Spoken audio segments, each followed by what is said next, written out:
Hello everyone, welcome back to the 2025 California State Backgammon Championships. I'm just going to do a quick sound check before we start.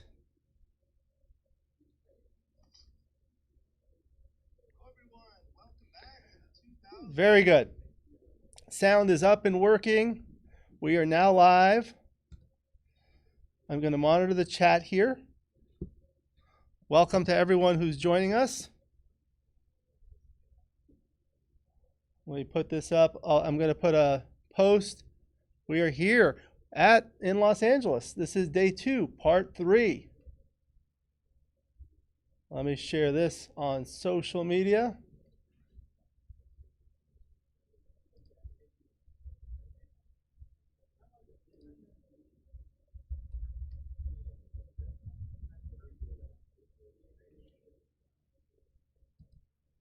Very good.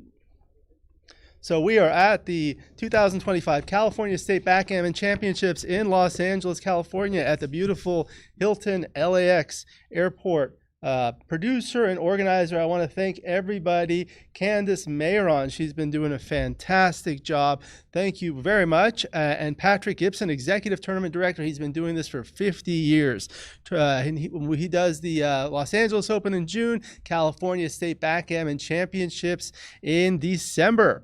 Tournament director, Frank Talbot. Intermediates director, Nelly Jaliovand. My name is Alex Eshaghian, and I'm doing the stream and the commentary and the social media, so I'm multitasking at the moment. You can also follow me on my social media. You can check out my YouTube channel. There's a link in the description. And if you love backgammon, you can become a member of the channel, giving you exclusive access to the most popular videos. My books are also available. I've got some here. They're on Amazon. There's a link in the description where you can get them. Ceci Pedroza, events and finances. She's wonderful. Thank you. Oh, I got a message from Steve Reichel. He's enjoying the color choices for the stream. Thank you very much. I'm going to talk about that. Tournament committee, Ted Chi, Neil Kazros, eligibility consultants, Rory Pascar, Ben Friesen. And Ben Friesen did the Calcutta auction. I want to thank our sponsors, of course, the USBGF and the ABT. I recommend everyone become a member of the USBGF. If you're not, you get a lot of good stuff. You play in local tournaments, play in ABT tournaments, play in online tournaments, lots of educational resources. We try to promote social backgammon. At this tournament and in general, we're trying to promote women to play in backgammon. We've got an exciting matchup between 2 women on the live stream in the open undefeated round of 64. Lynda Clay from Colorado and Molly Anderson of, I believe, New Mexico, if I'm not mistaken. And I have a surprise guest commentator coming later. I'm very excited about that. So that's the USBGF. Also wanted to thank other sponsors. The stream sponsor is Legacy Boards, Backgammon. Bill and Carrie Shea of North Carolina make some beautiful boards. You're going to see this board, the one you've seen on the live stream, called Back to Cali. Beautiful spalted maple wood. It's an open board, tabletop. It doesn't close. It's designed to just leave it at your home. They also make actual tables. This one was specifically designed for the stream with a gray field and black and white points with maximum contrast. It fits a little over 10 checkers across. That allows us to zoom in and the dice will appear larger. We are using the Only Craft Studio checkers. Thank you to my good friend Jim Sutherland of Eugene, Oregon for helping with that. Backgammon Learning Center baffle box donated by my good friend Phil Simborg, Backgammon Ambassador. We are using the Backgammon Galaxy reduced glare dice, and I've diffused the lights overhead for easier visibility. The focus is not perfect, but it's as good as it gets. I don't know what happened. It was really good before. Something happened. I try to make it as good as possible. I'll try to read the dice, but these dice are larger. You're going to be able to see them. We're using a beautiful, big, visible Wycliffe Brothers cube, the ZMF LED clock, so you can see the time very easily, and the beautiful Ace Point Backgammon Matchmaster scoreboard. This is my favorite scoreboard. Thank you to Bill and Tara, Bill Riles and Tara Mendocino of Ace Point Backgammon for everything you do, and in particular in this, the scoreboards and other equipment on your online shop, as well as all the streaming you do. They are the king and queen of streaming, and I try to follow in their footsteps. We also have Backgammon as one of our sponsors. They make beautiful, colorful boards. They're fantastic to play on. Go check out. There's a link in the description. We also have Dice Man USA sponsoring, making beautiful precision dice, as well as MK Gammon. They're here, Mehmet and Koray Agirbas, originally from Turkey, now living in the Atlanta, Georgia area. They make fantastic boards, and they have some here. Want to personally thank Mehmet's wife. She gave me these two beautiful paintings as a gift. That was just so kind. I can't thank them enough. I showed it to my kids. They want to put it in their room. So thank you very much. We've got Stu here. Hey, Stu. How's it going? Good. I was just updating the title card. So Okay. good to go. We're getting ready to start. Oh, you mean over there in the stream? Okay.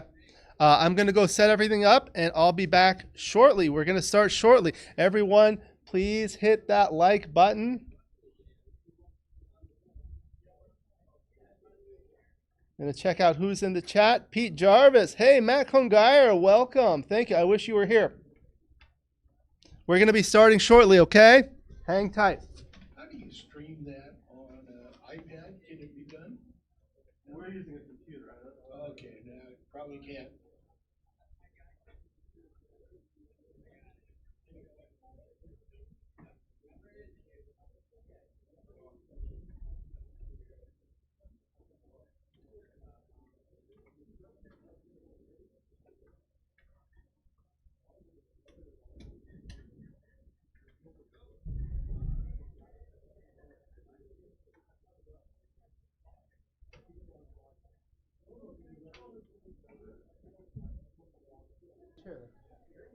Okay, well, no, Lynda, I've got you there.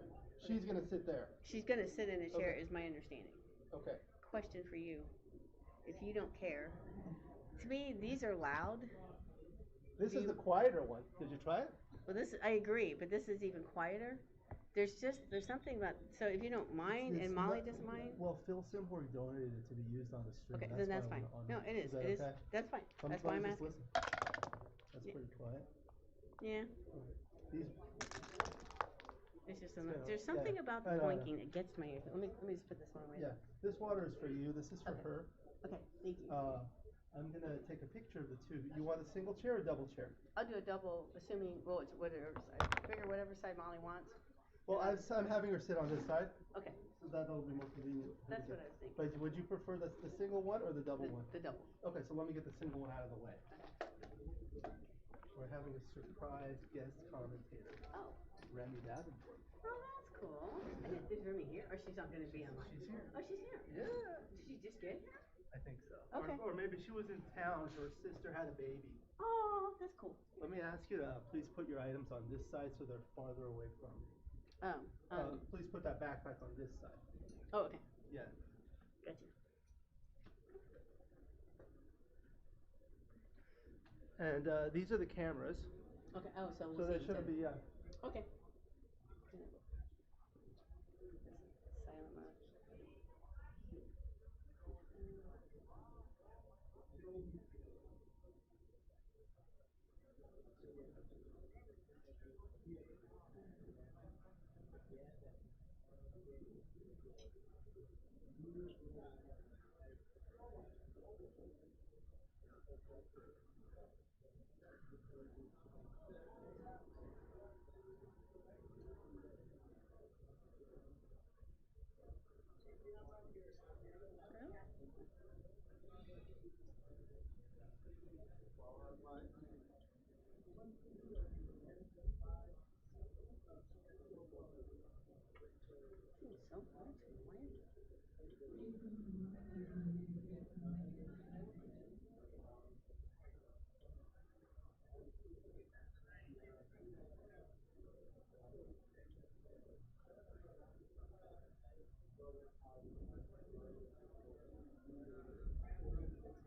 I don't know. Is there a bar around here? There's water? No. We'll get you something. Who's on? Who's? Let's match is see. it? Let's see. I'm going to tell you. Hello, everyone. It's my great honor and pleasure to have a special guest, Remy Davenport. Thank you for joining us. It's such a pleasure. I remember it was a year ago or 2 years ago. You were starting your NYC. 3 years ago. 3 years ago, you were starting your NYC Backgammon Club, and I did a video interview with you, and it was unbelievable. So, Oh, that video was, yeah, that would be almost 2 years ago, but I started the club, yeah. a little before that. Yeah. So great. 3 years ago. At this tournament, one of the things we're trying to do is feature more women on the stream and on the commentaries. So Love to see very it. happy to have you here. We're going to be getting started shortly as soon as Molly comes in. But I want to ask you a few questions. You've been doing an outstanding job, as everyone knows. Just be sure to project your voice into Sure. there. This You water got is for you. Oh, thank you. One of the questions we're asking is, how can we get more women to play backgammon? Oh, let's see. I think what a lot of people don't realize is the impact that they have when they come to tournaments. So when people ask me, like, how do you grow backgammon? How do you grow backgammon? I'm always like, at tournaments, I always say it actually is really on an individual level. People always remember their experience when you play against somebody. And so you always remember, like, assholes, right? and you always remember people who have really bad etiquette. And so I always tell people, I'm like, if you want to grow backgammon, it actually starts on an individual level of like being a good sports, like having good sportsmanship and being kind and nice and energetic to somebody that you're playing against, because it makes a difference. And so when women come to play, if they feel really welcome and there's like a really good experience and there's good etiquette, that actually goes a really long way. It's interesting you say that, because just this morning I was reading an article by my good friend Bill Riles. He wrote maybe 5-7 years ago, something like that. There was a quote that said, "Kindness is the language that the deaf can hear and the blind can see." I feel it. Yeah. So that's for me. I mean, in my club, I'm like so crazy about good sportsmanship and good etiquette, and I have a zero tolerance for anything, like any shitty behavior. Yeah. And so there's like, and that makes a huge difference in at my tournaments that I host, and not all of it, everything that I do is it's very 50% women and 50% men, which is something I'm, you know, obviously really proud of. Yeah. So. I also am proud of a recent video I did with Tanya Klimova on how to get more women to play, because I like to get more underrepresented demographics like women and youth like you. So we're trying to do that. Let me go get them started. You go ahead and just continue. You can monitor the chat. I'll be right back. Oh, I'm monitor gonna take the a chat. picture Okay. So of Bucky them. is Sure. a chain of, I'll call it a super gas station convenience store combination. There's one in Colorado. Hey, Hannah. How are ya? Um, I'm just popping in on and that's their mascot. commentary here. So who's here? Who else is here? Be nice to each other. Pretend like you're happy. Okay. Oh, hey, Peter. I prefer the baffle box. Likewise. Okay, so we'll put this on the side. So when we have both. Hey, MCG. Lynda, you roll 1. So the whole thing is I really wasn't supposed to be here, or I got asked to work on staff, but I couldn't because my sister just had a baby, and so that's the only reason I'm not on staff. But my sister had a baby 6 days ago, and she allowed me to come say hi to all my friends at the LA tournament. So I'm pretty excited to be here. Hey, Jimmy. Hey, Hannah's dad. We know where to find you. So, Thanks, Alex. anyways, I literally just got here, and I'm happy to see everyone. I've never been to the LA tournament before. We have. It's been I don't know why, but I think they should have some air conditioning in here. It's kind of hot. I'm just kind of Oh, and the women's singing, yeah. confused why it's so hot in here. I lose to a lot of people. But What? It was overboard. anyways, Anyway. Okay. Gorgeous board. I don't. Guess So we're we can supposed to start. start any. oh, hi, Simon. I don't know if we've met, but thank you so much. That really means a lot. Switch back. Switching back. Too bad the- 6? Beat that 6. All right, so just a little introduction while we're playing. This is a beautiful Legacy Boards backgammon board. Have you seen these boards before? Oh, I love Bill Shea. This- Bill Shea is actually making me a backgammon table that I designed. Oh my and God. I'm so excited. I think it's coming in January, so I'm actually so excited. I think when I get it, I might actually start crying. Yeah, 'cause he I'm designed so excited. I was very specific. I'm like, Melbourne, please put Albuquerque, 2 for cup a while now. holders in my backgammon table. And so I For put wine? whatever the drink may be, of course, a cocktail, probably a martini, but I just was like, please make sure there's 2 cup holders. And he's like, I got your cup holders. That's great. That's great. So this is a Legacy Boards backgammon board, the only craft studios, beautiful red and blue checkers that stand out. Thank you to my good friend Jim Sutherland of Eugene, Oregon for helping with that. The Backgammon Learning Center baffle box kindly donated by my good friend Phil Simborg. We're using the large reduced glare Backgammon Galaxy dice. Thank you to everyone at Backgammon Galaxy, Mark Olson and the team whom you know very course. well. Beautiful Wycliffe Brothers cube that's very visible. The LED ZMF clock and the Ace Point Backgammon Matchmaster scoreboard. So Lynda Clay. We're showing up for everybody right Everybody. now. Everybody's getting some love. It's very cool. Oh, Bill, I'm going to monitor the chat. If you guys have any questions from Remy, let me know. Lynda Clay from Colorado playing the blue checkers at the top. Molly Anderson, the red checkers at the bottom. 11-point match, bearing off on the left. So I was talking to Brandon friend Rahman, who runs the West Hollywood Backgammon Club, and I was asking him how to get more women because he gets like 60% women and mostly in their 20s and 30s. He says one of the important things is getting a nice venue because they like to go to a nice place. True. Like we play our tournaments at Denny's, and it's like people don't want to go to Denny's. Well, you know, I mean, like I think the big thing with younger generations is really like experiential, you know, like experiences, and so trying somewhere new and going to a different part of town is kind of exciting for people. So great. Thank you to everyone saying hello to Remy in the chat. Who's saying hello? Bill Riles, Hannah DeRosier, Marcy Kosar, Matt Cohn-Geyer, Simon Snyder, lots of people, Jimmy DeRosier. Yeah. So let's talk a little bit about the match now. Still first game. So now it is Reds 5-4 because the lower part of the clock is illuminated. That's how you know. So what round are we in? I just got here, So so this I'm is like, I don't know what's going on. The open undefeated round of 64. Oh. So that's at the top. So now she has a double 3 to play. So we have people at different levels. So for the novice level players, when you roll a double, you play it 4 times, right, Remy? Yeah. So how would you play this one? Three down? She's looking at it. 2 down. Make the 5 point. The 5. I might want to keep the 8 point as a landing spot. I might consider 3 down and then maybe 6 to 3. You just kind of want to clear. What do you think? I don't know. It's hard. I always feel like going straight for the 5 point feels. Oh. I don't know. I'm just getting warmed up. You're getting warmed up. up. It's really hot in here. I know, it is Why warm. doesn't she have any air conditioning on? Oh, God. But anyways. These are questions I don't have the answers to. Sure, that's no problem. So did they announce in the chat that you're an aunt? Oh yes, the whole reason I'm not on staff is because my sister just had a baby. So That's great. Congratulations. Thank you so much. Okay, so now she can clear, and she Nice. probably lost her market, right?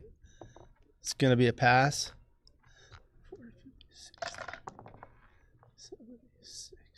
87 for blue, Mm. and it's way more. I like the color checkers. I like those light blue ones. Thank you. They're the matte ones, so they don't reflect. Yeah, those are nice. 33 pips after the roll, Matt says. I didn't count it. Hello to Margie Harbrecht. Congratulations, Remy, on the new baby. Thank you. All right, so Lynda is doubling, and for the new players, when you double, your opponent can take or pass. If they take, you continue the game at double the stakes. So you would win 2 points for a single win, 4 for a gammon, and 6 for a backgammon. Or you can pass like she did. So Lynda gets a point, and they start a new game. Are you doing commentary the whole weekend? Yes, ma'am. Okay, nicely done. Thank you. I never do commentary. I'm always bopping around. So Yeah. I'm new to it, but It's fun. yeah.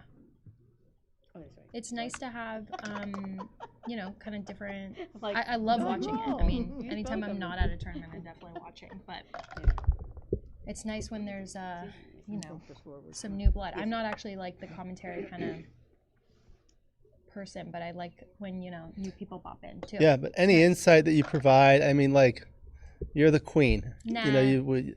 There's lots of backgammon queens out there.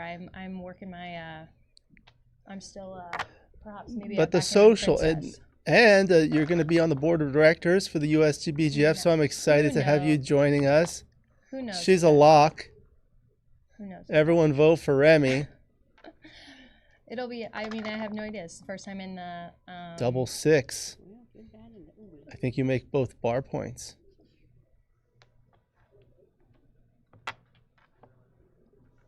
Just like that.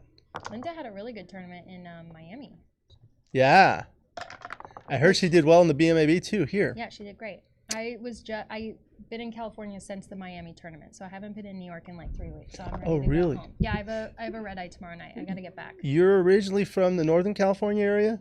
I grew up in San Francisco, Okay. or just outside of San Francisco, but left when I was 18 and just been bopping around ever since. But I don't know. 3-1's got to make the 4 point there. Nice. 3-1. I think I would make the 5 point. What about you? Just like that. Yeah, why not? Unstacks the 6 point. Do you have the numbers on how many people are playing in this tournament? Curious. If There you were have- like 84 in this for the division. Open? Yeah, for the Open. Is that big or small for LA? It's big. Last time it was like 64. Okay, fantastic. Big improvement, and there's a Awesome. big numbers for also the intermediate and advanced. So with a double 5, she'll make the 3-point. Of course. And I should ask in the chat, you guys let me know, what do you think? How can we get more women playing? Okay, so Lynda is doubling again. Yeah, I think I could take this. I mean, she still has work to do. Double 1 is a great roll. That's what she wanted. Nice. Are you writing this for you? Can write it either. More women just comes Well, I down to do, good sportsmanship. and then That's it. it's right here Oh. also. It's all- Yeah, all it another is, thing that I was truly. going to tell you, I'll die on that hill. yeah, one of the things I told you I was proud of is that I was able to make the video about how to get women. I'm also proud to have you here, but I just had an initiative. I'm on the board of directors at the USBGF, and I made an initiative to add to the USBGF bylaws a non-discrimination clause, which was not included. So, and that's probably going to be passed unanimously, if not almost unanimously. And it's basically, we don't discriminate based on gender, sex, race, religion, any of that stuff. We're just here to play. Yeah, but That means, oh, I mean, being nice to everyone. Look at that 6-2. wow. That's how it should be. No, of course. I mean, it's truly insane that we even have to talk about it. But I think the big thing is just good sportsmanship in tournaments. And Yeah. I actually think I think there's a lot of bad behavior with no consequences. So Yeah. that's what I'm looking to help change. 4-2. She's going to hit some more checkers. So I would hit on the 13. Which one are you going to hit? That one. Now you've got builders. So there. She's hoping for a double 1, 2, or 3.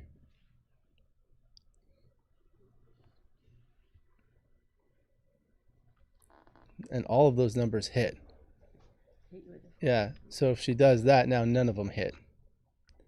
That's what you have to think about with 2 on the bar. 6-3 comes in with 1. Now Lynda's going to want to attack and win a double gammon. That's valuable here. 3-1. How do you play this 3-1, Remy? Ooh.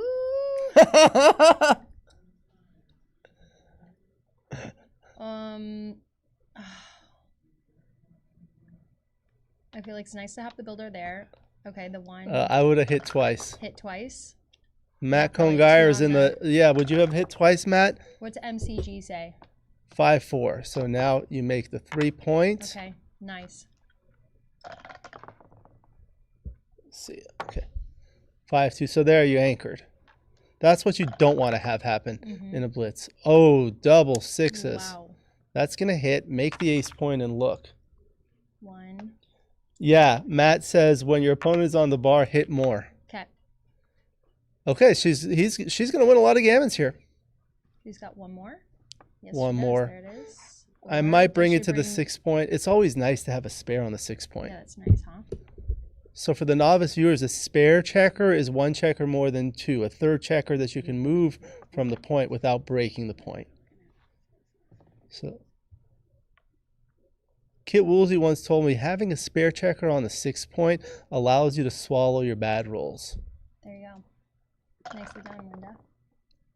6-3 can't come in. So for the players that are watching, you have to come in off the bar before you can make the rest of your play. So she must roll a 2 first. If she doesn't roll a 2, she loses her turn. Now a 3-2 for Lynda. Yeah, you could just do that. You're going to want to break the 8-point. Do you Double. expect to have a lot of players watching that are true beginners? Perhaps not necessarily live, but in the future as well, because we're trying to promote things. And there are people, so that I've actually had comments that people appreciate Yeah, the commentary towards a broad target audience. no, it's good. That's how you get more people. Someone watches and they don't even know the rules. They're like, Right. what are They you don't talking? know the rules. I'm shocked that they have found commentary, but I find it too cool. It's awesome. 6-5 can't come in. 6-1. So I think that's what I do. You want to think of your big number as double 6, double 5. How does double 4 play? Totally. 6-5. 5-4 can't come in. There you go. It's a very flexible structure. Yeah, it looks nice. 2-6 from the bar comes in with 1. 5-4. So she's taking 2 off. Okay. What she did was strip the 4 point. That might lead to some flexibility issues, but unlikely. Matt has a question for Remy.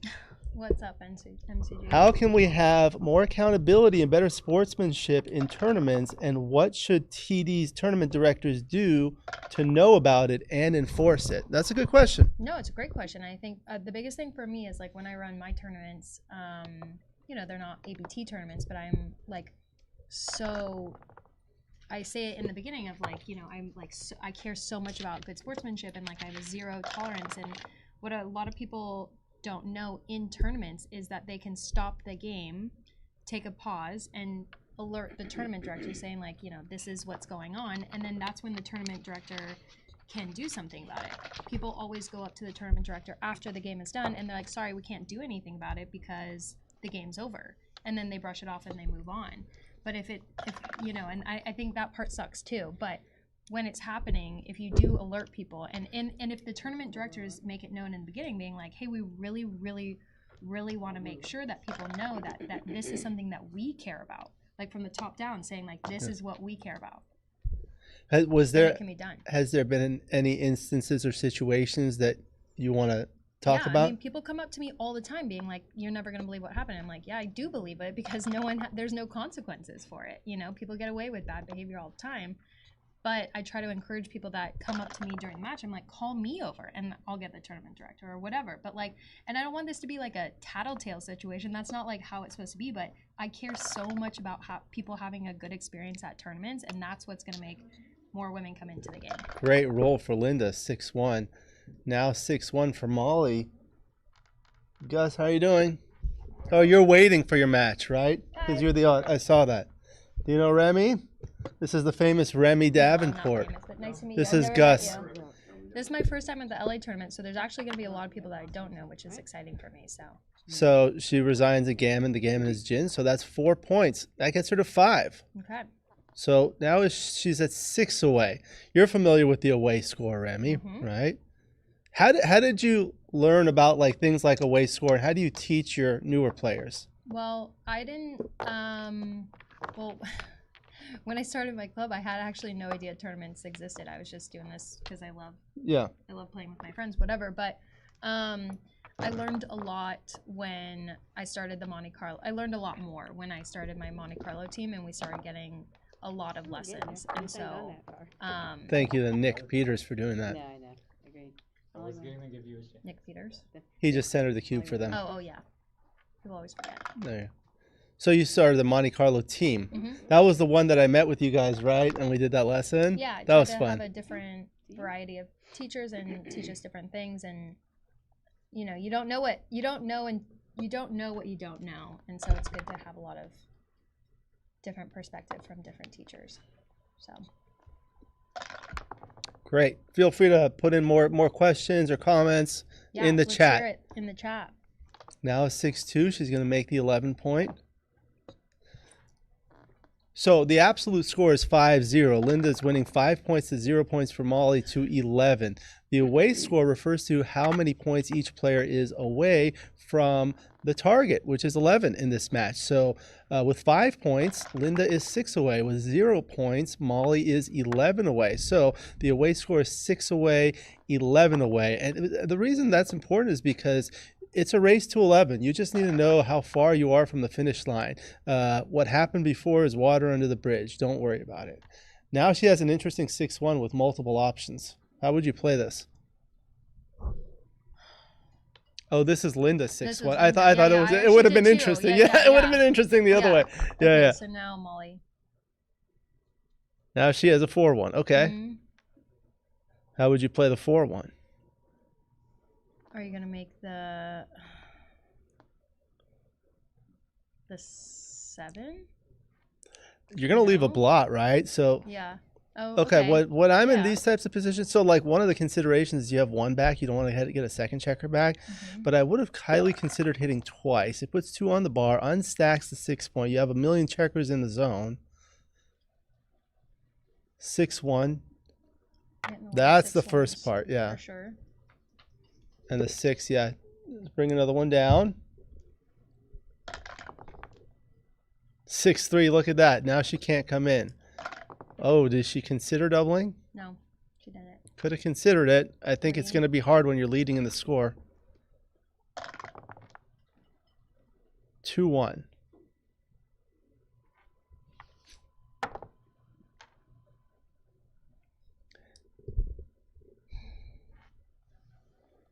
Run into and hit. And hit. For You know, at sure. certain scores, you may double as blue from the bar. I don't think at this score. Where are they playing, by the way? Are they Behind over this wall. Can I you just hear heard, it? I You just heard heard this? the baffle Yeah. baffle box, whatever. Do you like baffle boxes, or I you like actually the, don't. really? No, I prefer them for. I know a lot of people do, but It's faster, and for me, it hurts my forearms, and I use my forearms a lot for work. sure. Prevents a lot of cocked dice and other things. Yeah. Double 2 for Lynda. Wow. Gonna hit Okay. twice here. 4 and 2. For sure. Or you can hit on the 18. But with that strong board, I think I'd play 6-4, 4-2, and then 7-5. Now she can anchor very easily.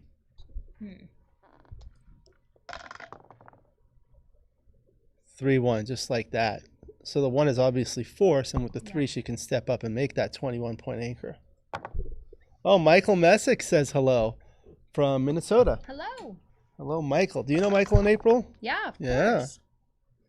Hello, Dmitry Obukov. 2 on the bar is better by far. That's what Matt says. I want to thank Matt because he recently helped me with the dice distribution spreadsheet, and we expanded it to make it even better. Not many people use it, but Matt uses it. Mochi uses it. I use it. 3-2 for Lynda.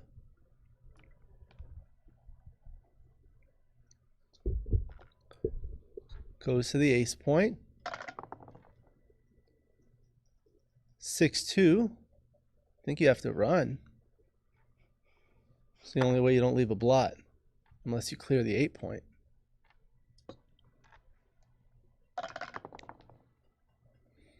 Now 6-3 for Lynda. Is it time to give up the 18 or give up the mid? How do you decide? Well, Well, she's doing a 6 there. I think I break the midpoint here. When you have the 18 point, you don't need the midpoint quite so much anymore. What you do here is that now you just kill that spare. Remember that spare that I was talking about? You know, now you don't have that, and it turns to be a dilly builder, which is a builder that, you know, can't really go anywhere productive except for the 2 point. 4-2. So I think I play 2 off the 6 point. That's certainly the 2. That's it. There you go. 5-1. So now the options are 13-7, making the 2 point or clearing the bar point. This is an interesting decision. It does leave direct 3s, but she has a superior board. Okay. Double 4s. Oh yeah, Matt was talking about the dice distribution spreadsheet. I hope they can put it in the new XG. Been talking to Phil Simborg about that. So she's coming out. I don't know. Put it on 5. Bring 1 down. Yeah, I think Red is behind in the race. Are you fast at counting races? No, dude. I host so many backgammon things. I hardly ever get to play anymore. It's so sad. In 2026, I'm going to try to spend more time playing, but I never, ever get to play or study. 129, So sad. 132 to 103. Did you count that? Yeah, I counted that. Yeah, Oh, yeah. no, that was that's what I thought too. Yeah, for sure.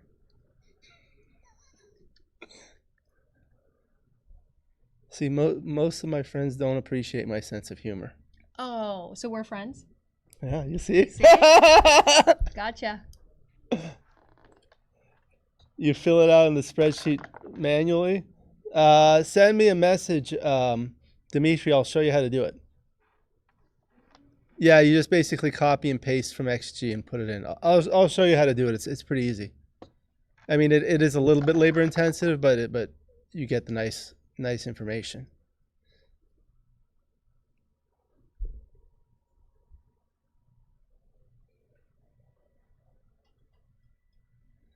So 6-3 for Lynda. Little bit awkward. Yeah. Okay, so now she can hit with a 3, double 2,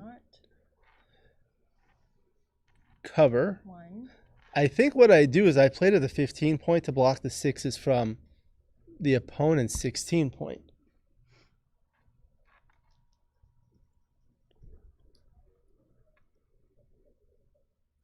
Two. How would you play the final 2?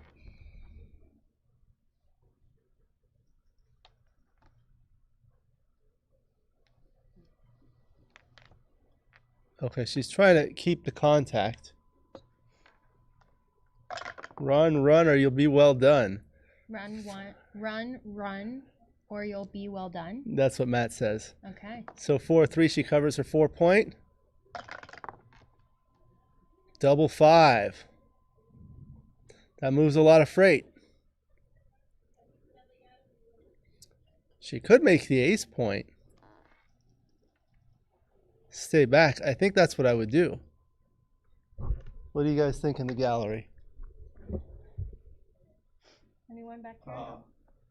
There's only 3 people back here. They What do we fell think? asleep. Linda's at 6s, right?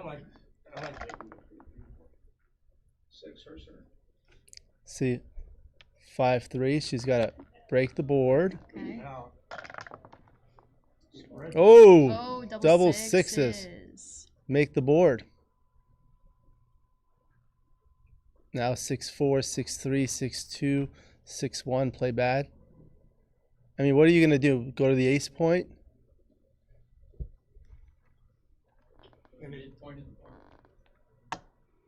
Yeah, Matt agreed with making the ace with the double 5. What do you think about this one? Make the 5 with the double 6? I think you have to. I mean, you're behind in the race, but there's that 4 points of contact. Was that Nellie? Yeah. You know Nellie? No, we just met. Oh, really? Yeah. So that's she what's helps a up. lot with the social clubs here. Nice. Have you met any of the people that do the social clubs, like Paris, Brandon, or Kirk? I don't know anybody. Yeah. Okay. Well, I've met Kirk. Okay. Actually, of course, but I don't know a lot of the LA. Okay, so this leaves. I don't know that I would have done that. Where I didn't even see what happened. She played 13 to 1. Oh, okay. But it's okay. It's okay because I mean it's just like yeah. Now I think you got to play 2 off the 6 point.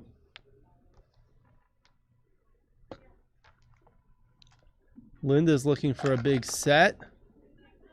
5-4 comes around. So now there's an 8 shot. So that's 6 numbers. Let's see. 5-4. No, it's a 9. I think you just bring that around. Matt agreed. 5 point is better. Makes the closed board. and it preserves the race game. This wastes a lot of pips. She's There it doubling. is. She's doubling. She takes. She takes. All right. What do we think? 5-2. Cannot come safely. So she comes all the way. She loses an ace shot. That's 11 numbers. If she stays put, it's only 6 numbers. But she's closer to home should she be missed. I think she has to stay back. It does break the board. Looking for an 8. No, 6-1. Close. Wow, so close. Yeah, so far. I'm just gonna stay back. She could have kept it on the 6 to save a 5. 3-1. Again. Now she may wish she saved it. Yep. 6-4. So the 6 is forced, and then you're just going to keep going. So now it's a race. I say backgammon is easy to learn, but hard to master. The winner's the one who bears off faster. And that's what you do I here. got all the sayings. You like that. I may have played to the 2 point there to get an extra checker off with a double 2.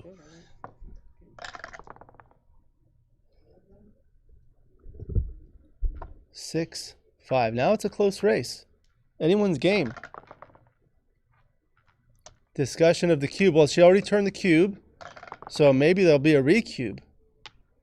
We'll see. Red has to be the favorite holder.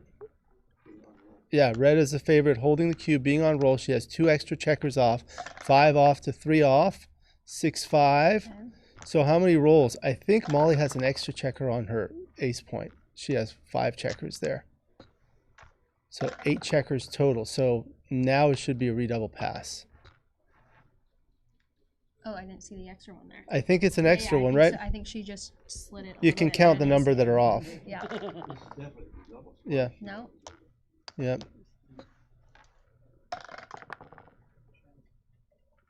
5-2. So this is 3 roll, 4 roll, right? No, 3 roll, 3 roll. Each player has 6 checkers left. It's a symmetric position because I believe there are 5 checkers on red's 1 Yeah, point. but she would slide that one off. Yeah. This is gotta be. Whew.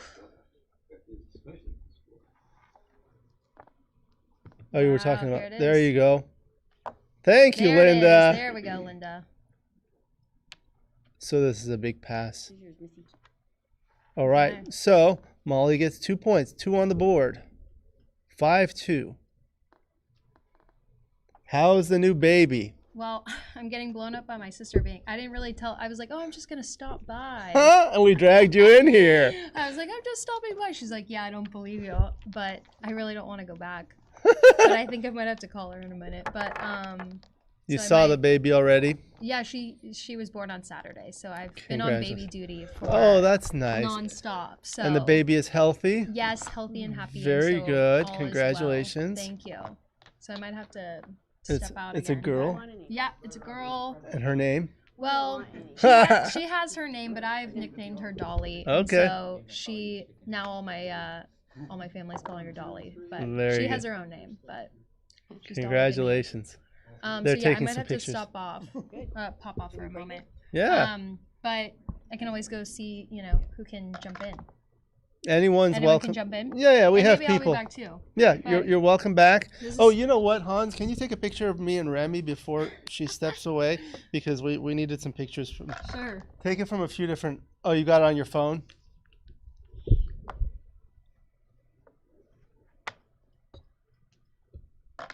Very good. Thank you. And also maybe if you can take one from that angle so you can see the TV as well. Oh, look, it's Mr. Patrick. Take a look at the. Oh. We're taking a quick picture. 1, 2, 3, catch it. All right, now Hans, you get one of us looking at the TV Oh, the TV. Yeah, look at the TV. Sure, yeah, of course. as if we're Tell me commentating. where to look, Yeah, look straight ahead at Yeah, the sure, TV. sure. It's a photo opportunity with Remy. All right, Crazy, 6-5 she huh? hits. Thank you very much, Yeah, Remy. yeah, Hope maybe to I'll see be you again back. soon. I gotta Yeah, go see if my sister is mad at me. you're welcome back. Yeah, you guys are the best. Thank you very much. Playing? Hey, Geoff Hall, would you like to join? I can join for a little while. Please sit here, right here. I got some good dice, so. Oh, this was great. pretty quick. It's such a pleasure to be joined by my good friend Geoff Hall of the UK. I've nicknamed him Mr. Shirt because he has the most beautiful shirts. This is okay. Isn't Where's it? your wardrobe? I think like your wardrobe is really nice. It matches with like Mayeron Rose's wardrobe. She has a beautiful. Yeah, she wears some pretty Yeah, good yeah. outfits as well. She was watching earlier. How are Okay. you? How are you doing? It's Well, a pleasure to it's have 4 you. o'clock in England now I in the know. morning, so we're not going to get too many people watching now. Georgiou is probably awake. Yeah, John's normally awake around this time. So, what is it? This is undefeated in the Open, in the undefeated Open? round of 64. It's our pleasure to be featuring more women. So we've got 2 women, and we just had Remy Davenport join us for the commentary. Geoff Hall is from the UK. You live in London?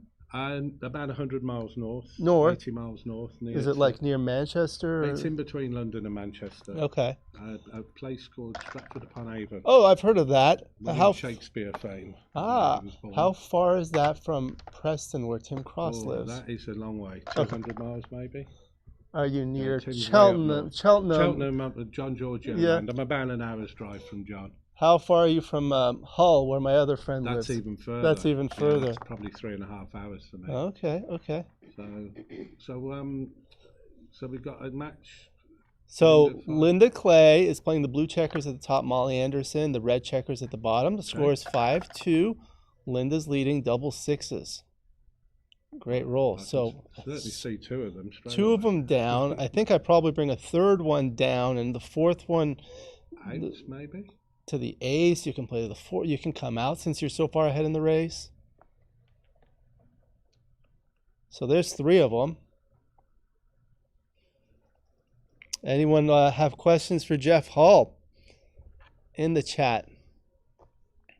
I'm keeping my shirt designer a secret. Oh, okay, yeah.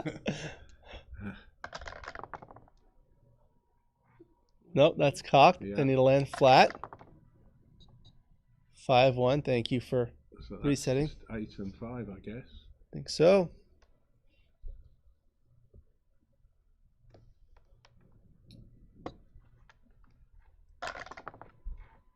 So my next match, I may have the winner of Robert Litzenberger and I forget the other player, but it's Okay. another strong player. So I've got my work cut out. Okay, okay. So Double that's 4. a nice roll. So you hit, what did we say? Rhino Van Niekerk. Just after 6 in the morning in South Africa. BG and coffee. Great way to start the day. I saw that recent tournament they had in Cape Town, South Africa. Did you see that?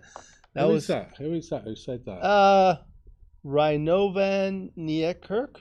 I'm going to be in South Africa in January. Really? Just on a vacation. Oh, So I want to contact anybody from South Africa. Well, my especially friend, Cape Town. yeah, my friend Doron Claxton. I think he's Yeah, in Doron. Cape Town, right? Yeah, it'd be great to hook up with somebody if they're in Cape Town in January. Yeah. So, let me know in the chat and I'll make a note. I did not realize how far Cape Town is from Johannesburg.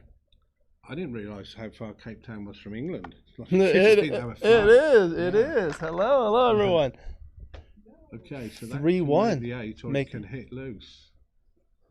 Wow. What would you do here, Alex? That's a good question. So the cube's not turned, so that's important, right? That's an yeah. important consideration. There, so that blocked things well. You know, when the cube is turned, oftentimes you make more aggressive plays. That would have probably lent itself to 6-2 if the cube was turned. Yeah, especially like in a money when there's a Jacoby rule. Yeah, Do you sure. play a lot of money games or tournaments or what? I play a little bit of. I love chouette. There's just not enough of it around. I am having one at my place in December, so that'll be fun. Very nice. Chris Rogers is there. Oh, Chris Rogers, my good Hodges, friends. Yeah. Gaz Owen. Gaz So Owen, a yeah. few of the All the fish. yeah, all the value players. you Right. know. I should invite John. But sorry, John. John was helping transcribe. So I'll tell you, I was playing with John. We were playing heads up online, and he insisted on rolling his dice through the baffle box. So there was a position where he was on roll. I owned a 2-cube or a 4-cube, or maybe it was an 8-cube. He had a checker on his 3, a checker on his 1. He was on roll. And I had 2 checkers on my 5 and 2 checkers on the lower points. He rolls a 2-1, and then he rolls a double 6 for me. Oh, that was not. Yeah, that. Then he quit, and then Yeah. I said, "Why are you complaining about the dice? You were the one that rolled them." All right, so now she hits. Okay, Linda's looking for a big roll. 2, double 6. Okay. At least it was a double, right? So 3s and 4s to cover, 2s and 6s to come Well, out. do you double or what? We're so pretty. You have 2 checkers back to worry about. Yeah, I don't think this is too. It's not. I would double this. 4-1. Okay, so certainly she'll cover, Yeah. and with the 1, you're going to have to do that. So now you can't even make the board with double 4. Whereas if it were on the 5 points, she would have that opportunity. Well, now she's rolling on too good, I guess. 5-1. So now This it's could getting get nasty. awkward Yeah, this could get nasty. because now the 6 that you need. Well, she'll have to. Oh, she doesn't want to leave a 6-1. See, the 6 that you need is duplicated to Yeah. exit. Yeah. That's a 5-4. Slight glare, but overall. I mean, how'd you play something like 6-3? 6-1 or something even from here? Or Yeah. 6-3 would be interesting. I guess you would close the board. Double See? 5. This is problem. Yeah. I think you have to play 2 to the ace point and find 2 more. Yeah. I don't know if Molly was thinking she was too good or if she thought that broken 4 prime was going to cause problems, but it certainly has. Now I think there's a new favorite in this game. Yeah. Lynda needs to get in. and Oh, she has. I was thinking like if she stays on the bar and Molly can't come around, she might have a double soon. She still might have a double soon. Well, the 2 you've got to split, surely. Would you split? I would split here. Yes, you have to. You're ahead in got the it, you've race. got it, You've got Steve. the stronger board. But I don't think I would come. Would you come out all the way? I think I would just split. Oh, to the side. other microphone is not on? Let me What? check. Let me see. Keep talking. I'm going to go check from the other one. Alex has done that on purpose. Yeah, I know. Is this working now? People were hearing Remy when she was talking. I don't know. Let So, me go double check. Have I got to repeat myself? There goes your plug. Yeah, I got to start again. Oh wow, that's a recovery roll if ever I've seen one. 6. So that should be game over.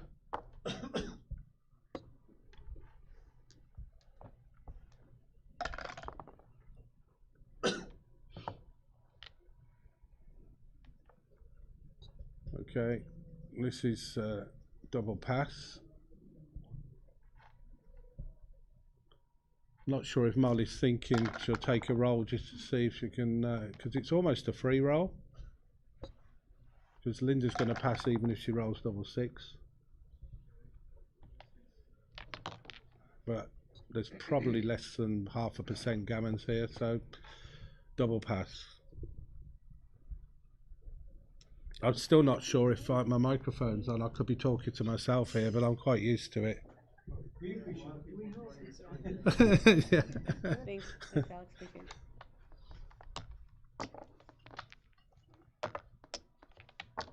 Who the commentator is.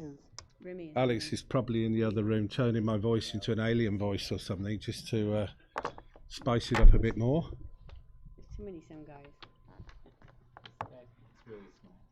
I know. If that was a free roll, why would you think she didn't give the cue the first time? Well, it's highly unlikely, but if like Molly had rolled 6 and Lynda had rolled 2-1, there was probably Okay. a very, I mean, there was no chance that Lynda was going to take the cube. Right, so why give her a chance to even get in? Because she can't, because if Lynda rolls 6, she'll double her out. Oh, yes. And if she doesn't, if Molly rolled 6, I mean, it was so small, I would have doubled, I think. But I mean, if Molly had rolled 6 and Lynda had rolled 2-1 and Molly had rolled 5, then there was maybe 3 or 4% gammons. So it was pretty likely what was going to happen, to be honest. Is my microphone on now? I was hearing it fine. Okay. I don't know if it's because I turned this one or that one, but Have you just tuned it into an American accent only or something? maybe isn't that's it? the thing. You've got to check that. Yeah. You know, sometimes like I can't hear things. I've got to like just remove some of the wax in my ear. That helps. I get a lot of wax. Yeah? Yeah. Okay. Mike is A-OK. AK Eddie is hearing it. Okay. Right. Jimmy DeRosier says they can hear you, Geoff. Very good. Oh, good. Okay. Well, I hope that's good. Yeah.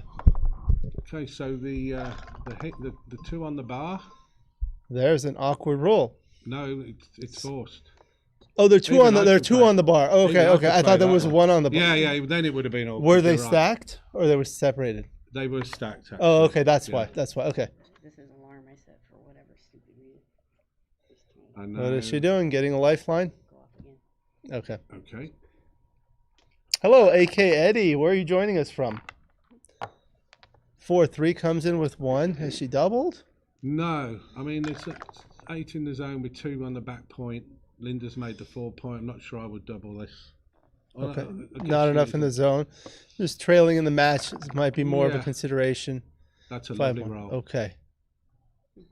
There's only one way to play this, in my view. Make the anchor.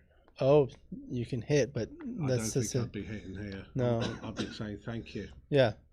So these are 4-shot. 5-2, no. This is awkward. I may I think I'll just step up to the 22. even play 13-8 because that stack is Okay. so double 3. Wow, Wow, that's a tremendous roll. crusher. Makes the 4-point board. We call it the barrel. Michi calls it the orca. Have you heard that? Yeah. It's like a killer shark. Okay. He's got some good names. I had I used to play poker, and my friend was into poker names, and we named Devilfish. I don't know if you've ever heard of the English poker player called Dave Elliott. Devilfish. David Ulliott. David Elliott. Yeah. Devilfish. Yep. And we named him. Well, my friend named him. I was Oh, there. yeah. We were discussing. He it. likes to talk. He's Asian as well, and he came out with some great poker names. Is They he were all Asian? animal I thought names. he's British. No, my Michi. friend who named my poker Oh, player I see, friend, I see, I see. his name was Steve, but he used to name all the poker players by. Oh, Ed from Anchorage. Hey, Ed. So we got to. Oh, AK Eddie is Anchorage Eddie. Good, good. Okay. So she passed. I think so. Even at the score, I would pass. Just let Lynda go 5 away. And you must know the match equity for 5 away, 8 away. I don't memorize these things. No, Do you? I work them out, but I'm not. I can work it out if you want, but I didn't really. It's 255 divided by 14, which is roughly 19 plus. So 69. So 31%. Yeah. And It 69. sounds like Sounds similar like to hard work. Neil's numbers. It was. Yeah. I use Something similar.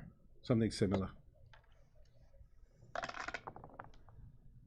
Double Okay, 3. lovely. Okay, so this is the up and down up and play. down, yeah. We agree on that one, Alex. Yeah, these ones I've memorized. Any chance that was too good? I'm not sure if it was too good at that score. If but it's- anything, it was.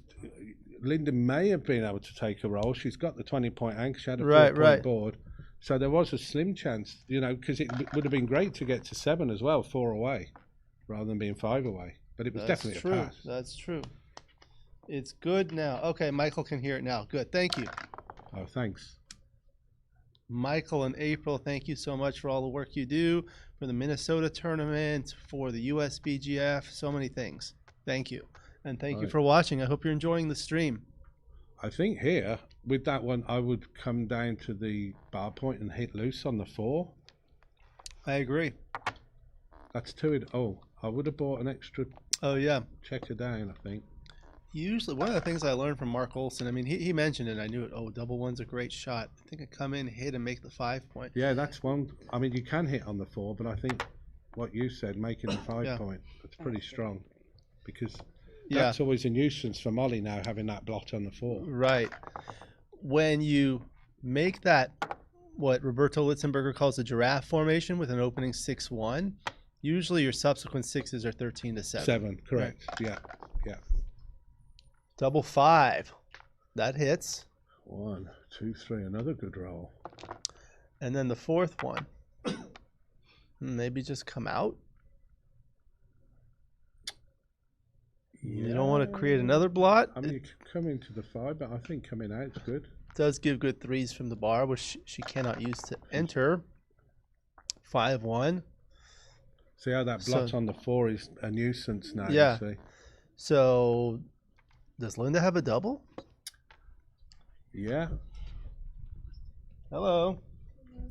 We're trying to get more women to come. Would you like to join us? See, I told Candace, she says, bring all the women to the commentary.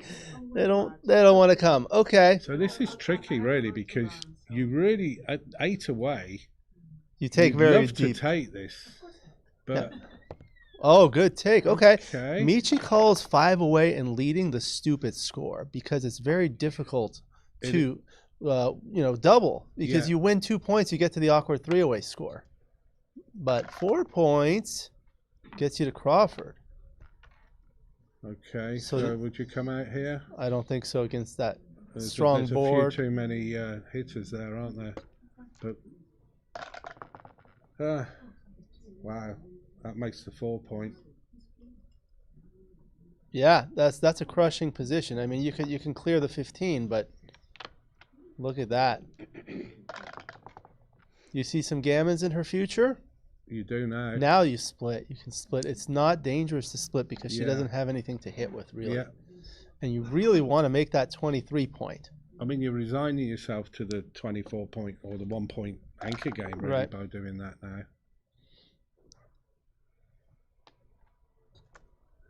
Unless there's a double 6. Oh, I almost 6, called 4. it. I was almost, close. almost. Double 6 would make it interesting. Got to play something in the board. Well, you can slot the 4 point, or you could just come into the 3, or you could make the. Well, you don't want to make the 2. It's a bit deep, isn't it? Yeah. And then slot Slot the. that. Yeah. Okay. 3-2. You could actually try clearing the midpoint. I was going to say that because with the 2 blocks, Right, it right. would have made sense. And you know who else I have a friend in UK is Dan Rivera. He's in Oh, Dan, Bristol yeah. or where is Southern England? Starts in with a B. Brighton with a B. Yeah. Dan's a good guy. They're all Dan, good guys. and in and England. Gerald Whitehouse and Gerald, Rosemary. Gerald's just messaged me actually. He's Oh, yeah. opening up a website or something with. Oh yeah, I saw some that. Backgammon And stuff. Simon Barjet Oh, is a Simon, good yeah. friend. He's in London.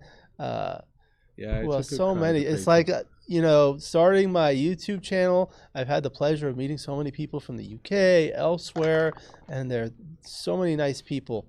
Yeah, it's a good crowd. It's great. You know, you get some really interesting hookups with people, especially with the Chouettes. Yeah, I tell people I've had the pleasure of meeting so many nice people as well as other people by playing backgammon. Yeah. So the problem here is we are going to get glued to that 24 point. Yeah, right that's off what of it. Michi calls it. And there's only one number that's going to get you off it. Well, double ones is actually. Double That ones was would not be what you were pretty thinking good. of. Well, I was thinking the other way The around. upside actually, down. Upside down double ones. So that makes the race. Okay, 5 point board, Yeah. but Lynda's gonna. This is what I call an overextended position Yeah, where your yeah. back checkers are completely disconnected from the rest of the army. Okay. Okay, so now what? You're damned if you do and you're damned if you can't- don't. You can't come out really, can you? But I mean, what do you got? You got 48, 90, Too much. 98 or something for red, and then yeah, you're going to be forced to come out in a minute. I think you still stay back. Make Well, I mean, it does dupe threes. I don't know. I don't know. Double one would have been pointed on. I mean, you're going to be coming out anyway now. Maybe I'd block the double sixes like this with the double one. 5-1 must break. So that kills the fives, Yeah. except for 6-5, of course. So Lynda can't. Oops. 3-2. Oh, she's still blocking double sixes. She wants to do that. That puts the spares in the right place. 5-2. No 5 to play. And that plays itself. Double 5. Great roll. 5-2 again. No 5. So that's what's called killing fives. I'm pretty sure it did, yes. Yeah. Just 3 to That 1. would be my There you go. impression. Double 5 again. She's going to win a gammon this way. Yeah, this is looking. There must be some gammons now. That's a 5-4 is good forced. She must out. run. Now she has combinations of 5-3s and 2s. 6-5 would not be good. 6-2 is acceptable. roll. Yeah. You see how 6-5 would have played? Yeah. Badly. These are the things I think about. Yeah. especially when they, like you say, when somebody's got your 1 point or they've got a checker on the 1 point, the game's never over. So the 5 is forced. Pass this one. And you either make it or you. think you've gotta make it. Or you go 6-4. I mean, she could have made a 4-point board. Yeah. Now what if she rolls? Okay. Okay. Like if she had rolled a 6-5, if she had danced and then she rolls like a 6-5, 6-4, yeah. 5-4, leaves a double shot. 3, 4. Now that's Yeah. interesting. So the 'cause you've got to slot the 6 point. You don't want to break. You don't want to go down to a 4-point board. I think. How'd you cover that though? With the double With six, with the double I six, could but think of then, one number, no, yeah. but then, Oh my look at God. that. That was pretty Double wild. 6 wouldn't ultimately Wow. cover it because it would bear it off. And now we need to get in quick. Double 6. Oh my gosh. So you stay on the 6 and bring the other one round, I think. Good idea. 2, 9 away is better Yeah. than staying 8 away. I think I would slot the 6 and hope for the best. Okay. 5-3. The 5 is forced, and you minimize shots by coming closer. Yeah. Looking for an ace. Ryan Rebello calls it an ace from space. Well, 5-2. Is it cocked? It looked like the 5 was a bit. Yeah. Right. It's not cocked. playing it, Okay. no. So this is going to be 5-4. a single game.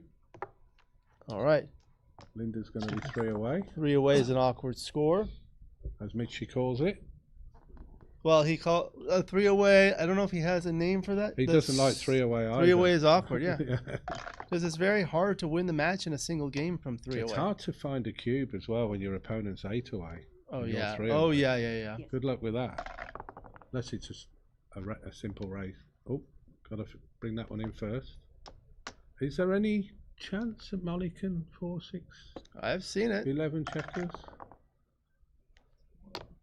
Yeah, and we've all seen strange. We're going to need a double here.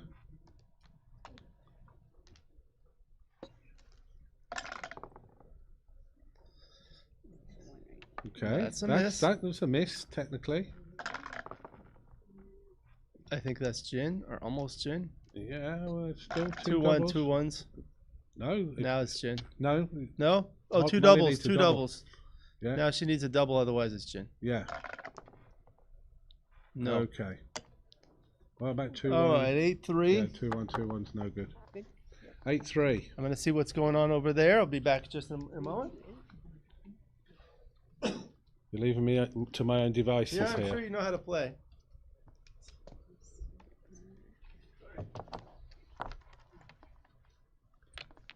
Okay, oh, I think it's 8-3. Yeah, 8-3. So,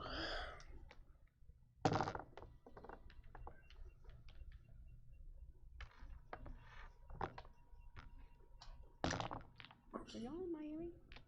Were you and Pete in Miami? Lynda is going to be very Last cautious 2 with the weeks cube ago now, in and Florida? Molly will be looking At that for tournament. No. Alright, so- any sort of advantage to cube, knowing that it's unlikely to come back on 4 unless something extreme happens.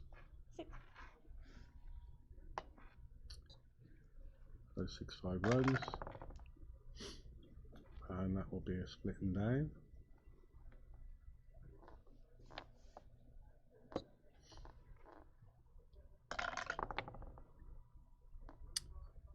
Okay.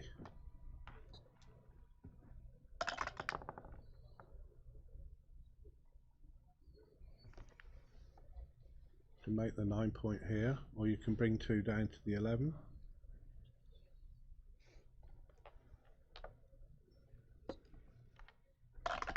Now, there's a lot of awkward numbers, that's not one of them.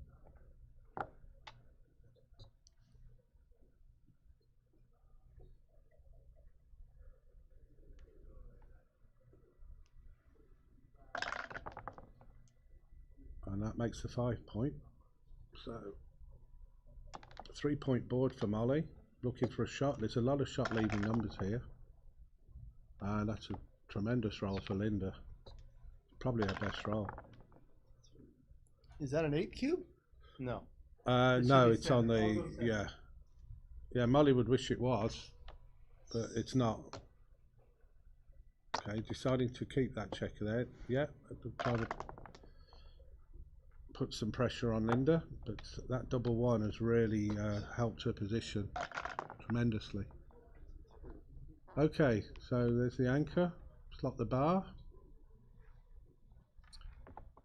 And look at the race, I guess. What is it?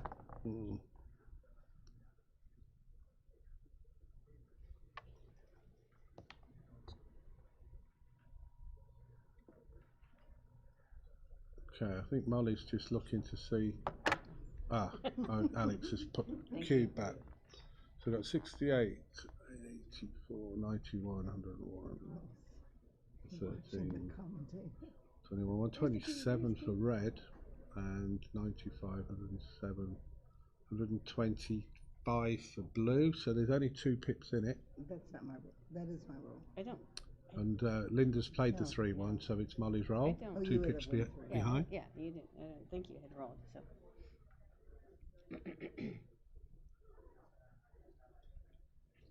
I think it's 2 pips. 2 pips, that's right. Blue's ahead, I think. 127, 125. 125, that's right. So, little surprise. I mean, I know you want to put pressure on, but are you favourite? Was it 127? 127, 125, I think. I mean, that's an easy. That's a. Yeah, a I dream guess for it's Lynda to yeah. have. It's a little awkward owning a 2 cube at 3 away when your opponent's at 8 away, because Yeah. if you redouble, it's going to come straight back. Absolutely. So that might be part of it. I would have tried to test Lynda out with a trickier cube, I guess. Dimitri said it was an 8 cube. Now it's a 64 cube. Double 4. That was a great roll. Lynda's rolling really well. I think I would just come into the 4. I agree. Good for the race. And what else are you going to do? You're not going to play 4 to 1, 5 to 1. Well, I wouldn't. Yeah.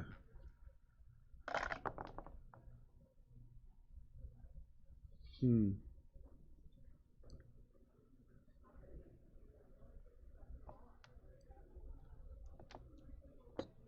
think I might have broken the midpoint there. Yeah, I mean, myself. it does keep a little. Oh, like 6-3, it's made it tricky now. So you just break the 9 point. Just break the 9, yeah. I Makes agree. the 3 point, puts a spare. It's not terrible. And now she's got to break the midpoint anyway. Yeah. Like that. Just bring 2 down. You don't want to leave it there. No. Because the race is okay-ish. Yeah. What happens now is like rolls like 6-1 and 5-1. Yeah. 6-2. 6-2. So you bring 1 down. You leave the same number of shots either way. So you bring another one. It's slightly easier to leave the shot knowing that your opponent's got a blotting board if something horrible happens. Shun MJ says the cube needed more volatility before sending. I Right, agree. yeah. Yeah. It was a very comfortable take. I'm not sure it was a cube, even at the score. But I understand you've got to be aggressive, and I think Molly was looking to just put, play for higher stakes, if you like.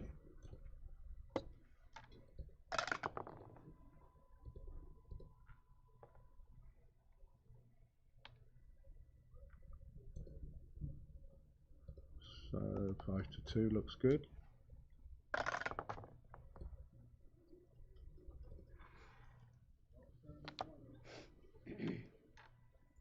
I would just come into the 4, wouldn't bother trying to save a 6 or anything.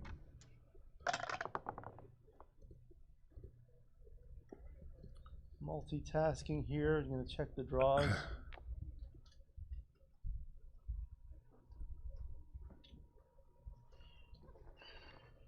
Okay, so 7-3 looks good.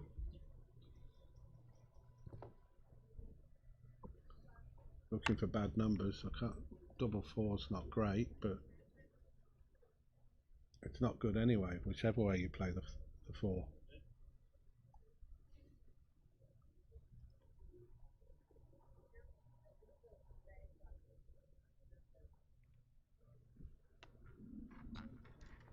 The winner of this plays the winner of John Rockwell and Michael Voz. Here it's cut off. was Garage. Okay. Other results thus far: Jim Thinson won his match against Patrick Enright. Jake Jacobs beat John O'Hagan. Al Hodis beat Travis Swenson. And Geoff, you beat Michael Komisak. Ted Chi beat Akiko Yazawa. Wow. Oh, okay. Wow. Nick Maffeo beat Karama Shu, and Ben Friesen beat Lynn Lusk, and the two of them are going to play in the next round. Ben against Nick. There are 6 anti-buys. Oh. Yeah. Look at that. Lynda rolled a Wow. tremendous 2-1. And now... You redouble? That's a good question. I mean, it's going to come back, but yeah, I mean, how do you, I mean, at this score, it's she's so going to need a hard double 6. 6-5. Don't roll that again. I mean, Molly's take point is so ridiculously low. Well, yeah, it's like a 1 away, 8 away take point. Hi, Candace. Hey there. We had How's this Remy. match We had going? Remy earlier. Now we Yeah. have Geoff Hall from the UK. You want to sit? You want to sit down? No, I'm fine right here, just on the edge. Lynda has been rolling very well. Look at this. Linda's leading 8-3, holding a 2 cube. I'm just so honored to have somebody like Geoff Hall at my tournament. You know, For her. Okay. That's for you. Hey, make sure Just watch the computer, um, please. Candace was on the microphone then when she said that about being honoured. I'm so incredibly honored to have somebody like Geoff Hall at my tournament. Every time I get an elite player from overseas, everybody in Los Angeles is so excited to meet their heroes. So thank you, Geoff, for coming here. I really appreciate No, it. honestly, I love. I mean, how can you go wrong? You've got December. You've got 70-odd degrees weather. I've been hearing about frost And a great ice. backgammon You've tournament. got a great Yeah. tournament, great players, great people. I love it. I love them. You know, I love playing in America. I don't play that often, but this has been. You come to Las Vegas often. I heard. Good chat, actually. Yeah, I heard Candace is going to take you to Beverly Hills to shop for shirts. Okay, yeah, I could do with a couple more, Candice. Okay. Candace likes Geoff's wardrobe. What do you think, Candace? Geoff is tall and good looking. Therefore, he can do no wrong. She passes. Okay, so that's going to be Crawford.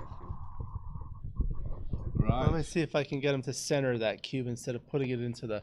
Okay. And, Trip. and as Phil Simble famously says, you want to find out whether your opponent would benefit from winning a gammon on a non-cube in the next game, and they would. So you're really just trying to. If you're going to lose, you only want to lose the 1 point. So you probably err to the side of safety. You know, this is really great to see because Molly's been around forever, but Lynda has not. Lynda has come up through the ranks. When I started with this about 10 years ago, Lynda was playing low advanced, and now she's Oh, playing wow. solid. Oh gosh, She's yeah. a good open player. Yeah. Oh, she's played well. I mean, she rolled some nice rolls, but she certainly played well. You know, I wish I knew who her coaches were to say that because it's interesting, and I just don't. Well, if she's Are they on a certainly break? jumped Does up. it look like they're on a little break? I think Alex is just discussing something with them. Ah, I think okay. So Molly has got her work cut out, as they say. So, Geoff, let's talk about you for half a minute. Okay. Some of your credits you played. I know you played for the British team, correct? At the World Team Championships. Yes, I did. I played in Greece, and I'm the UK online captain. So I sort of picked the team. And apparently you're good in Gibraltar. Gibraltar has been a very good place for me, actually. Yeah, and it's the double elimination that's helped me, which I believe you've got this same format here, because I lost in the first round the first year I won it. So I won about 10 matches in a row after in the fighters, and then the second time when I came runner-up, I lost in the second round. Ah. So if it had been single elimination, it would have been early exits both times. So yeah, Gibraltar's really good. I did win the seniors in Las Vegas a few years ago when I played a tournament. and I became runner-up recently in Miami in the seniors. So maybe. Yeah, but you're kind of young. So what brought you Thank you. into backgammon? It was just I had a big break. I used to play it in the 80s, around about the jellyfish and snowy days. And then I did quite well. I was playing a lot of money games, so I didn't really have to worry much about all this cube strategy. And then I moved into the poker and designing casino games and playing a bit of blackjack. And then just sort of stopped backgammon and then started up again about 5 years ago, 6 years ago. And what do you do for a living? I design games. Oh, you do Yeah, design yeah, games. Yeah. That's, Now, have you read Oliver Roederer's book, 7 Games? no, Oh my gosh, you're not even aware of it? I should know by the sound of it. I haven't. No, are they casino games? No, they are mind games, the 7 top mind games, and he learned each one in order to write this book. It's astonishing. Let me see if I can it's checkers, poker, chess, pan-go, backgammon, da-da-da, and da-da-da-da. Okay. And each one, Go. Did I say Go? No, but Okay, and so Go. And each one is talked about as to what their strengths and weaknesses are. And it's very, very interesting. yeah, it sounds. But like, you haven't written about the games. No, I mean, they're all sort of interlinked a little bit. I mean, I know there's a lot of backgammon players who play poker, Right. and bridge. And my parents, Chess. My Oh, mother's and bridge is in this book. right. And my mother's a grandpa. She'll want me to say this if she's watching my streaming tomorrow, because I know my father, who is 98, will be watching the backgammon. He's just learnt to play at the age of 98, so Oh, wow. that's some credit. So now the games that you design, are they games that people buy or are they used by commercial? Yeah, they're used by casinos, so they tend to be blackjack style games. And they're board games or they're electronic games? Dealt from a dealer. Was it interesting? Was it Are they about to- are they going to resume? They will. They will? Okay, in the meantime, we're filling space is We're what just it's filling in called. some time. It's called filling space. I could push my. We've knocked a few people Yeah. out of this room who are tired of hearing What's in us. this And beverage? that is one of my blackjack games, free bet blackjack. You Oh, have a let's gold see. coin, and you can have this as a On memento. camera, I'm Wow. getting a gift on Okay, camera. I'm going Look to at pass that. it over. There you are, a nice shiny gold coin. You can have the bag as well, Wow. if you, and I'll get you one. I get a Oh. free bet. Now, if I go to a casino in, yeah, you get in a free London, bet. Did it stop I before can you use did this. it? No, you can try. But I won't. I would rather keep it as a Yeah, souvenir. use it as a poker. All right. poker card. Now they're starting again. I will Okay. get up so that the analysts can keep on right. going. Jeff, thank you so much for Thanks, being Candace. here. And thank you for organising such a great Alex, tournament. thank you so much. Thank you. What's in this beverage? Root beer float. Oh, very good. That's No the liquor. 5 point. So I don't know if I asked you, Geoff, but we're trying to feature a lot of women. What is your opinion? How can we get more women to play backgammon? That's a good point. I mean, it would be great. I mean, in England have got a strong female Yeah. presence. You know, you mentioned Mayeron, but obviously we've got a variety of strange women. I'm just trying to think. Candace told me Miranda Moulton was going to come. I don't know if she is. Well, Miranda and her dad Paul do travel a lot. Yeah. And Miranda has been chalking up some good victories. Obviously, Oh, in yeah. Monte Carlo. And they really are focused a lot on improving. You know, they play a lot of BMAB events. So it wouldn't surprise me if they had come over here. I know Paul likes to travel a lot. He's coming to my tournaments a bit. That's great. And yeah, he's a really nice guy. They're both really nice people. Everybody is, generally. That's as good. You know. You better have a look at this, what's going on here. 6-2. Okay, so the 2 That's is an forced. awkward roll. And see, now there's 4s, 3s, and 1s. Yeah, I think I would. Okay. Yeah, people confuse. They say 808 is gammon go. It's not true gammon go. It's a gammon go like score in that gammons are valuable at 808, especially on a 2 cube. But true gammon go is 2 away, 1 away Crawford. Well, this is looking good for Molly up tonight. 6-3. Makes the bar or the ace? I would make the bar I agree. because your opponent isn't even next to your prime. It's actually a good roll. Get him a drink, have him dance on the rooftop, right? I think you said that one time.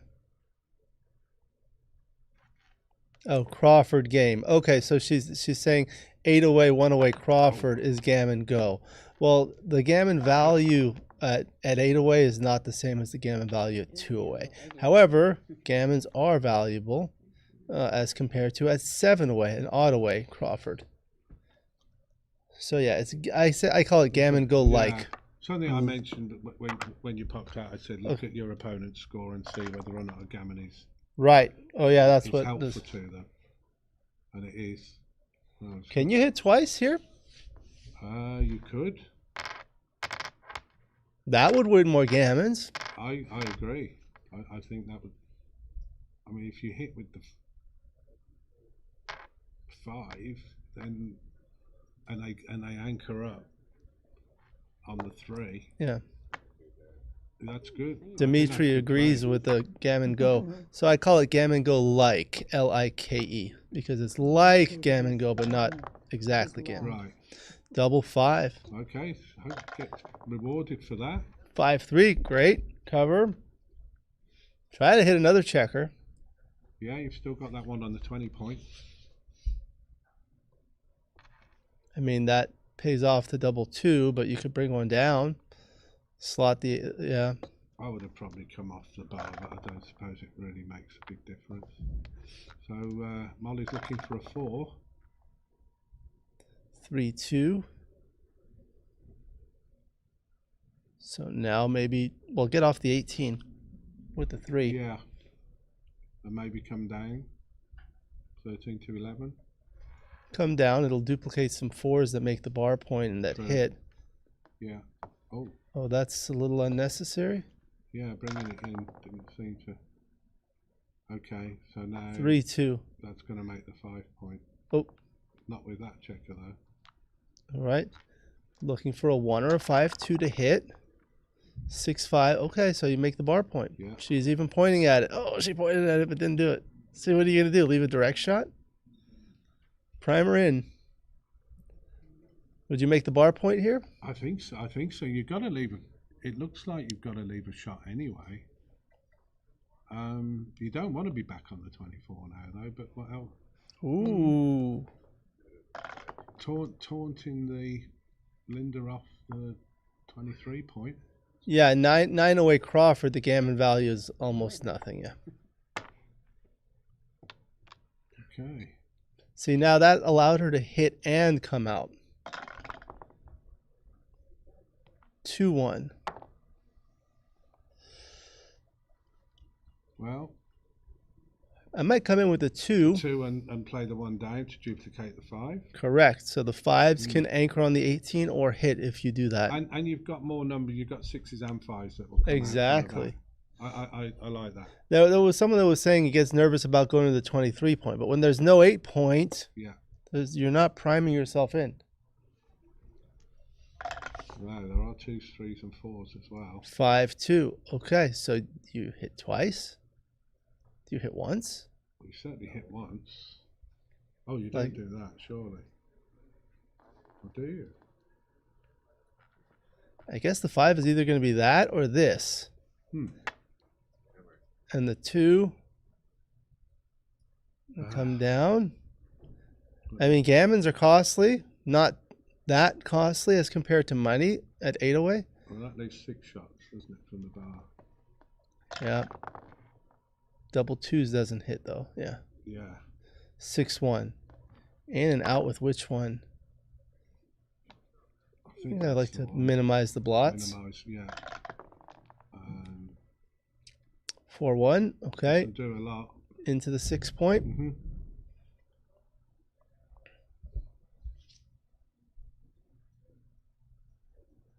It's too big to hit against the 5 point board, even though you have got an anchor.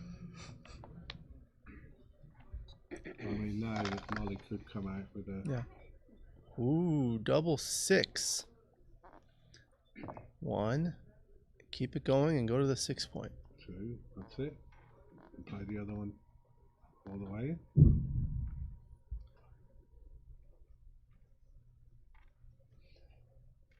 Let's see how many likes we have here. Everybody hit the like button, please. I'll be doing it tomorrow when I have a look Thank you. at the recording. We've got only 9 likes, 58 people. Everybody smash the like button.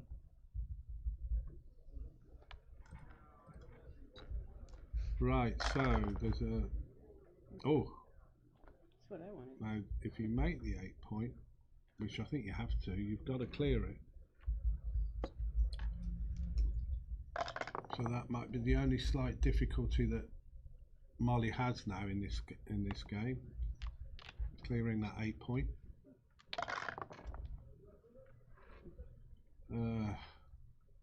That just places the 1. You don't want to roll that again.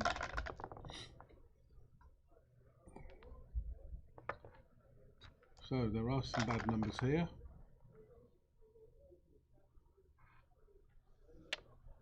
But just about plays.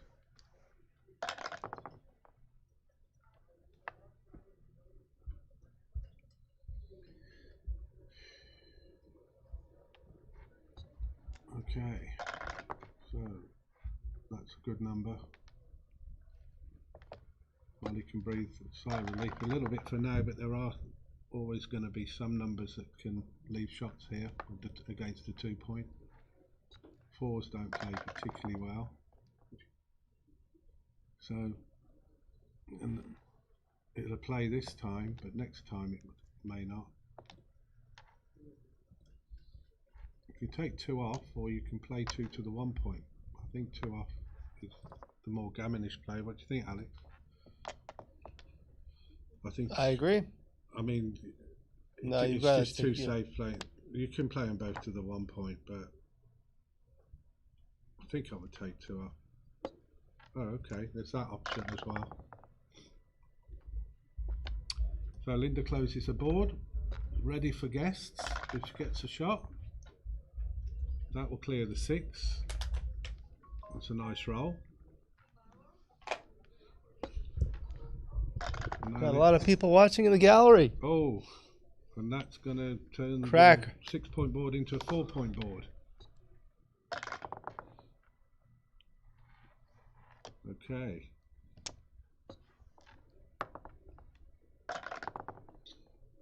Two ones. That's going to cost her some gammons. She Yeah, can't I was move. just going to say that it's starting to. Okay, this is awkward. Yeah. When you strip the second highest point, things get awkward. So you roll a 2 next, unless a double, except for double 2, it becomes awkward. Except now, double 2 is good. But 2s are bad. Double 6. Adds Some to the gammon gammons. column. Aloha from Maui, Maui Joy. She's wonderful. I had the pleasure of meeting her one time. Another Oh my one. gosh.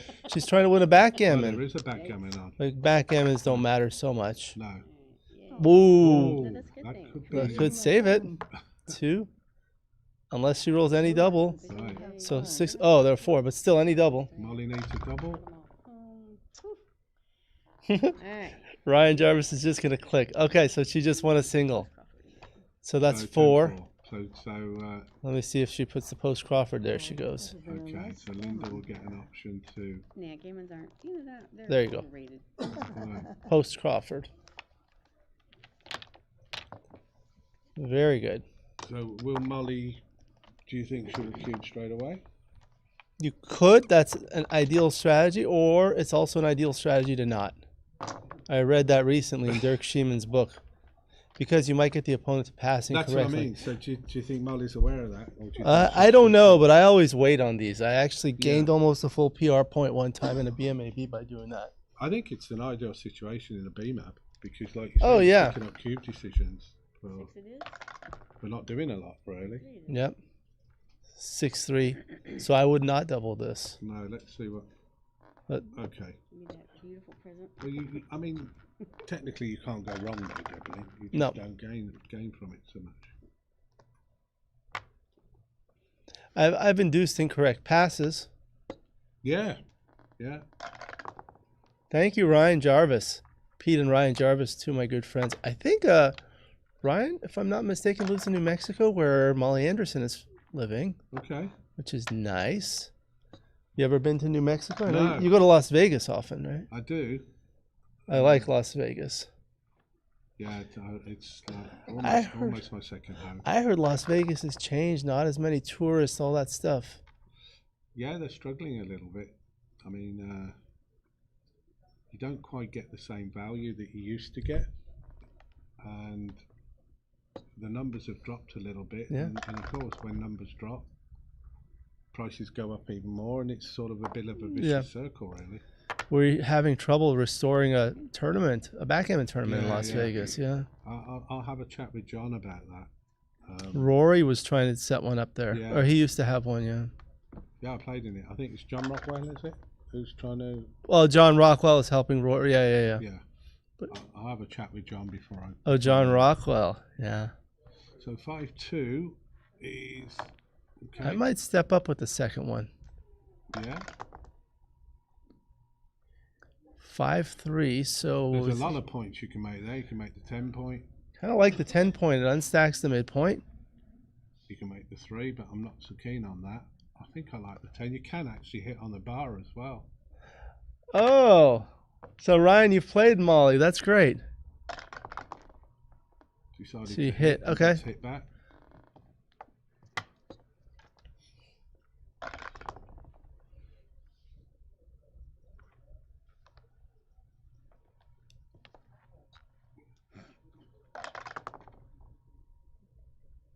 So the only thing with slotting that 5-point is you've got a strict 8-point to cover Yep, it. exactly.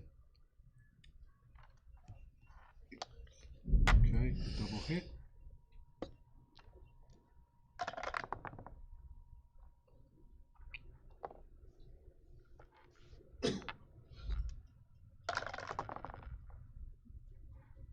This could be a lengthy game, this one. Yeah.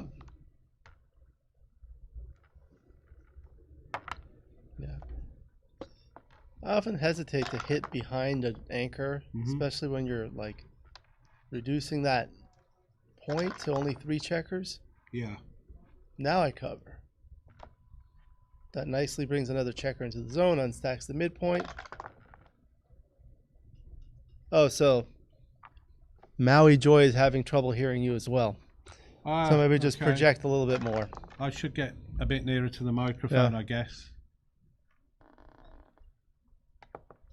My dulcet tones aren't coming across at this distance, so.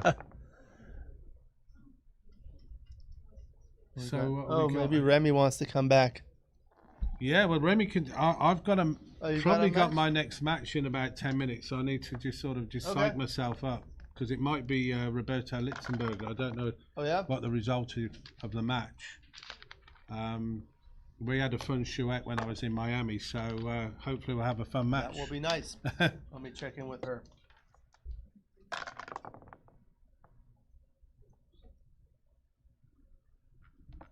Okay, Diana makes the 4-point, and now Molly will be trying to bring her checkers in safely. That's not a particularly good roll. Can play safe.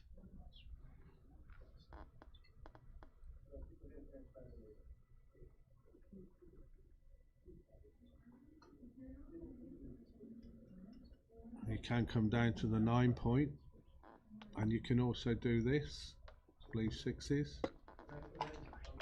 Sort of a little bit of a risk reward. It didn't pay off. Lynda's going to hit. Could come out from the 20, but I think playing down to the 10 is what I would do.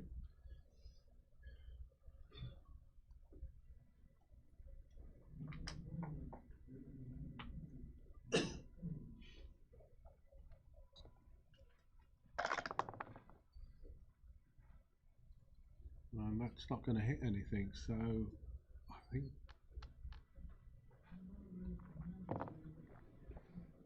select him to come out to the bar. And that's a good roll. So Lynda's starting to turn the screw a bit in this game after Molly had all of her checkers escaped. So could hit on the 5 here.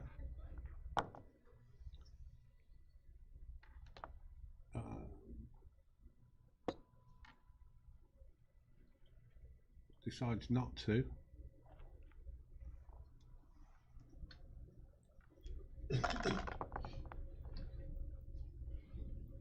Right. Have you seen this board in person? No, it looks really good. Yeah, yeah. I'm really, It's really it nice really to looks play. good. Yeah, I'd like to Legacy see boards. it. Yeah. Yeah, Step over to the next room if you have Okay. a moment. Yeah. definitely. So Molly did a bit of a risk and reward and didn't get rewarded, got hit, and Okay. so now she's got that checker bat, and that's awkward as well. Scotty Callan, hello. Asking who's commentating. I'm here with my good friend Geoff Hall from the UK. Hi, Scotty. I don't know if you're aware, Geoff, there are approximately 100 or so, maybe 120 grandmasters in backgammon, but there's only one single Jedi master in the entire world. Which is pretty, and he comes from the UK. Yeah.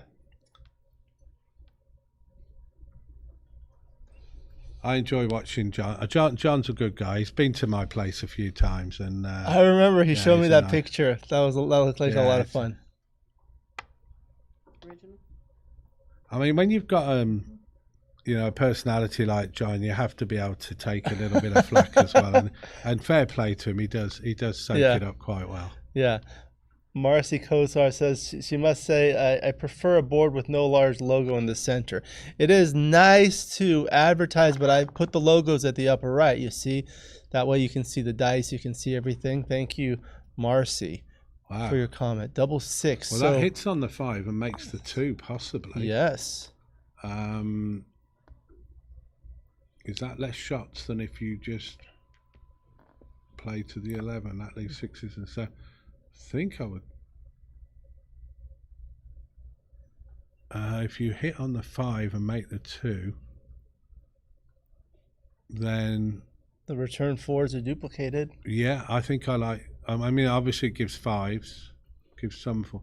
See, that's the alternative, but that Okay. gives 7s Sixes. as well as 6s. 6s, 5, 2, 5, 1, and 4, 2. Yeah. So 17 numbers. 3 is Wow, a that miss. was 1 6 that doesn't hit. Although it wouldn't hit the other way either. It would have missed. Would have danced. Would have danced, yeah. I don't see much here.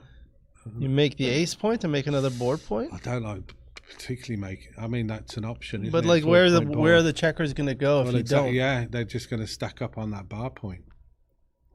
You don't really want to play into the 4. Does give you a 4-point board. James Cantil is a Jedi Master. I don't know who that is. Oh, that hits and covers. Pick and pass. Yeah, pick some. That's a great roll. Yeah.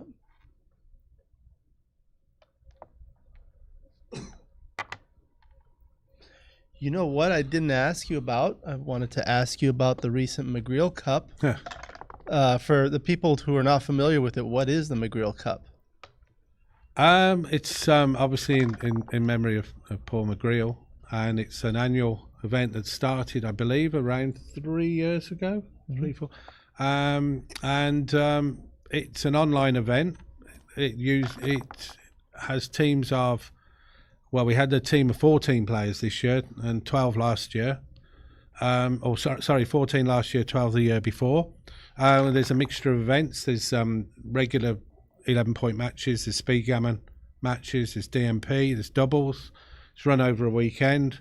Great commentary. The USBGF did fantastic setup on the commentary this year. Stu did that. Stu's done a tremendous job. I had a pleasure of helping with the commentary, and it's for those that are not aware, it's a team event between the U.S. and the UK. Yeah.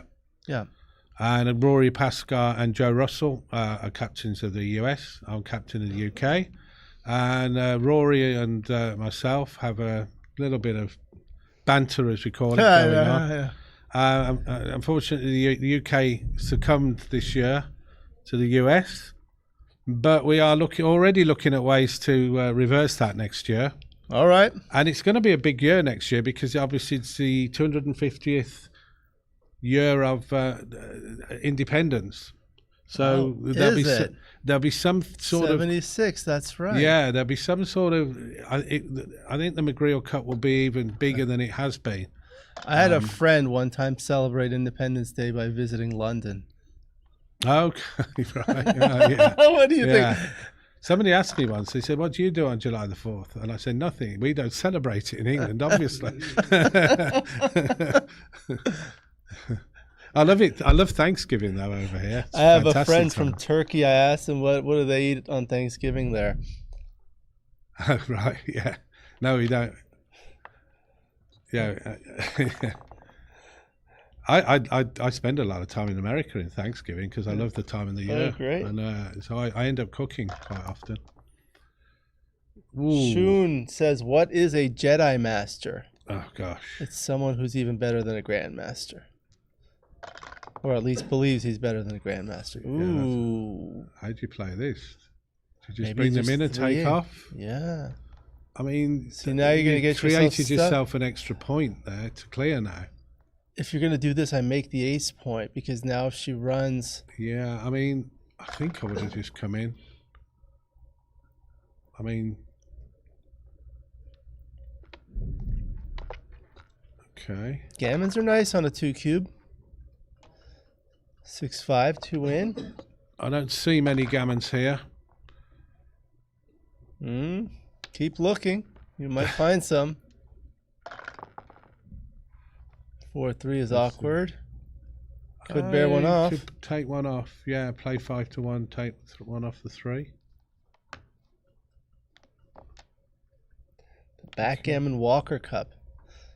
I was hoping Joe Russell would be able to come here and talk about the McGreal Cup too. Ooh, Don't get Rory over here because he'll just... he talks too much. yeah, he just loves rubbing it in. We are going to have a discussion about what we're going to do next year, and I've already got It's a lot some of fun. suggestions. No, they're going to have the World Championships in London. That's going to be great. Yeah. So now she's forced off. Yeah.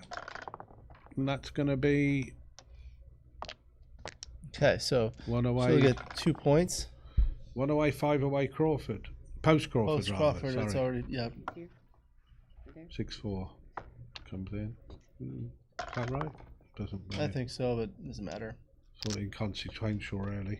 Yes. Okay, I'm going to go and prepare for my match. Thank you very much. Thank you, Jeff you, Hall, Alex. good luck. Thank It's you. been a pleasure. Maybe I'll see you again at some point. Look forward to that. And I hope I entertained your viewers. Oh, yeah. There won't be anybody from the UK up No, at this but time when anyway. my friend John watches, we're going to set up a chouette later. Yeah. Yeah. Thanks, Alex. Thank All you right, very take care. much. Thank you. Thank you. Dimitri said there have been 4 McGreal Cups. First one was in 2020. Thank you, Dimitri, and happy birthday to Dimitri Obakov. Actually, Rory Pascar had a recent birthday. 5-4. Yep. Right. So that's Jin.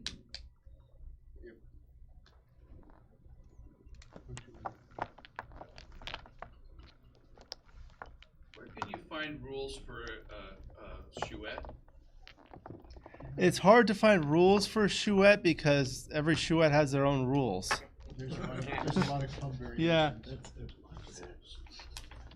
But a chouette is a variation where multiple people can play. One player plays against the rest of the player. That one player is called the box, and the rest of the players are the team. There's a captain of the team or a player who actually plays the checkers. And usually the box has a cube against everybody. Double 5. Okay. And like this. So now it's a double. See, the thing about this double is like it's obviously a take.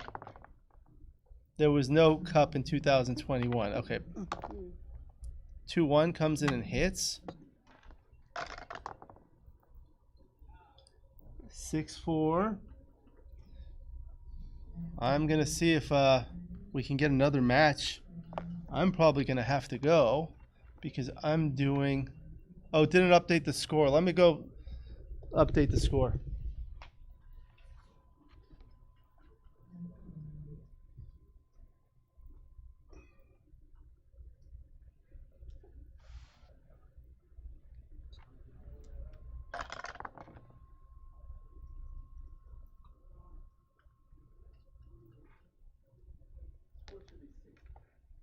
Oh yeah.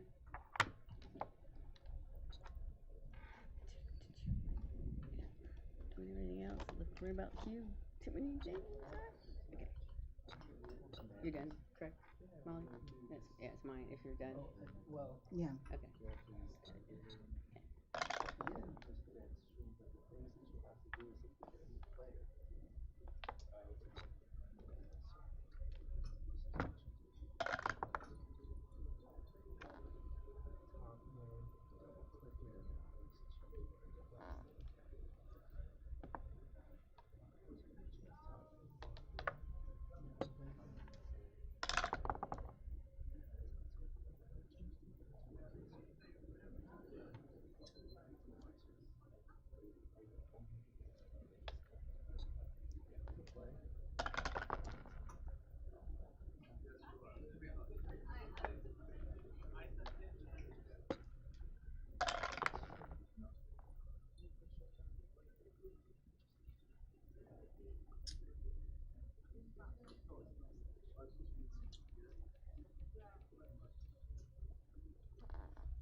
So 3 left.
All right, at the conclusion of this match, I'm going to have Nick Peters and Stu Steen Connolly help me with the final one. There may or may not be a commentary. I'm going to go home early because I have to wake up early for the seminar in the morning at 9 a.m. Phil Simborg, oh, that's a miss. Phil Simborg and Akiko Yazawa talking about cube action in a match, which is very important. She's going to need a double or twice, a miss twice by Lynda. 5-4 is a great roll for Lynda. Molly's going to likely need a double. 2-1, unless Lynda rolls a 2-1 twice. Okay, now it's now or never, double 2 or better. 5 rolls. That's it. Congratulations to Lynda Clay. We're going to take a quick break, and I'm going to try to find the next match. Come back. You were, and you did. Oh, well. Yes. To say the least. So are you getting a text message when you What have the- when it's up? What operating system y'all use? This is all this computer, I have no idea. Oh. This is Windows. Yeah, for come sure. here. I just don't know what version. Nice. Thank you very much. Congratulations. Thank you very Well much. played. Appreciate that. Thank you very much, The Molly. last match you got a text message. Did Okay. not- Not Not in the least. But you had a pleasurable opponent, right? You play Jerry Oh, she's coughing. Smolsky. You About the play. what? Good luck. I hope you win the whole thing. Oh, thank you very much. I appreciate that. That's pretty cool. And likewise, right? It's a double 11. Hello, and thank you for joining us at the 2025 California State Backgammon Championships. I hope you're enjoying the action. My name is Alex Eshaghian. I'm running the stream, commentary, and social media. Please subscribe to my channel with hundreds of backgammon videos via the link in the description. If you love backgammon, you can become a member of the channel, giving you exclusive access to the most popular videos. You can also purchase my backgammon books by following the link in the description. Our stream sponsor is Legacy Boards Backgammon. Bill Shea created the board that we're playing on called Back to Cali. I did an interview with him for the Los Angeles Open 2025, going through the beautiful Legacy Boards Backgammon tables and tabletop boards for you to enjoy during the breaks. And I have the owner of Legacy Boards Backgammon, Bill Shea, joining me. Welcome, Bill. Thanks, Alex. Thanks for having us, and we're thrilled to be sponsoring the LA Open this year. We're delighted to have been invited. My pleasure. How are you doing today? Doing great. We're full on spring, it looks like. Yeah. So for the viewers, these are some of the most beautiful high-end luxury boards, and we're going to talk through them, but I wanted to show some pictures of some of your boards. A lot of them are on the website, but we'll start by showing the viewers some of those, and maybe you can go through and give us about like a one-sentence overview of each one.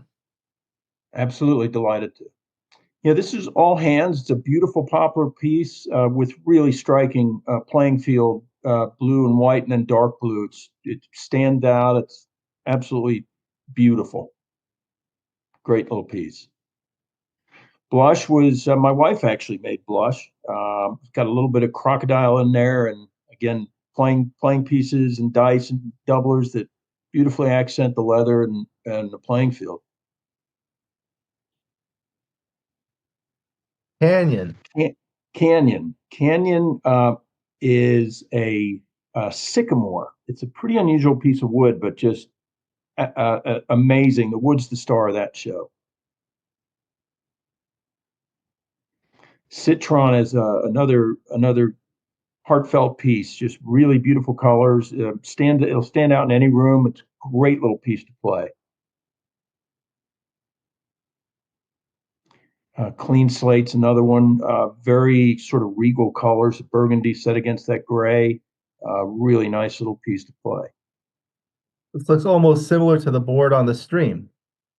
Very similar. Not quite as dark a playing field as Clean Slate. Will be a little bit lighter, but very similar. And yeah, we'll have photos. Well, you'll be able to see it during the streaming. Yes. And Crush. Crush is a favorite. That's a table. And just it's obviously Orange Crush for those of us that remember the beverage. The colors just told us that's what we needed to name it. A really neat piece with great natural accents to the wood. One of my favorites. We actually made that for a New York interior designer, and just a really dramatic piece of wood set on a beautiful table base. Really fun piece. We still have that piece. It's still available on the website.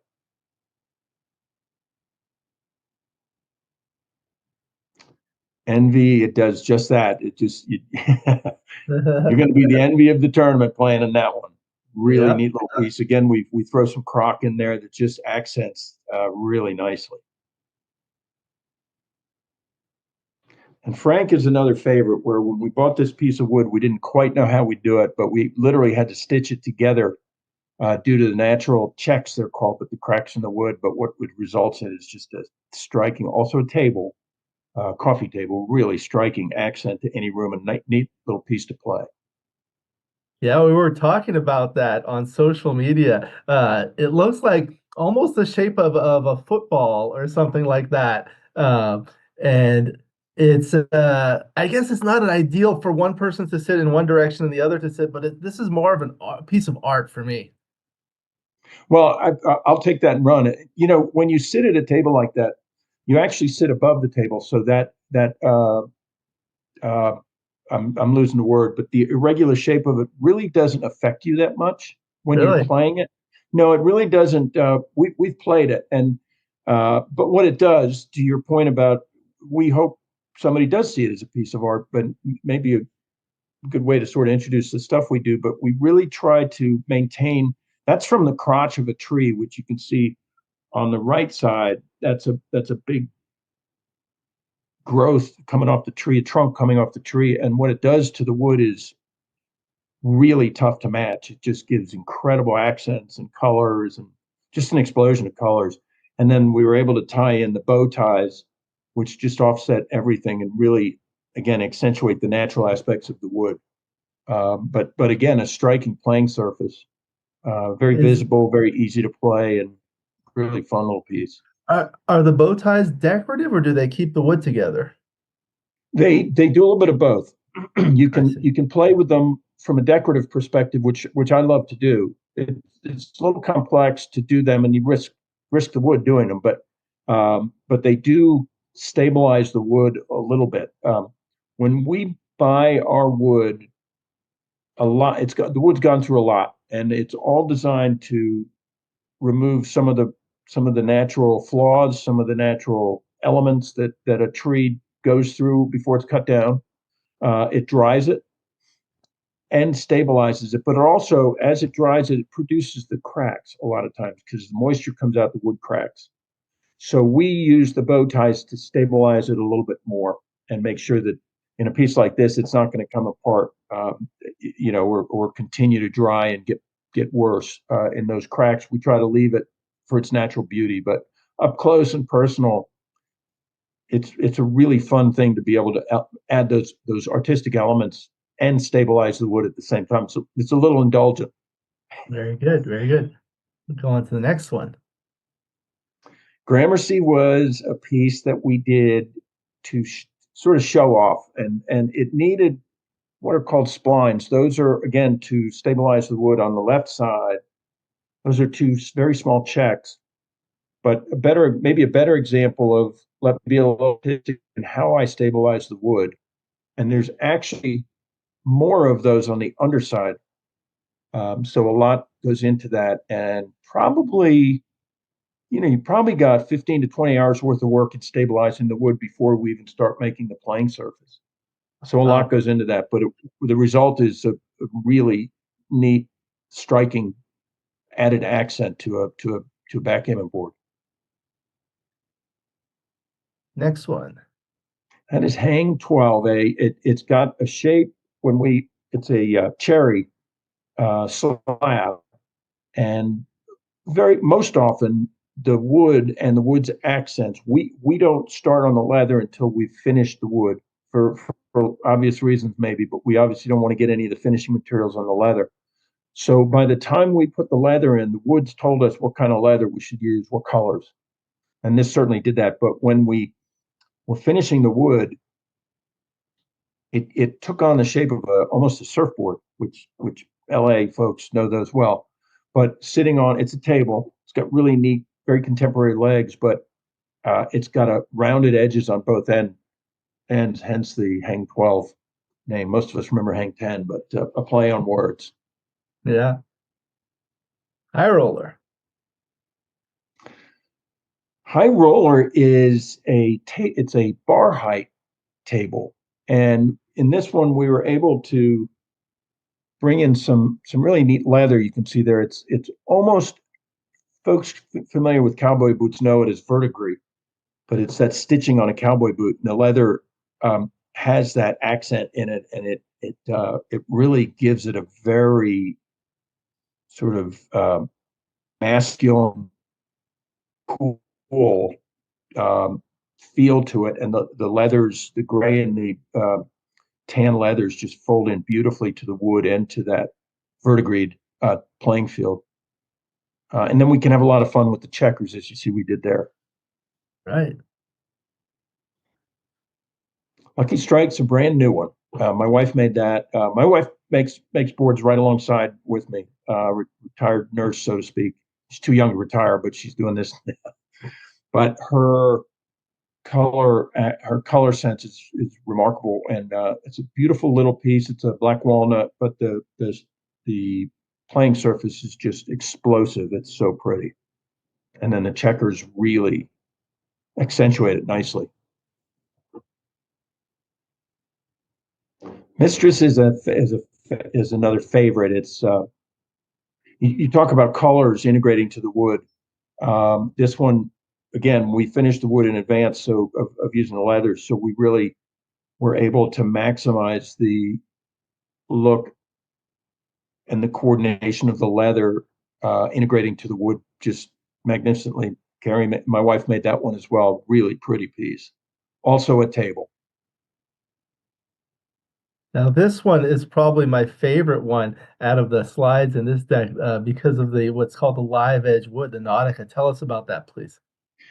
Nautica, that is it's a maple slab, and when we got that piece of wood, it had so many unique attributes to it. What you see towards the left there are actually, those are bug holes. Bugs live in trees, and that's one of the things that we get rid of through the drying process before we acquire the wood. But also rot and sort of degradation as a tree ages. But when we get it, it's very stable, it's very stabilized, but we then have the opportunity to really maximize it. And as you can see, that here is so dramatic. And the table base we put it on it's a very stout, really impressive table base, but it just reeks of that sort of nautical feel, and almost a compass-like rig there underneath it. But we were able to bring a very stately playing surface into the piece, and with the colors and the natural elements this had, which are very dramatic. This is on the website, and other pictures show it off even further than this. A great photo, but between the live edge and those natural elements that we've been able to capitalize on, it's a very striking piece. It's a pretty good sized table, but like most of what we do, it is a coffee table. And a lot of times we'll include, folks will ask us to, we can include a piece of glass that'll go over top of that playing surface. And it winds up being a really striking, impressive addition to just about any family room, living room, wherever you want to have your backgammon conquests. But you'll be asked about this one if it's in your living room. Oh yeah, for sure. Saddle Up was another fun one where we took some natural element. We took some of the natural aspects of the slab and were able to stabilize, but also sort of an added element in those splines to the right there. They do stabilize. There's more underneath, quite a few more, in fact, on saddle up. But again, we went back to that verdigreed leather, which is really a beautiful leather. And then the tan playing surface and the bold white make it a really easy piece to play. And Alex, you'd probably stream on that one beautifully too. But it's a very strong, really striking piece. That's a tabletop. Beautiful. Next one, Sailor's Delight. Sailor's Delight was a really fun one. It's a box elder, which is an unusual piece of wood to me. I've heard of a box elder, I guess, but we do some box elder. It's a really light, very attractive piece of wood. And using, Alex, as you pointed out before, that's a really pretty live edge.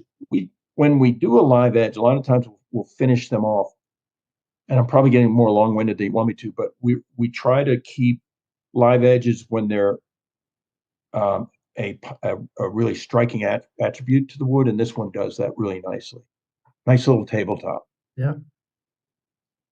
Square Root. Square Root was a really fun piece that my wife made. She made a lot of them, actually. Now that I come to, as much as I talk about her in it, but it just is a very concise, very solid, beautiful little playing table. If you go to our website, please do note the dimensions.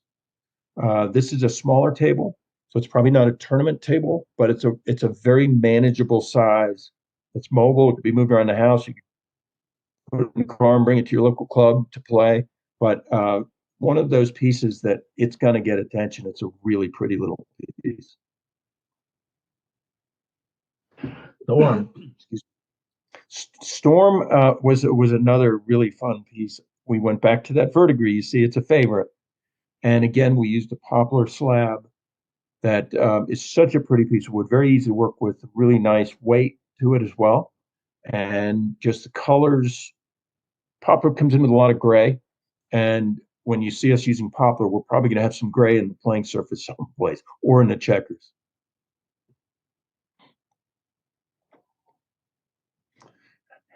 This is probably my favorite, and it just told me up and down when I put that leather in there that those look like a pair of church shoes you're wearing at church on Sunday, and a beautiful bold croc design. You notice there we have the stainless clad checkers, which we can do upon request. Sometimes we'll include them in a board, but just one of those pieces that it's a table. It's a good sized table. It's not too big, coffee table, but it is a showstopper. Really, really attractive board. Worth Avenue lives in Palm Beach, Florida, and was another piece we designed for an interior designer who sort of spec'd it out. It was a first of its kind for us, very unusual, but it's a white lacquer finish. It is a tournament size playing surface.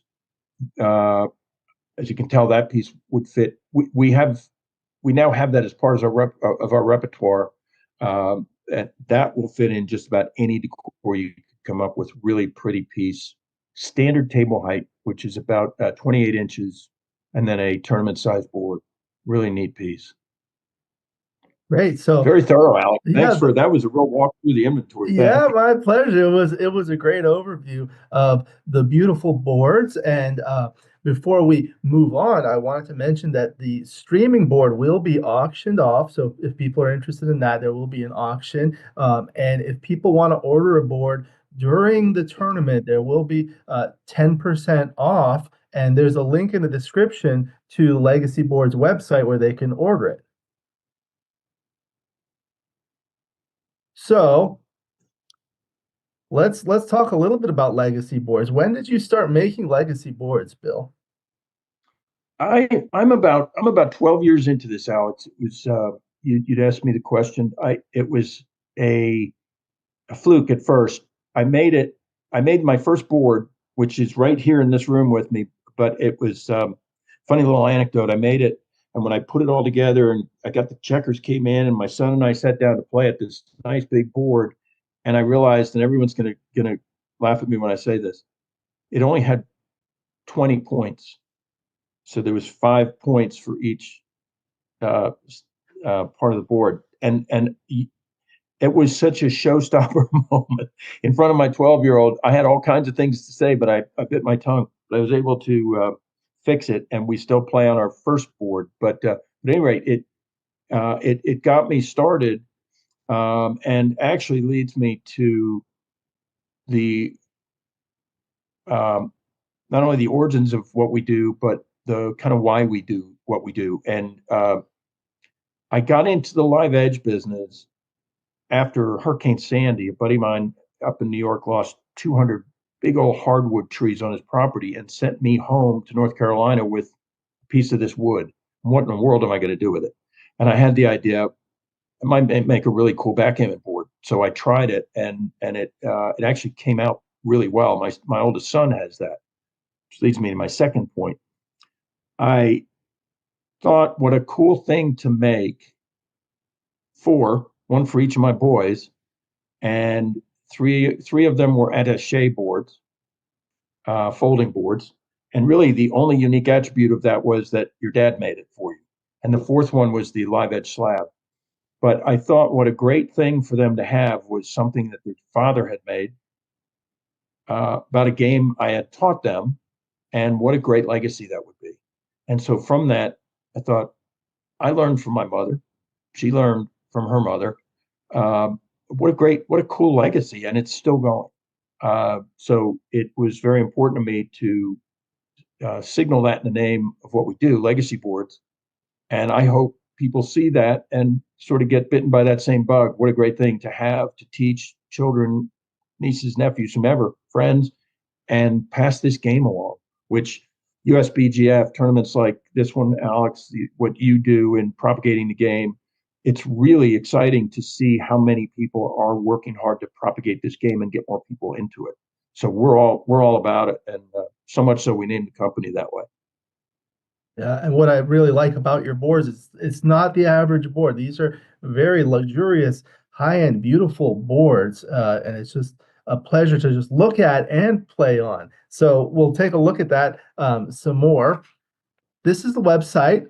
There's a link in the description to where you can view it. So this has all the stuff. There's the backgammon boards and the tables. So just for the viewers to understand, you make tabletop boards, which are basically flat, open boards that don't fold up, as well as full tables. Is that correct?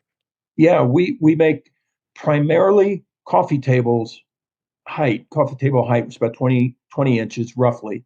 And we've now gotten into, as you saw, scrolling through our other pieces, we actually do 28-inch regular height tables as well. So we're really kind of running the gamut right now.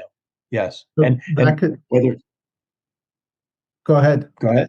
What you see right there, as you pointed out, Alex, thank you, is backgammon boards will take you specifically to the boards, and then tables there. And we also, not to divert attention too much, but we also, across the top banner, we were forced into chess by a customer that said, "Hey, do you do chessboards?" And my ego won't let me say no. So we're now doing chess pieces as well. So those.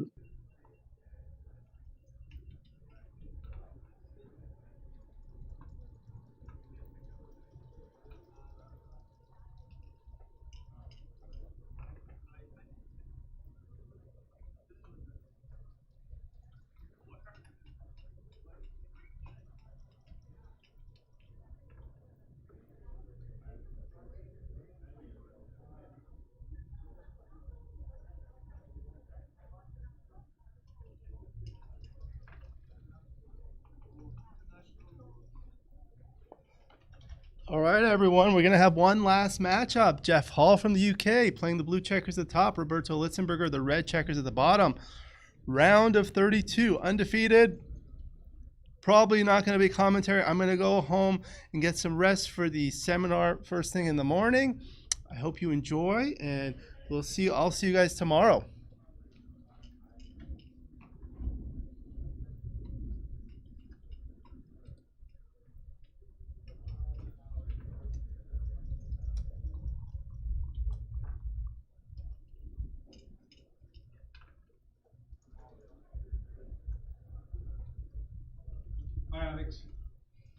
Hey, there you go. I just replied.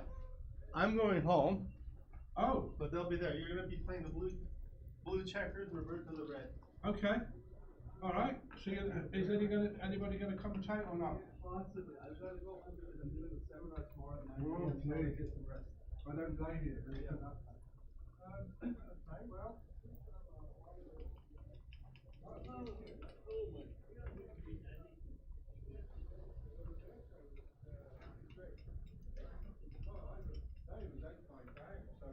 Yeah, he came back. He came back. Please sit there. I think most people prefer the double chairs just to make sure your camera's okay. Okay. So you want me blue checkers, yeah? Please, if that's okay. That's fine. Just want to check to make sure just come around the row. Please sit on this chair. Want to make sure the camera. These are the player cams on the corners. Oh, you got player cams. That looks good. Oh, I love this board. Thank you. Oh yeah, I hope you enjoy playing on it. The visibility is really nice. People Really enjoy good. it. That water is fresh for you. Here's a score sheet. Thank you. 11 points. This is Nick. You met him? Hey, Nick. Nicholas, nice to meet you. Nice to meet you, Nicholas. Yeah, good luck. 4 sheets. Yeah. Yep. I love He'll this. be in shortly. Is it just this bit or is it the whole? That's the board. Yeah, it's just there. Wow, that's It's a solid piece of You wood. don't carry this around with you to tournaments, so do you? That is I solid. was. isn't it? He was carrying it for like a Wow. month. That is it your board, Alex? It's Hans's board, Hans Ghaffari. He won it in the auction last time. Lovely. Lovely. And even the checkers are nice, actually. Yeah, these are only Craft Studio. You know who makes these boards also? Guy Haslam. Oh, Guy. But you know him Yeah. from From the, yeah. Beautiful. Bone Club. Fun club. I've seen some of his boards. They are amazing. Unbelievable. Unbelievable. Mm. All right, let me see if we can get. I'll come out and I'm okay sat like that then. Yeah. I was okay. I'm glad. I'd rather have.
I'll have to run to the bathroom, but I'll set this all up. Okay, all right. When I come back, we're ready to go. You're gonna put your camera on as well. Yeah, yeah, I put it here just to. You're gonna run it through XG then. So I was gonna probably do that, but if you're doing it, I may not. Well, I take a while to do it. If you run it for XG, it's great. I do it because I put it up on my channel too. Oh, okay. I think this is a pretty heavy one. You Yeah, got this it? is up high. Okay.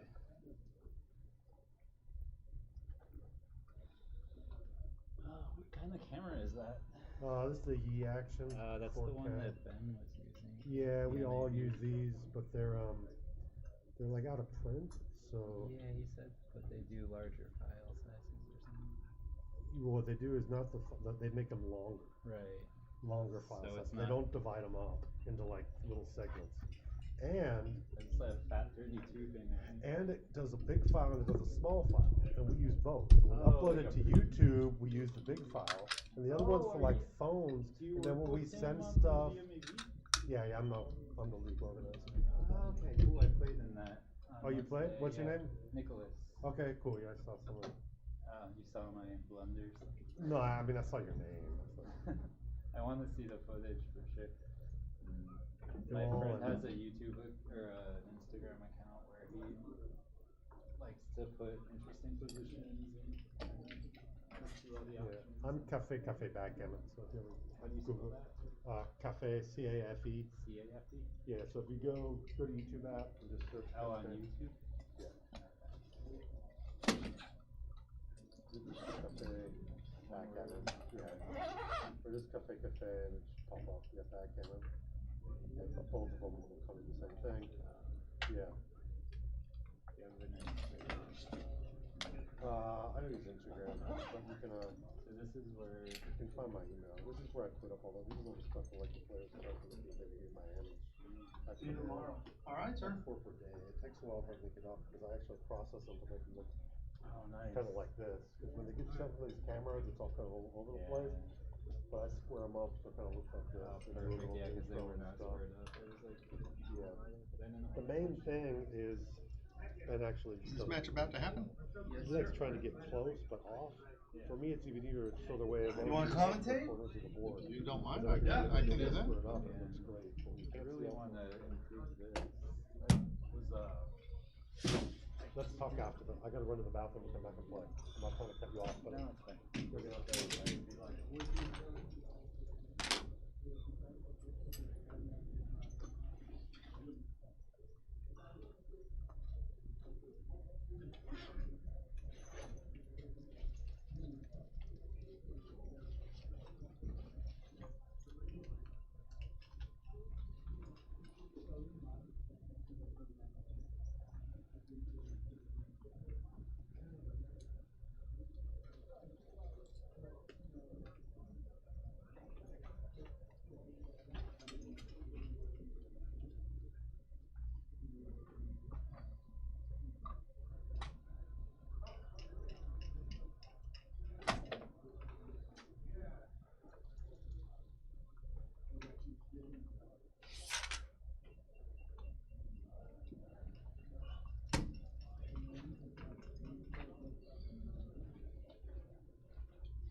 It's fine, yeah, that's.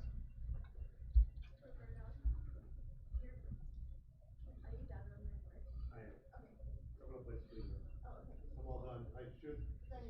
All your stuff should be on the board. That's Jack. That's Jack. Just take it down. We rigged the top of your dice thing, so that's it. So he's doubled up the chair for us as well, because it's a bit better for looking. I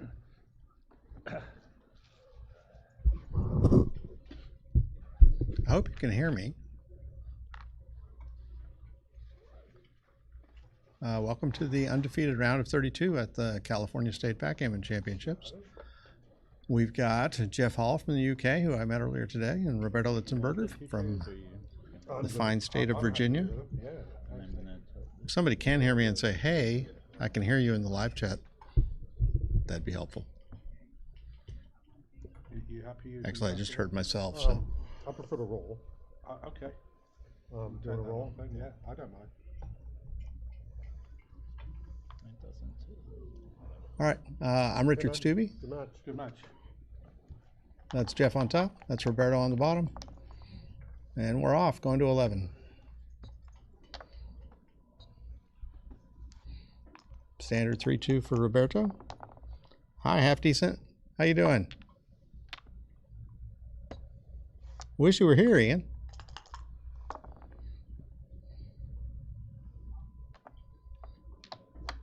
I'm gonna put the cube on that side.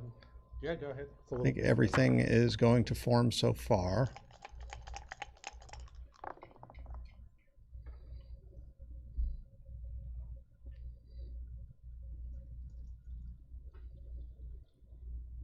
Not a pleasant 6-1. I think just go ahead and make the 7-point though.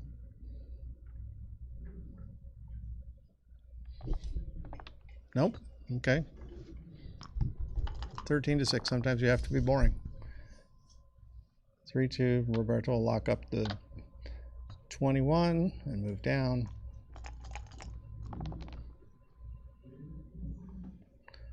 There's a big shot from Geoff right off the bat.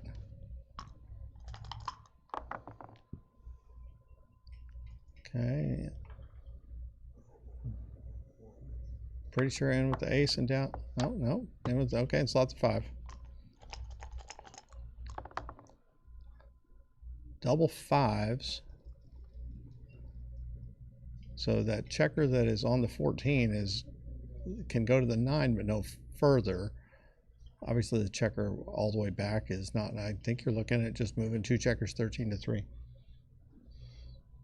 Hi Margie. Thanks for letting me know I can be heard.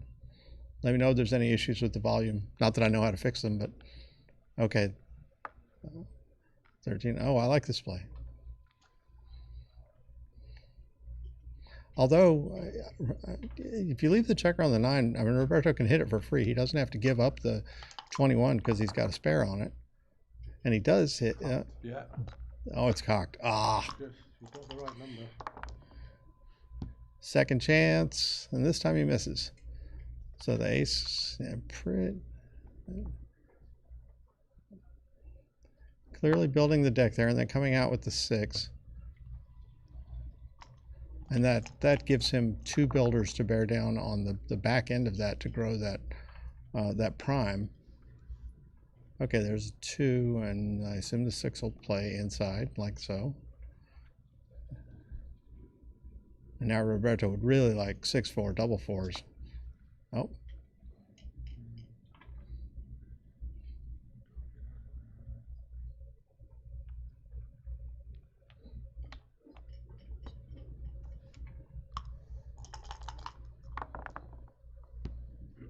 And 6-4 is exactly what he throws.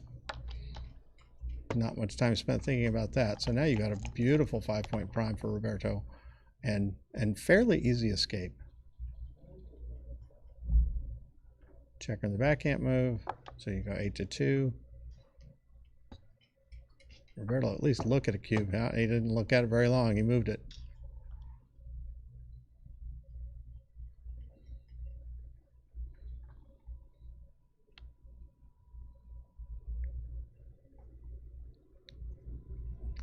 I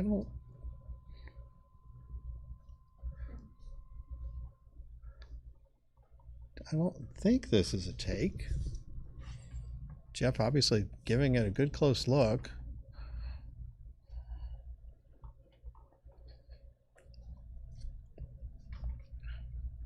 And decides to take it. Okay.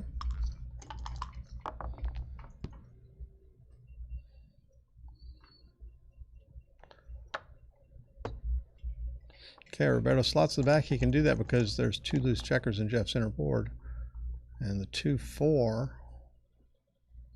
will fill one of them and then slide down to the 11 where Roberto would need a 7 to hit. Sure, Roberto would love any 3 or 6-2 or double 2s. That's a pretty nice. Ooh, decisions.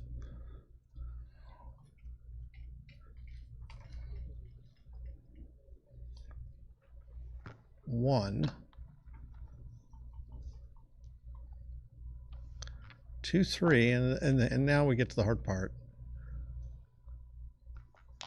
Go ahead and hit.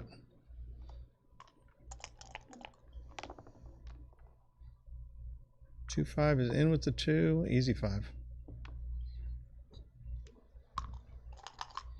Well, really nice work here by Roberto to get this started. Okay, 6-2. I guess just play, yeah, 18 to 10.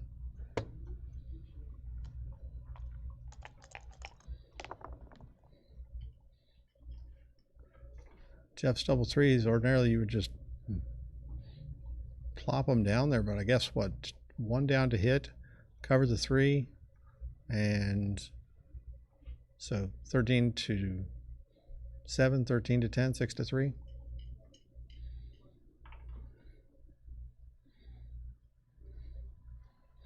You would like to get Roberto, at least one of Roberto's checkers behind a prime, but it's really hard to do because you've got so many checkers on the 1, 2, and 3 points.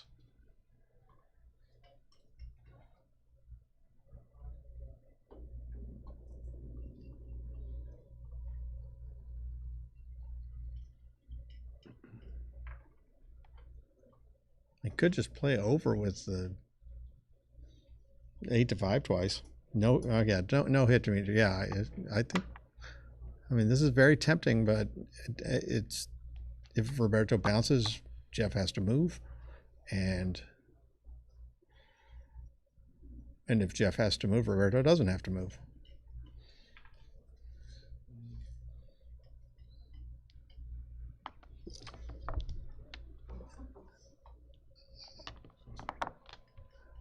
Keen, it's a little blurry to me too, and I'm not sure why, and I don't absolutely have no clue as to how to fix it. There's a 4-3, which hits, you know, and now kind of shows why you didn't want to do that hit, because now you've got 2 checkers back there, and probably not a gammon, but more likely than before. 5-1, go ahead and hit. Yeah, I mean, if you can get a 3rd checker back. There's a 2. Now the board will start to crumble on the next roll. Easy 6. I think either one is acceptable.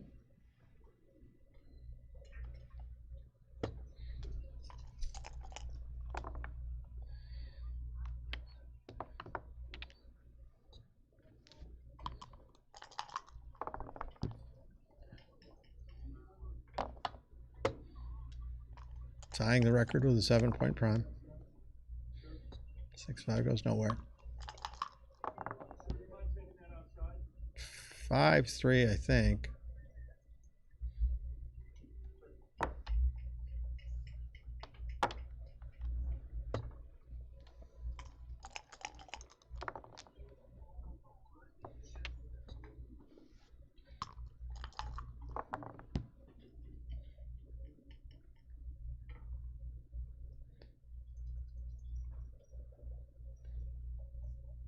Don't think you want to give him a chance to get loose.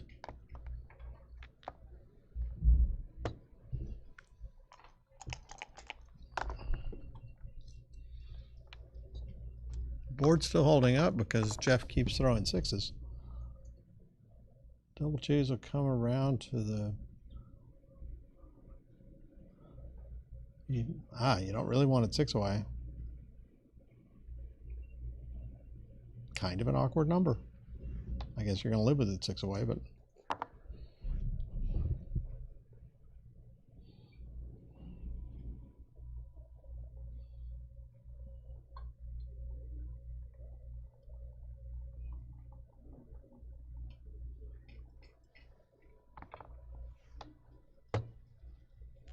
You can see the potential for some awkward numbers for Roberto here, and while I'm sure he would very happy to see that 3 break down Geoff's board a little further. 2-1 is, I assume, 8-5.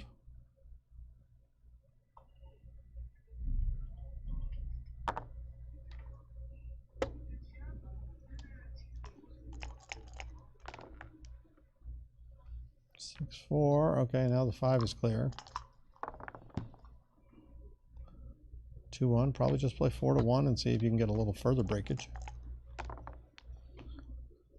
Can't get any. 4-3, clear the back or clear either. He's going to clear the inside, the 7th one.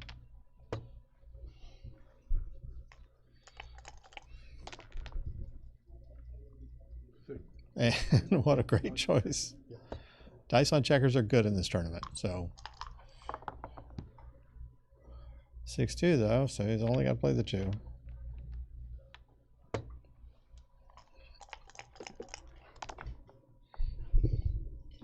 5-4 gets out, but now leaves that poor checker ready to get 6-4. Leaves a shot. 2-5 pops him out, so that puts the game right back in. I think Roberto still has a small advantage, but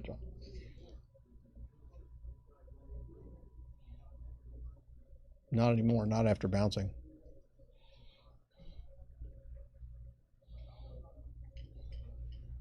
Just in terms of race, I see 52 plus the checker on the bar, so that's 77 for Roberto.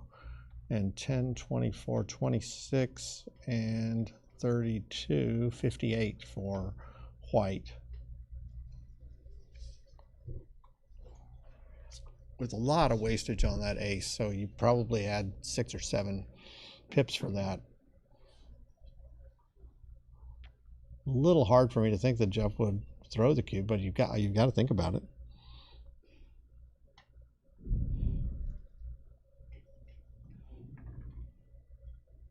A big number like 4s, 5s, and 6s would all just put Geoff in a huge advantage.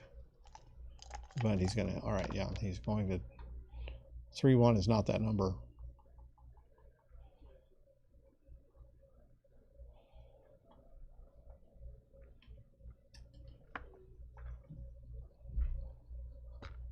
Roberto is now thinking the double 5s would be just about the best possible thing he could throw, and it's 4s instead. So now Geoff's one step closer. I think he's still fairly likely to leave a shot here, and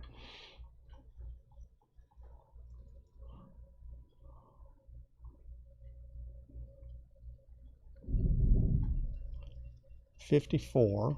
He was at 58, so 54.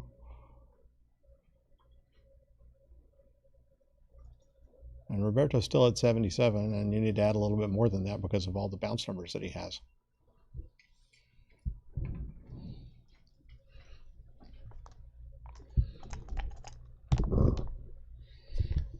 6-2. He can't save a checker, so play with the 6 to there. He can't move. He can either leave 7s and 13s. Obviously, 13s can't be hit. Or 9s and 11s. So let's see, that's 5-4, 6-3, and 5-6. 6 numbers hit.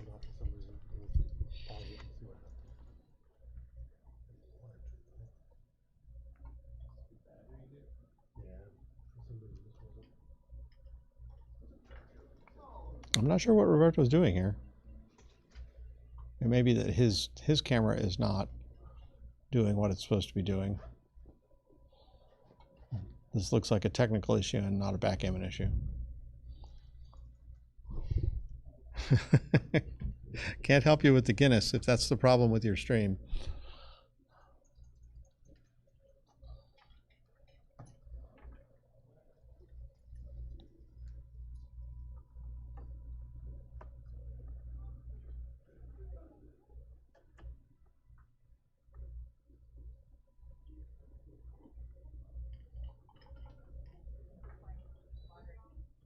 Yeah, from everything I can tell, which isn't much. I mean, I'm seeing the same stream that you are.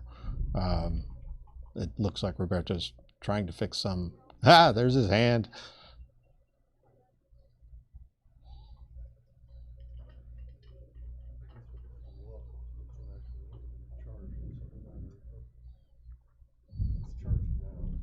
What about now? You got back up with the stream, I guess, if you need it. Roberto always brings a lot of equipment to these tournaments. He's got the giant batteries and some other things, and he's been very helpful when like other people run short of these things. Now I think Geoff has a double, and I think probably Roberto has a pass. He's not likely to get a direct shot or even an indirect from here. Yeah. So looked like a really good start for Roberto, and instead Geoff's up 2-0.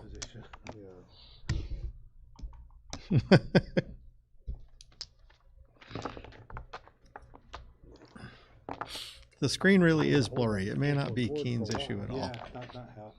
And then obviously the lucky hit. But, I mean, it's tricky when to throw the cube over, especially a You know, it occurs to me it's 10 o'clock here, and so it's what? It's 1 in the morning in New York. It's 6 in the morning in the UK, I guess. So you know, if you're in the UK and you're getting up super early, you can see Geoff Hall play backgammon.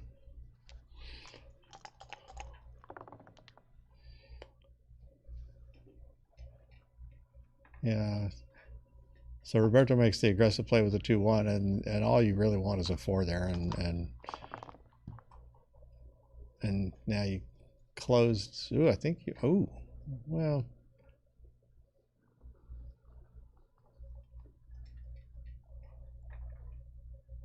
Six to 5, I think, is certain. I guess you could make the midpoint, but you'd rather have the 5. And then your 4. Okay. That duplicates aces. It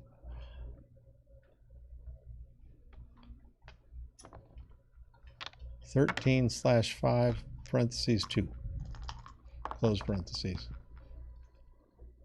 Okay, easy 4 and make the 11 with the 2.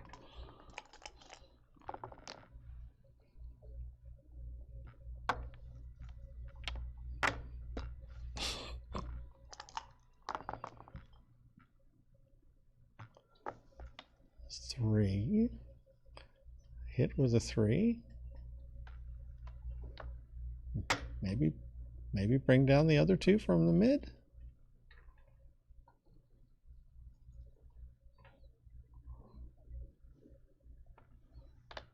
Sure. That's a pretty sturdy looking structure that Roberto has. It is still mostly in the outer board, which is not your favorite place to have it. But it certainly has the potential to become a solid prime of 4 or longer.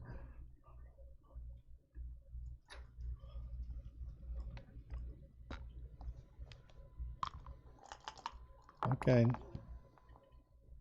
4-1 will make the 7 point.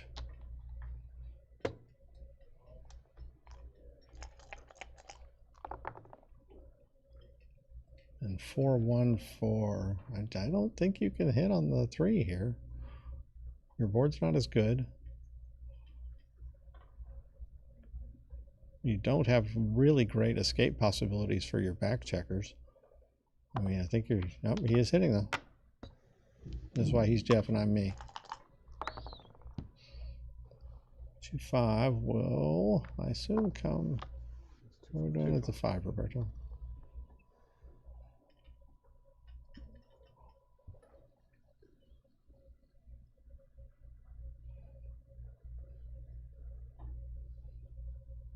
Roberto's thinking with his hands, and like sometimes I can't tell what his hands are thinking.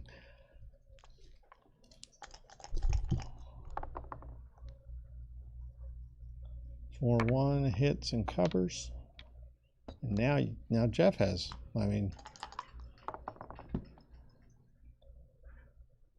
Roberto can come out again, and I would think he will. No, okay, we're going to try a different 5 this time.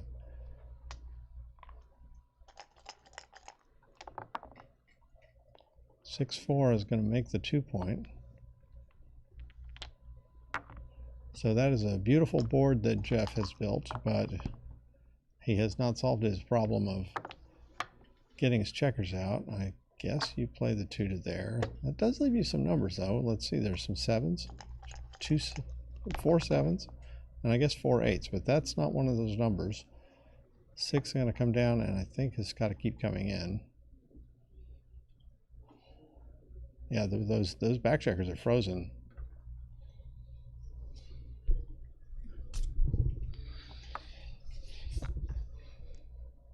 Okay, doesn't keep coming in, which opens up the checker, opens up Roberto to throw a 6, and he's also got numbers like 5-1, 5-2. 4-2 is less exciting.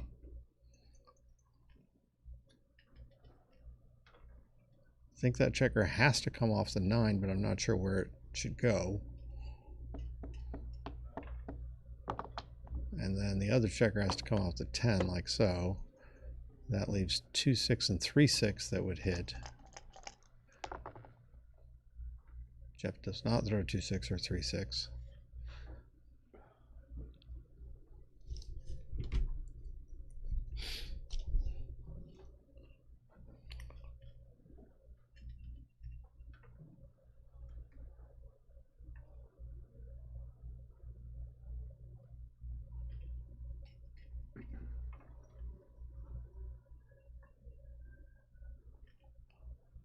I'm thinking you want some daylight with the ace to move out from the 23 to the 22.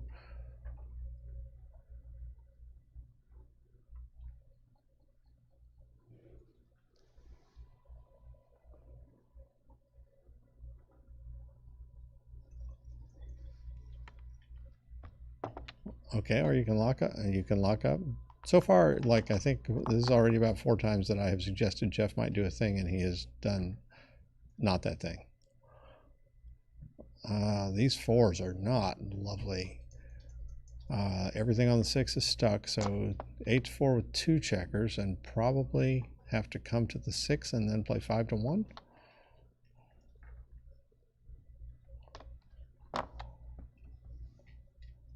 Yeah, that's the easy part. 3.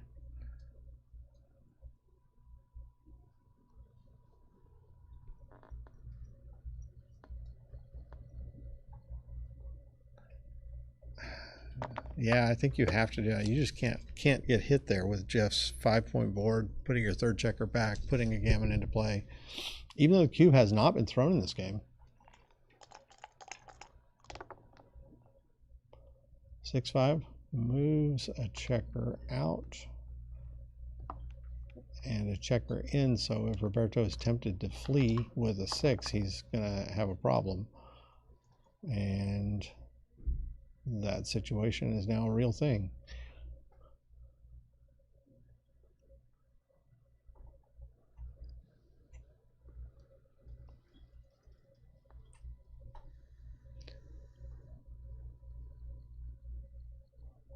Just a really unpleasant decision. If you play 6-5, you've got 2s, 3s, and 5s, plus the 5 going out. If you play down to the ace, you've got, I mean, you can play 2 checkers to the ace, but nobody wants to have 3 checkers on the ace. You can do that, which looks pretty dangerous also.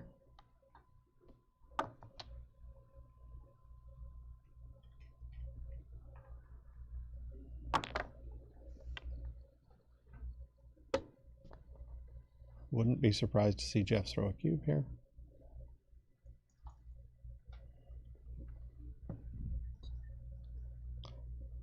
And I don't see how Roberto takes this.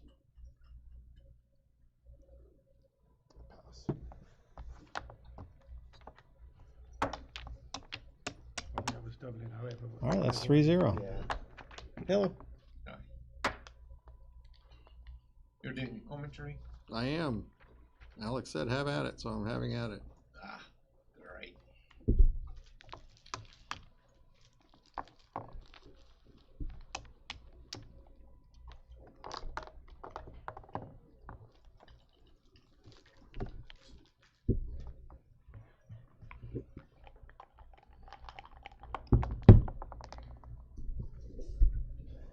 Okay, can't start yet. 6-3 for Geoff. Makes the standard opening. Out and down. Double fives.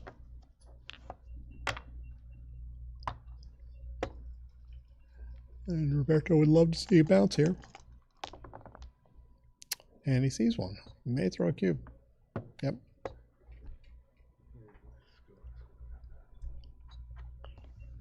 Very quick. I think a perfectly played game. 3-1.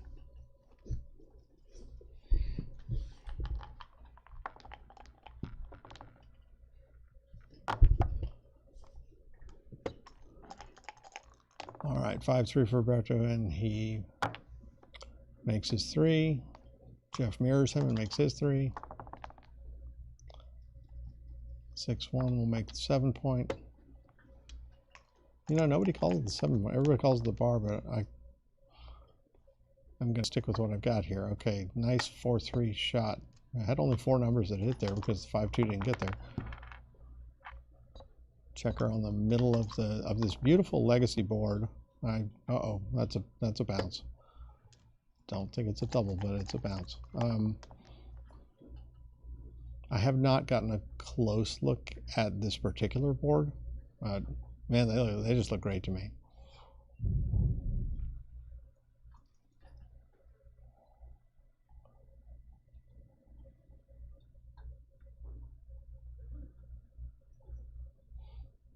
And you'd like to be able to move a checker out and move that checker that's on the 17 for Geoff, but you can't do both.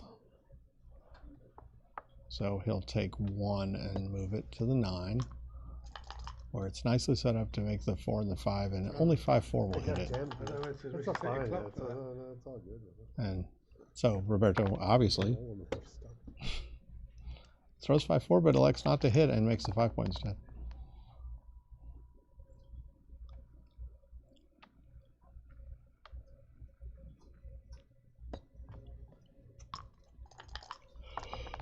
Ooh. Well, you've already made the points that you usually make with the 6-1. Come down and I guess move that. Okay, he's going to slot the 5. Nobody likes to move out from the 24 to the 23. I don't blame them. 3-1 is going to hit.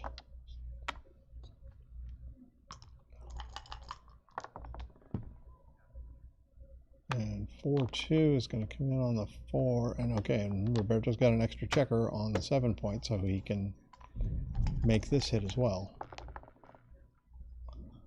4-3 in with the 4, and the 3 looks pretty awkward. I guess going 6-3.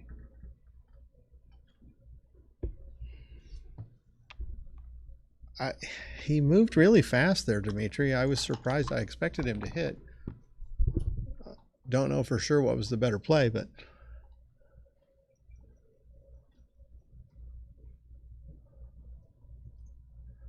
I was a little bit surprised because I don't know, felt like the hit was stronger.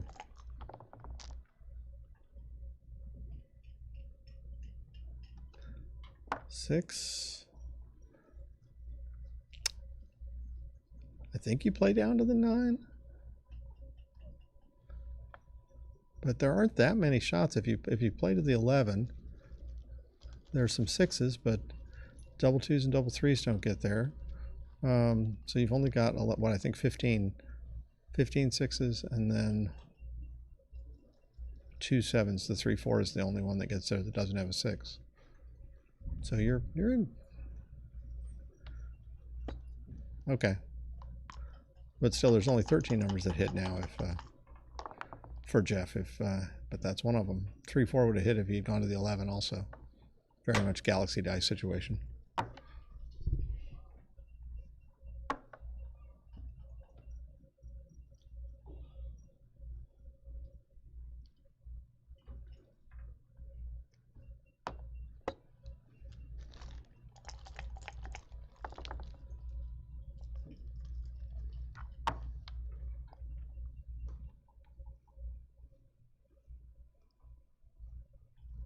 Yeah, I don't see another 2. 8-6 is the only thing that I see there. And Roberto basically doesn't have much in the way of spares. He's got that one he's going to use, and then I guess come down with the 5. That combination of the 20 and 21 points that he has enables him to do a lot of things, like leave blots and that it's very, very sturdy.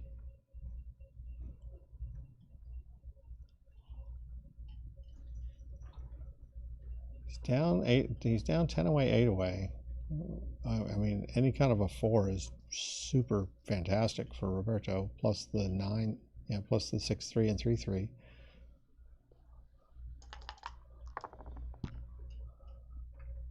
That does it. 4 for sure. Yeah. Slot the back and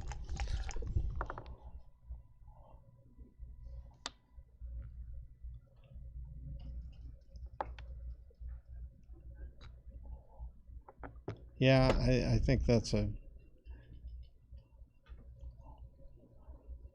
Geoff's got enough checkers out that if Roberto can get a closeout, he's not real close to that right now. Yeah, he's going to pass.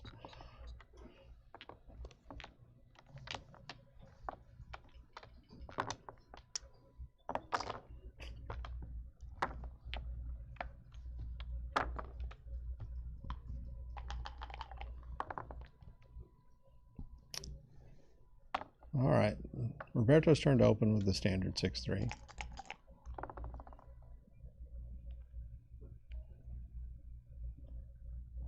So both of these players, both Geoff and Roberto, were in the top. I think it was 17. There were 17 top-rated players who were in the Calcutta auction this morning, and Roberto and Geoff were on that list. Why wouldn't we be just making the 5 point? I guess you can make the 10, but why would you do that? And the Calcutta auction numbers were the highest I had ever seen. I've been observing for 7 or 8 years now, and a lot of Calcutta struggled to get off the ground, and this one was, the teams were going for, they went for an average of, I believe, $884 is what Ben Friesen told me. So there's about $15,000 in the Calcutta pool.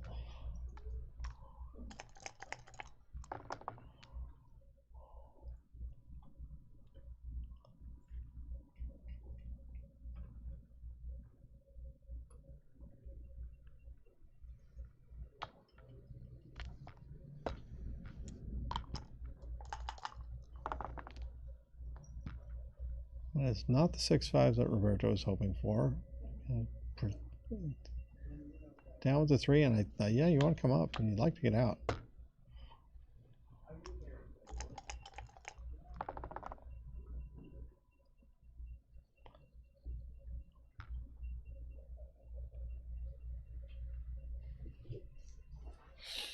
Four and 2 can't really hit effectively at all. And you feel silly doing it. Yeah, that's your play. There's the 6-5 Roberto was. It's still fine though. I think he's just going to come out all the way to the 11 point. And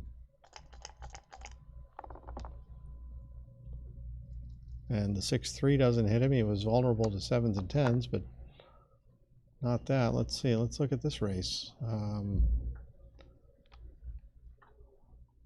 Let's see. 12 times 8, 96, 94, 105, and 26. Still 131 for Roberto. 36 and 62 is 98. 110, 126.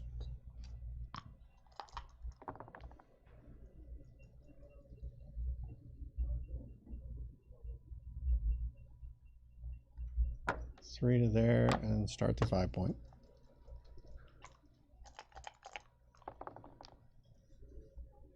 I don't think so.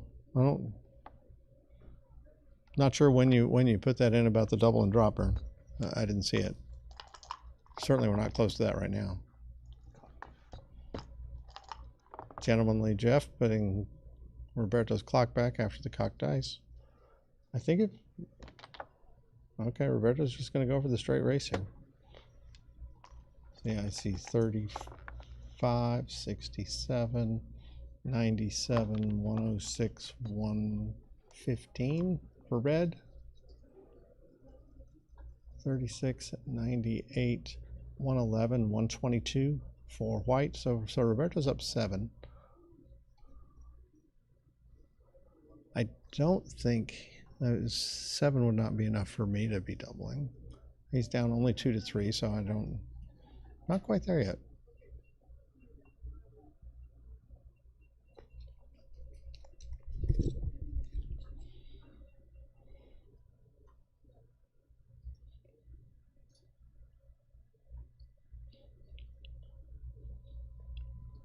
Normally you want to be in the range of 10% ahead.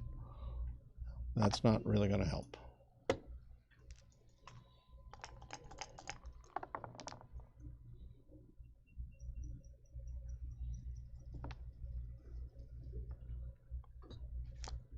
So Geoff's aware that he's not going to get any hits, and he's trying to space his checkers as well as possible. And I think that Roberto will make the 4 here. Yeah. So 42, 66, 104 now for Roberto. And 42, 72, and 36, 108. So Roberto's up 104 to 108.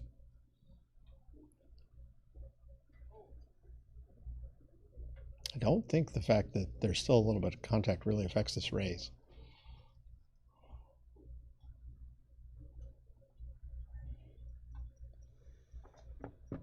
Okay, I'm very surprised at this.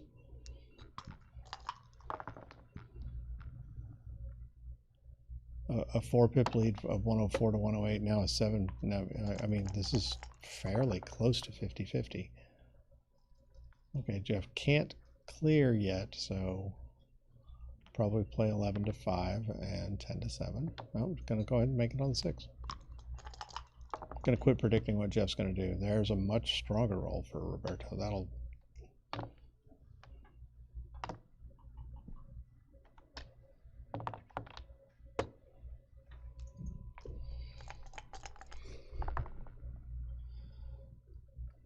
And now Geoff still can't clear, so...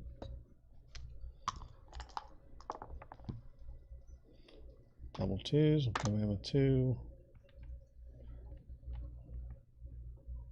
No, don't stack them like that, Roberto. Nobody can see that there's 8. Now there's still 7. Wait, how many of those do you get? I guess he has 1 more left. Okay. So there's 6 on the... so you can see he's at 77, and now he's at 66.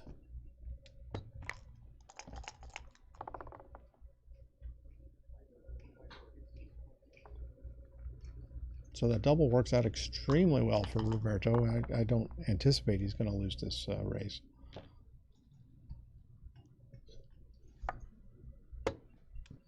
Did I miscount, Matt?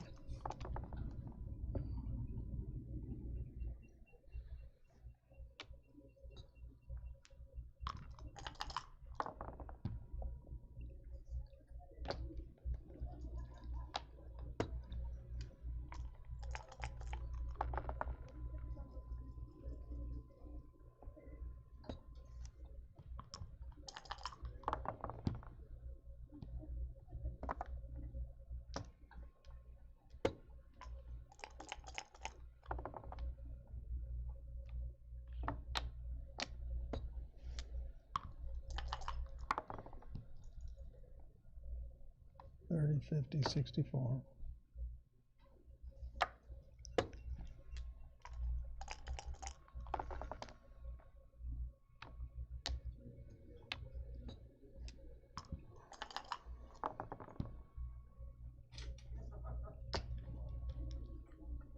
Slowly getting there. Hello, Jack Edelson. Hello, Richard Stubbe. I think I can handle commentary on the rest of this game, and then I should go to bed before I have any real decision battles. You should take a checker off and play 3-2. Yeah, this is not the situation where advice is really needed. I know, that's exactly the point. I can just speak very safely right now. How's your tournament going? Well, Roberto did mean things to me, but then I did mean things to someone else, so I'm 2-1. How about you, Richard? I've been on the receiving end of some mean things from various opponents. It's a mean game. It is a mean game. I say that, and there's the why do we play this game issue if it's so mean, and I don't. And then you say, well, it's fun. The checkers, no, it isn't. No, the checker's going the other way, Roberto. We're supposed to be selling this, yeah. We if we can't criticize Roberto's play, we can criticize his checker placement on the bear-off. Well, you know, a big roll from Geoff here could change the... Yeah. Big roll from Geoff could make him a favorite if it's I got 1-6, but not the 2. Yeah. Somebody's telling you on the internet that you played him in Albuquerque. I played who in Albuquerque? Oh. What was that? Somebody. I played the person on the internet in Albuquerque. Byrne, yeah. Right. Lives in Santa Fe. Makes the trip down. Santa Fe is lovely. Yes, it is. As is Albuquerque. I just love New Mexico. I love everything, every bit. In fact, I'm going to be playing Molly Anderson next round tomorrow morning, who is now living in Albuquerque after living most of her life in the Seattle area. Well, I guess she grew up in New Jersey. That'd be a big change in humidity. Yeah, it is. She and Pete are wonderful people. We actually, Yeah. So effectively, they're saying they can change. Well, Molly was playing a match earlier against Lynda Clay, if I remember right. She knocked out Jake Jacobs in the first round, I know. Okay. Jake then rebought and won. Sure, Jake appreciated the chance to put in some extra money into the pot. Yeah. All right, it's 4-2. 4-3. My match equity table says that that's better for Roberto than Geoff. You don't have the 7-away, 8-away locked away in your brain? Yeah, it's somewhere at 56, somewhere 57. Like 53 or 4%? Yeah, okay. 55, 56, I don't know. I don't know a lot of technical things. And the technical things I know are weird. Does that look like Lynda to you? That is Geoff Hall. Yeah, I'm thinking Lynda doesn't have that beard. I wasn't confusing her with Roberto, but she's wearing a black and white Southern shirt or back there at the same spot. I thought it was her. It was not. Let's just specify right now that it was not. All right. Which 6 do you come down? I think you play out to the 16. I think XG tells you to play out to the 16. You're probably right. My instinct is coming down for some reason, but Roberto finds the third play. You do stay connected that way. This is probably right. So Eric Peterson also 16 comes into the double shot. Eric Peterson also wishes you the best, Jack. Apparently you have a number of well-wishers out there in internet land. Well, as long as you're internet popular, you know, who cares what people think of you really in real life. Think of you. Sure, I like that play. Yeah. What else is there? Nothing. Leave a double shot and not make the bar point? Take assets and turn them into liabilities. Yes. He's going to get hit from there. Lots of returns, though. I would have played hit from the 6 and thought for a moment about the 2, but... There's one of them. Yeah.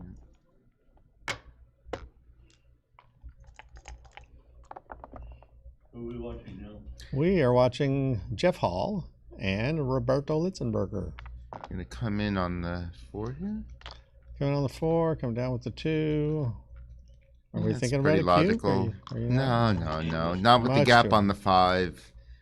and all that stuff Okay, back there. Well, and you that 5 sort of plays itself. You make the 3. Really. 1, 2. Yeah. Yeah, I don't think you play 13-3 here. I think you just make the 3 point. That's- That point might come in handy with Yeah. lots around the board. I think that's great play. I really think highly of Jack outside the. Okay, everybody's saying nice things about Jesus Christ. Jack. What is These wrong guys with you people? You guys say some nice things about Stubbe, all right? You don't He's have to- much funnier than me. You don't have to say anything. I'm not begging you to say nice things about me. I am. All right, Jack is. Come on, guys, be nice. I've been getting pummeled all day, so any nice things anybody wants to say about me, I. 6, 5. Where are we doing with this? Yeah, 6 out and 5 out and 6 Yeah, out. that's more All right. logical. 4 duplication isn't really the relevant thing. You're just putting your checkers in better places regardless. 5, 3. That and runs. Still can't double, but definitely nice to have that. Let's see, 106, 112, 114 for red. Well, the 5 gap, right? 5 And, gap is. Would that prevent you from doubling? If I mean, think this so. looks like a pretty substantial race lead. Maybe, yeah, you're probably right. 82, 106, 112, 114. Yeah. 81, 97, 125, 145, 151. That's a 37 pip advantage.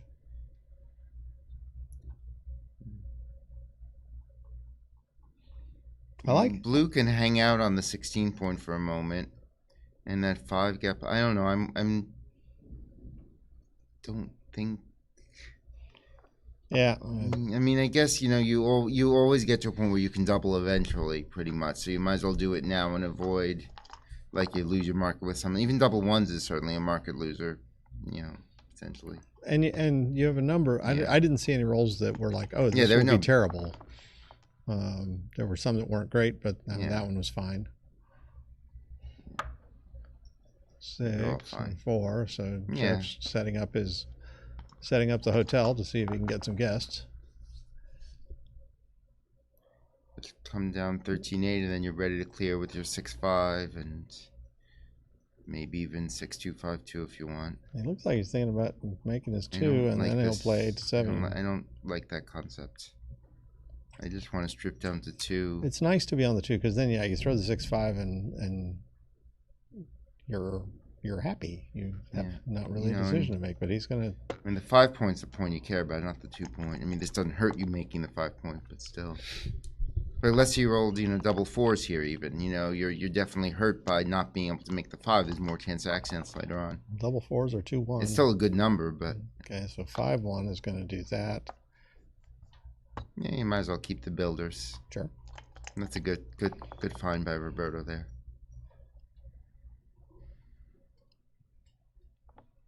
5 there and 4 to slot the 3. Sure. I'm gonna hang up on my wife so that I can keep doing commentary.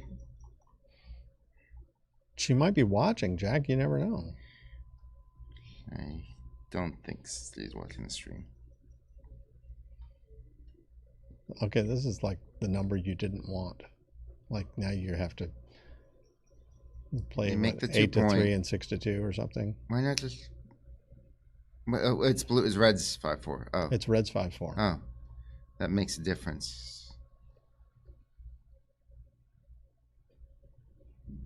You could play 3-7-3 to keep everything.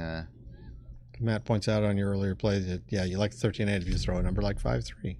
So you're trying to avoid some awkwardness, but I think we got the awkwardness anyway. Or we got the awkwardness maybe because.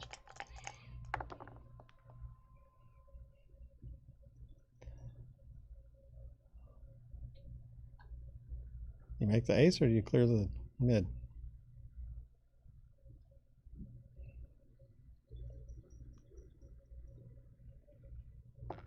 You don't play 21-13 here.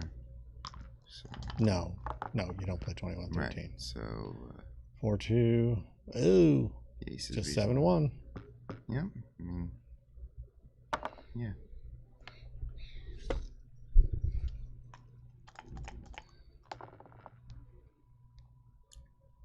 That's now the you mid clear point the has to mid. go.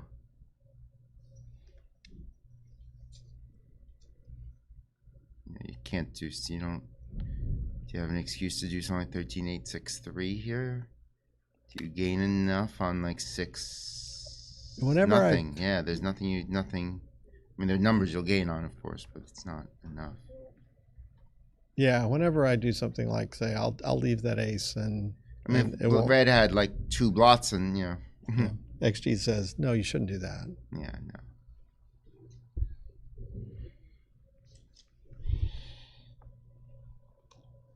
But play that 5 first. You know that 5, no matter what.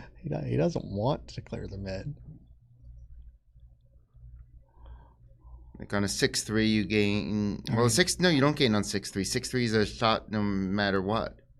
Sure. I mean, you might gain a little bit, but And you with. So it's 6-4, 6. Really 6-4 where you're gaining the most. 5-4. 6-4, 5-4, and 5-3 is bad anyway. So just come pretty 2 down. This feels like a lot of time to spend on this issue.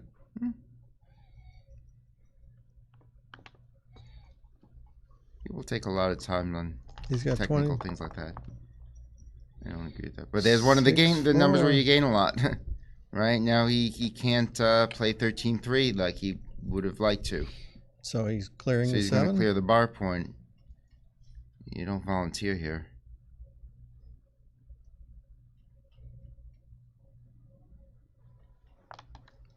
I don't know about this.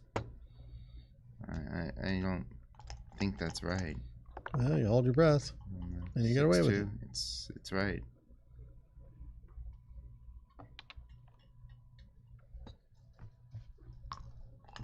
There's still some trouble down the road with that 5 hole. This is an awkward but safe number. 9-8, 7-3. 7-3.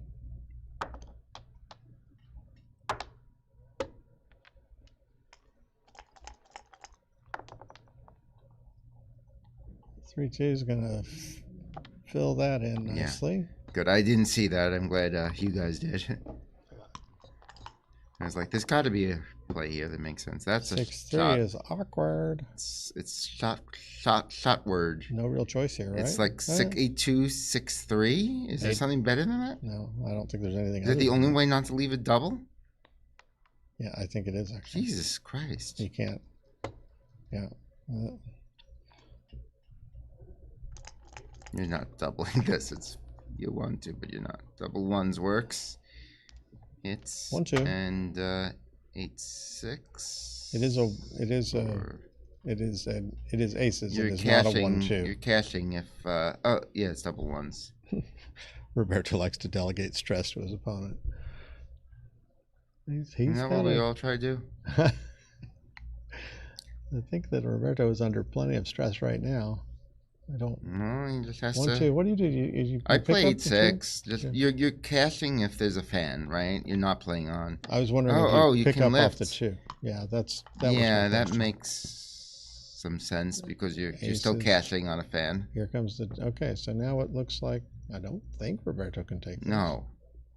Especially if some stupid entering numbers if you get there, 2-4. Unless he's got the ghost of Ray 2-3. Fogeland. I mean, not that Ray Fogeland is a ghost yet, but Ray's not here.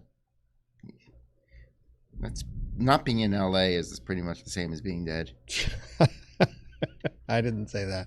Although if you breathe the air here for more than 5 minutes, you will be. So there's that. It was a beautiful day today. I went out and took day. a nice long walk before we started playing. It's around 65 degrees and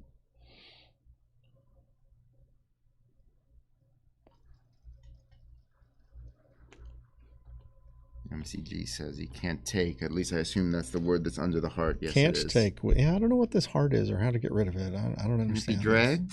I don't know that. Or will that mean you react? Yeah, I mean, I don't understand why it's here. All it does is cause problems. In this day and age, reactions have taken the place of conversation, and we've gotten to the point where reactions are actually blocking conversation by. Yeah, there's getting also away with us Matt saying points things. out the little issue of if you take a 4-cube and get gammon, you lose the match. I want to rail against modern technology rather than talk about backgammon.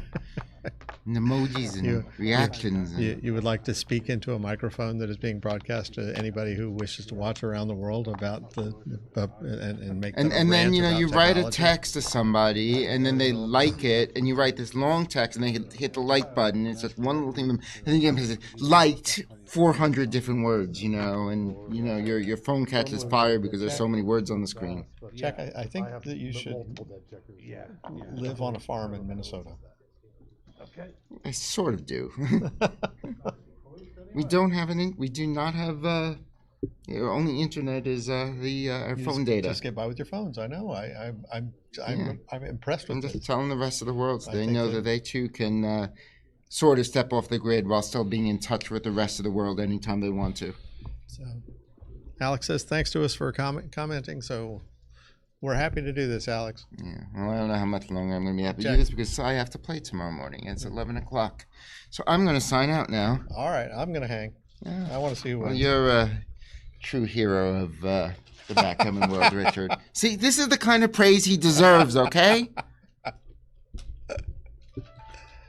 I'm just available here because of my poor results today. So, all right, Jack, you have a good night.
Yeah, Alex, it's been a good match so far. I think Geoff went up 3-0. Roberto won a couple of 2-pointers to get to 4, and then Geoff obviously just won that last game to get to 5. First game, Roberto was looking like he had doubled and looked like he was gonna win, and Geoff got a late hit in with a full board and got 2 out of that. So, but seems like very solidly played. Very, obviously these are both excellent players. I don't know exactly what to make what that is on Roberto's T-shirt, but These things first. that's a different issue. Taste profile. I'm gonna grab you to put it in here. Jumping around from So, brought to you by dark chocolate covered And espresso beans. somebody's been to Trader Joe's. Get that buzz while playing backgammon.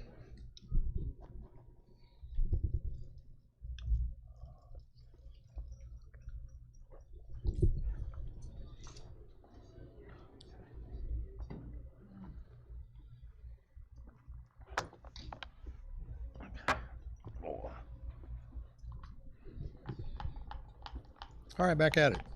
Geoff leading 6 away, 7 away. Opens up with a 6-2.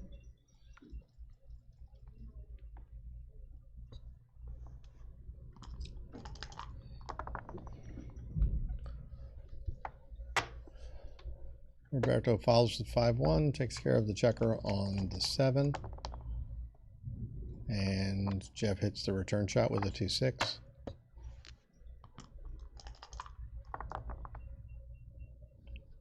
And now Roberto's got 5 and 3. He comes in with a 3 and down with a 5. He doesn't go out to the 5 point because his 20 point because of the 3 checkers. That's exactly what he was avoiding. I assume Geoff will make the 5. Sure, I got one right. I mean,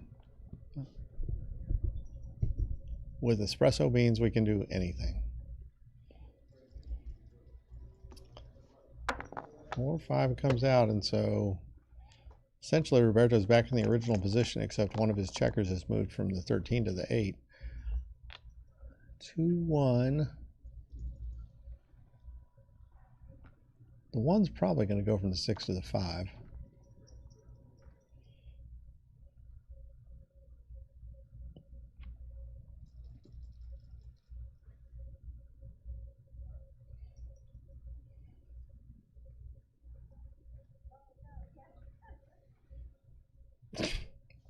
Nope, comes up. That does improve his connection. He's got his own 16 and 22 instead of having them 7 apart. And he's going to get hit twice for his trouble.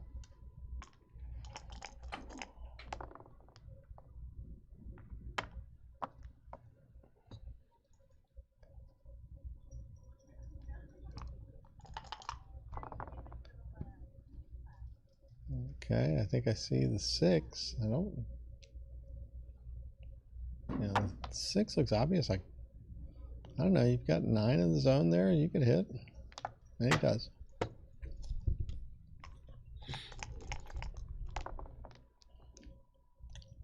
And he gets the boxcar bonus with a bounce.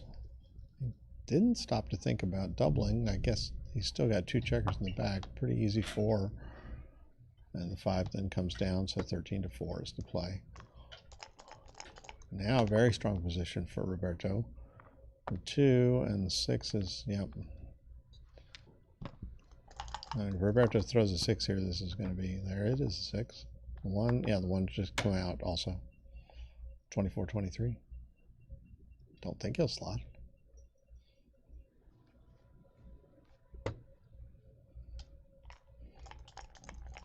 The espresso beans are off to a good start. Okay, so we got.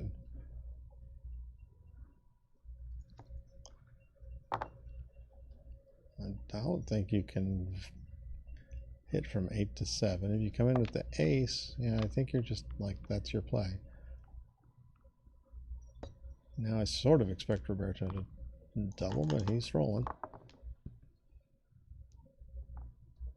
3-2 will make the 18.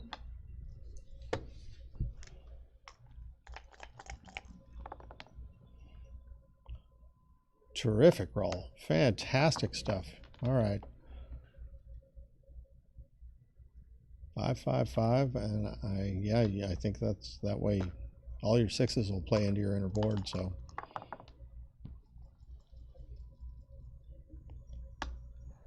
Okay, Roberto's going to go ahead and make the run for it now.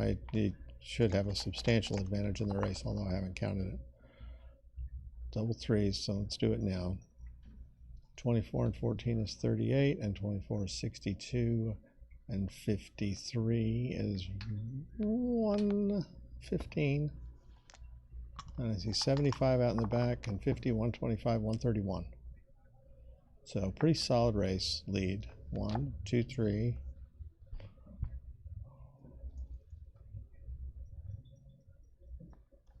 4, okay.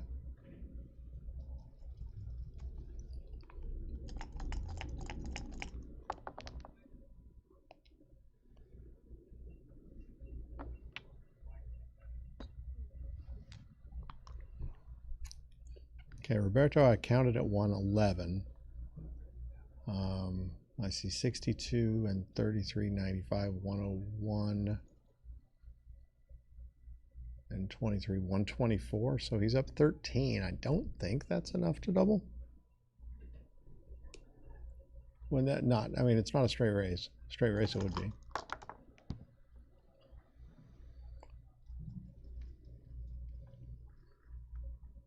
So that'll get him to 105.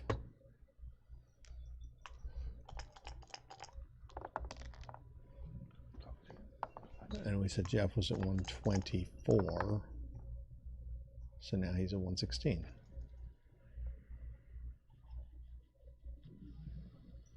Guess make the 2? No?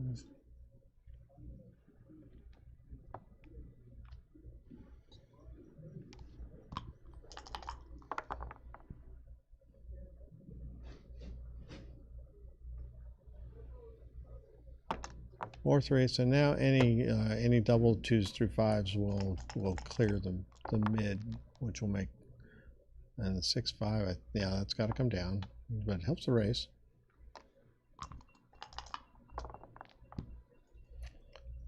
Four 2 will make the 4, and probably play 6 to 4, so you can have a spare 6 out in the back.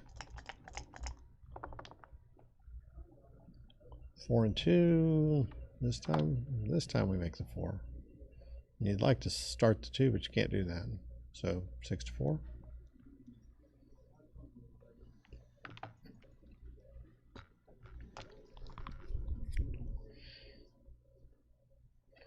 $63 and 36, $99 for white. 42, 60, 86. So 86 to 99. Roberto's up 13, but still hasn't cleared that point yet.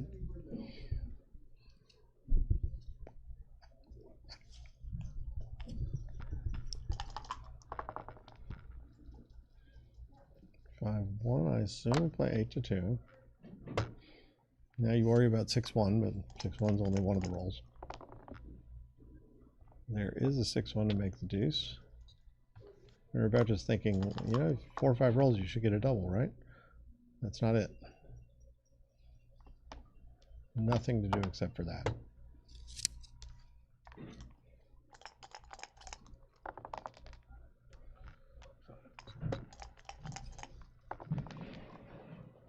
Boxcar doesn't just moves 1.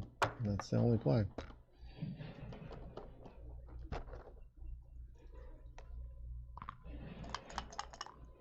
More espresso beans. There's the 6-1.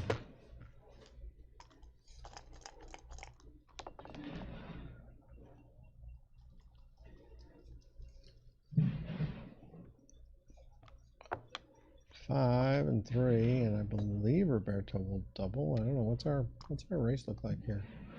14 on the 4, 56 and 13 is 69, and 30, 52. And 36 is 88. 30, 42, and 36 is 78.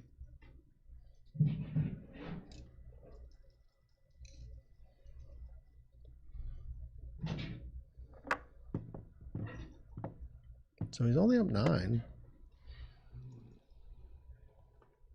I think this is a take. He's not guaranteed to get past.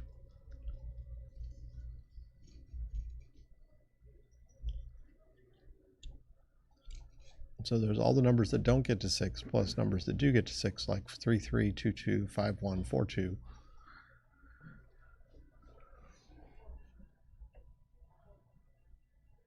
I think but he doesn't have the 6 point anymore. I mean, it's not a guaranteed win if he makes the hit.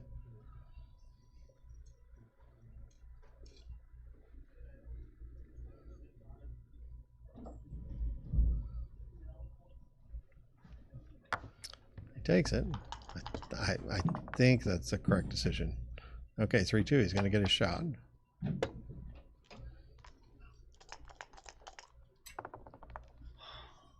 But he missed. And he doesn't hang for, oh, he can't hang for the, because he has to move the 5 out.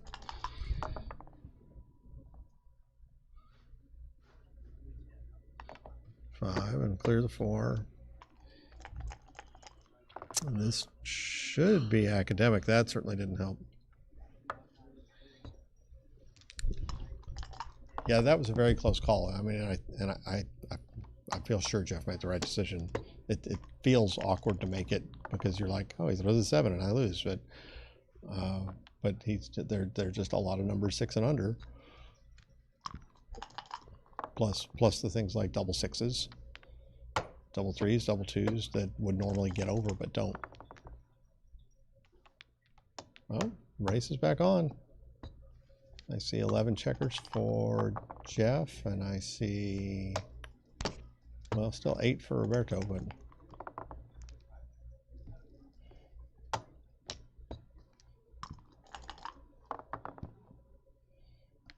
or 3 again. He'd really like something to move something off that, give him a reason to move something off the 6 point. But 6-4 clears 2 from the outside. 5-5, that moves him. That probably does it. Geoff would need 2 doubles in a row. And he didn't get one. All right. Roberto now up 6-5. Had 5 away, 6 away.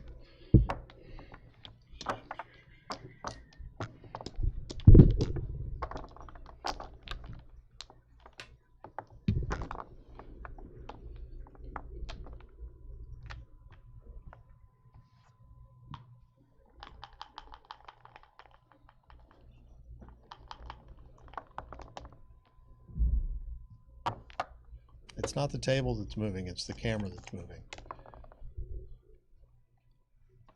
Back checkers are frozen.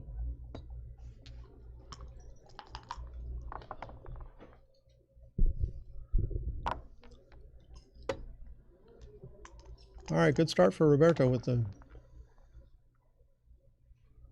making 2 inner board points. I would cube this for red. Even ahead? Right now, I cube this positional wise. He's got a 3-point board compared to his 1-point board. He's got very good structure. He's still only got 8 in the zone. He hasn't moved anything off the back. I think I would wait. Oh, look at this. Yeah. 5-1.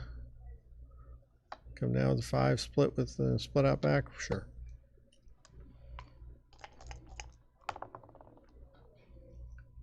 Four-2, make the 4-point. Now Roberto's looking for something like 4-3 or 6-5.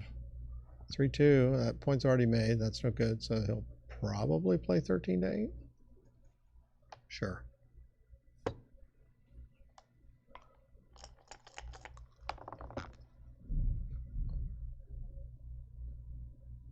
Six, 4, yep. So now Geoff has his own 3-point board, not quite as good. But this creates some awkward numbers, that picket fence structure that Geoff's got going with all the black points. It can be a mess if you just don't throw the right numbers to get through it. Like Roberto needs even things to get out, and if he throws odd things, he's just stuck. Okay, 4-1 is going to make the bar point. And now Geoff's the one with the strong structure, John. 3-5. Just look at this.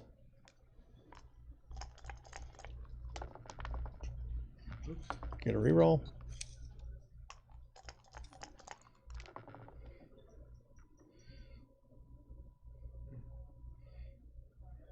Well, I think I know you want to get out.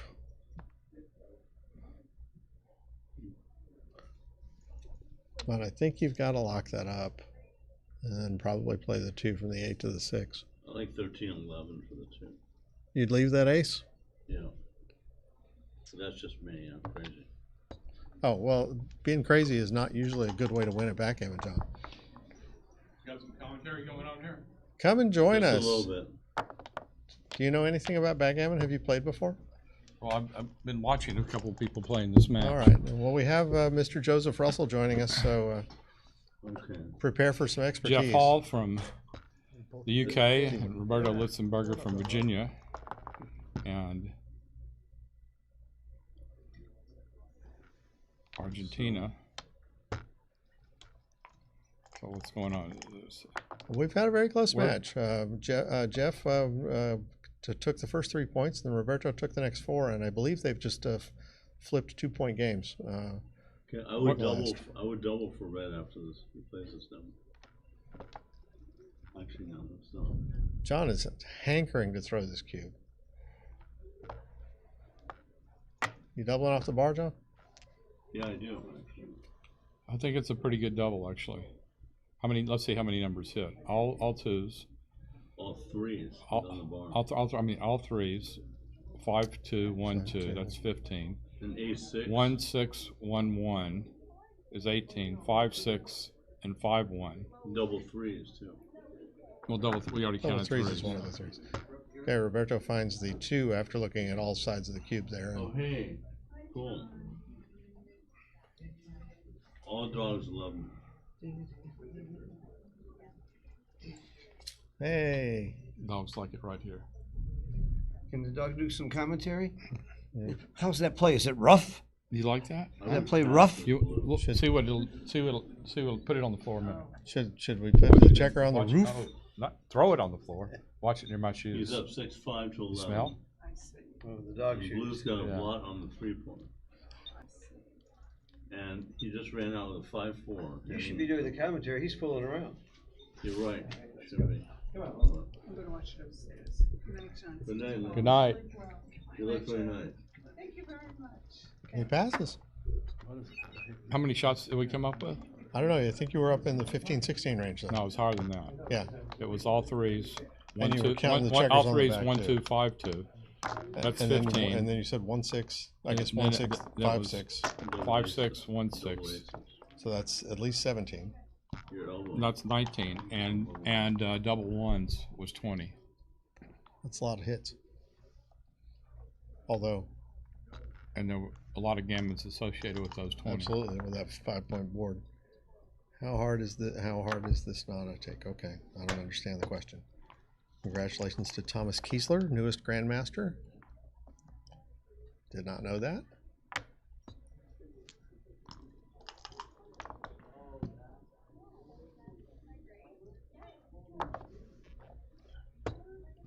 How's your tournament going, Joe?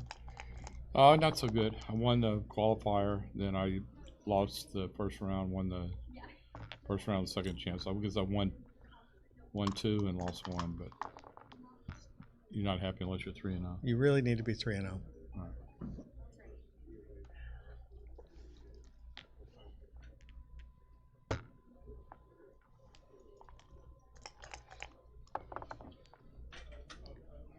Double 4s. I think I see. Blue. I think I see 2 of the 4s.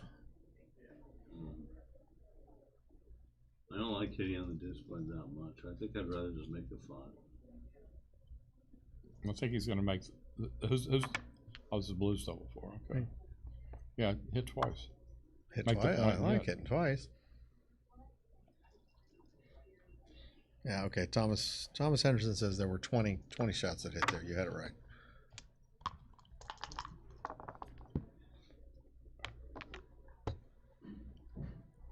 Now what's going on? Roberto came in with the 5, and Geoff is thinking, I think. With the score the way it is, being down 5-7, I would be tempted to cube right now. 6 away, 4 away.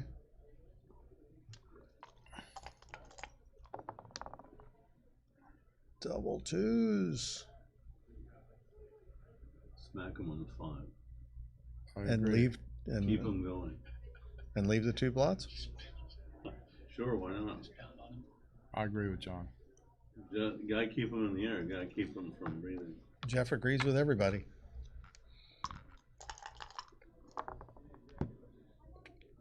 Cube time. Yeah. That's a double. That's a double and pass. Yep.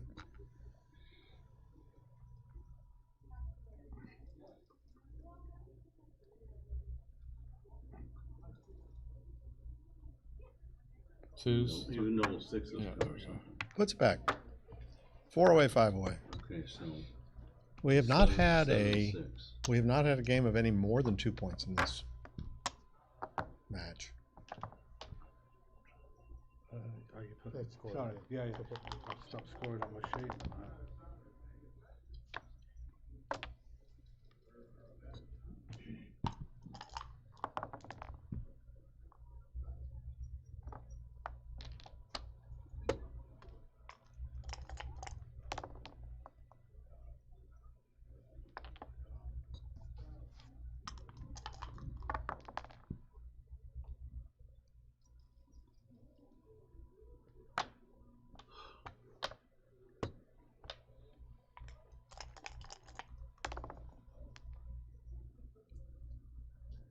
Make the 8. Yep, that's my play.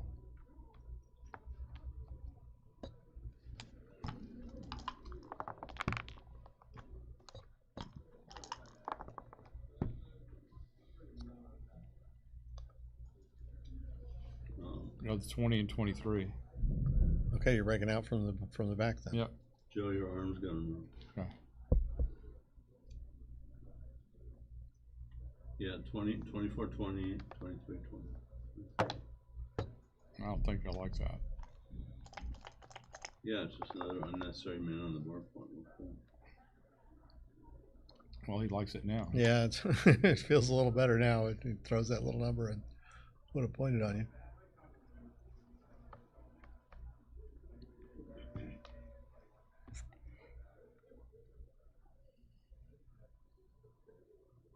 Roberto's not too happy to split into 11 men on the 6, 7, and 8 point.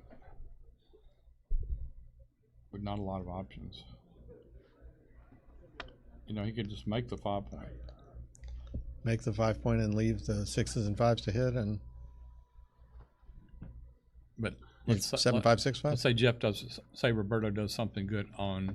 Yeah, I like this play. Roberto does something good on his side of the board.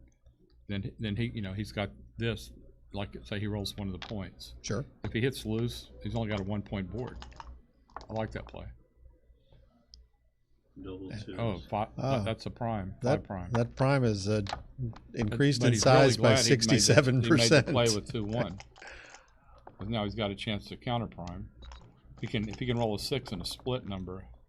He does throw a 6. But not a 6 split. what has a glare on it. You can't see the 6-3. It's a 3. You just play them both down, or you play 6 to 3? 13-10, I think. Yeah, you got to do that. So you can make the 4 point. But now Roberto has a decision. You got 1s to hit, 2s and 3s to come up. He's leading 7-6 in the match. If it were reversed. Prime versus primes are almost always picks. Well, he's got Prime versus he's prime got is 15 almost numbers. always He's got 15 numbers to hit a blot. But I think I wouldn't double. 2, 6, 3, 6, and all the aces. You just get counter prime really quickly, right? If you 3-2 don't hit, is a great shot. 15 numbers hit and 3-2 is a market loser. I mean, 3-6, 2-6, all the aces, and 3-2. 5-3 is a pretty decent number.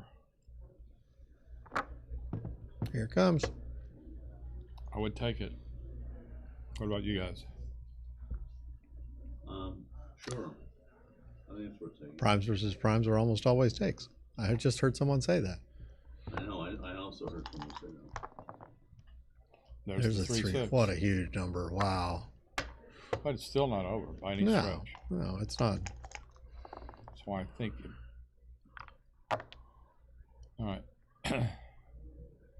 Yep. Now he's got 2 game plans. One to try to win and one not to get Roberto escapes. 3-6 and 2-6 back to back. That is some dice rolling. All right. Let me commend that to you as a strategy. Would you split back there too with an ace or just the dip? No, I don't think so.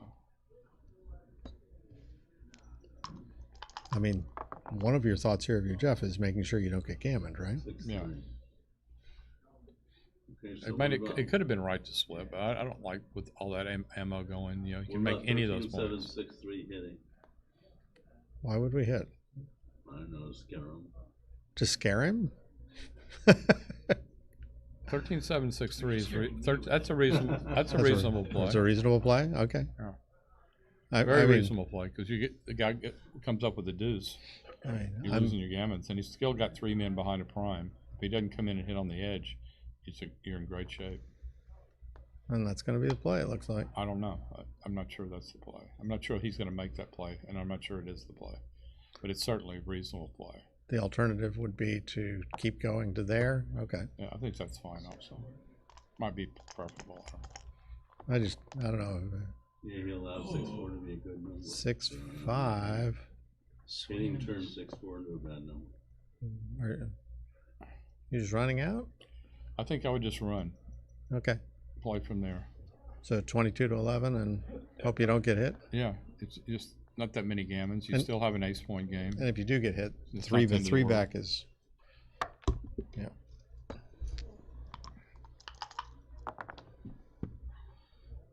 Six, 6-3 again. I think probably just play from the 15 point, clear the 15 and pay off to the 2-6. 15-9 and 15-12. 12. Not this. That No, can't. that's horrible. I'm for sure that's not right. Come on, Litzenberger. I know you can do better than that. No, it's horrible. How do you live with yourself? I mean, there's. I'm sure. I'm sure he can live with the position. No, 6-3. It was 2-3. 2 and then split out in the back. Yeah. That way you're 6-2, 2-2, both complete your prime and.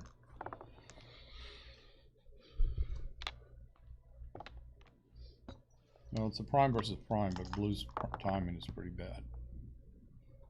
There's a 3 point. So Roberto has the last game of the match. It's not likely. Yeah, it's not typically you don't see a gammon here, but you do see them. Maybe what, 10% or something, Joe? Yeah, sounds about right. 10 or 12. Something. Now, what should Red's strategy be right? I mean, it's obviously the more blue's board cracks, the higher it becomes. So it's. Should Red be trying to look out for big doubles, or what would he try to look at? Well, I think he's getting in position to make his kill his sixes to make blue's board crack more. So he put a man on the 7 point. He's going to bring a man in from the midpoint. Okay, so now he doesn't have to bring a man in from the midpoint. Just bring it down. Yeah. Well, he wants to make sure double flush plays. Well, play real well right now.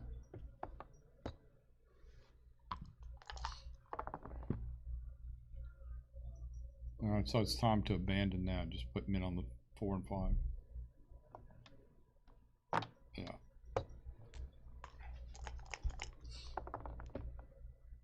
All right. So he doesn't want to roll the same thing. He sure doesn't. 2 though, just 4-2. Yeah. Now, which is the best 2 here?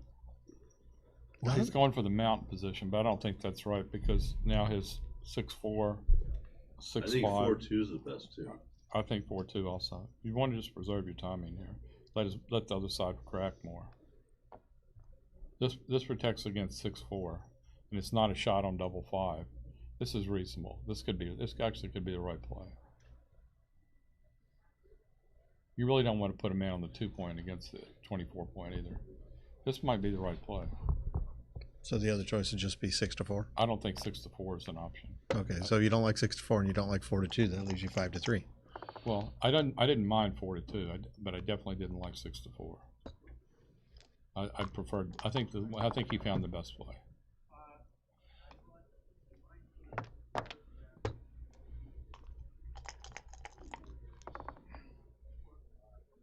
That's a good roll for Geoff.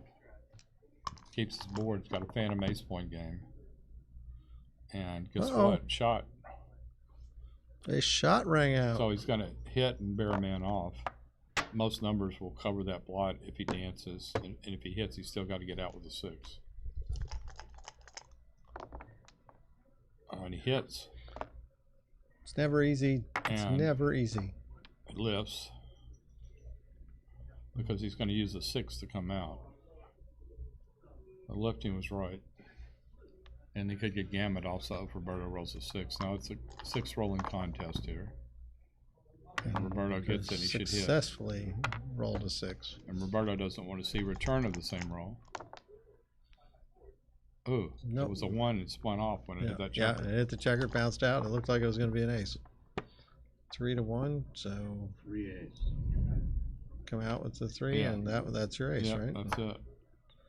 Now you don't want to see 1-5, and you don't want to see 1-6. 1-6 is not so bad anymore, but 1-5 is what you don't want to see. Your elbow, John. Can't see. 1-2, There's the though. 1. There's the ace.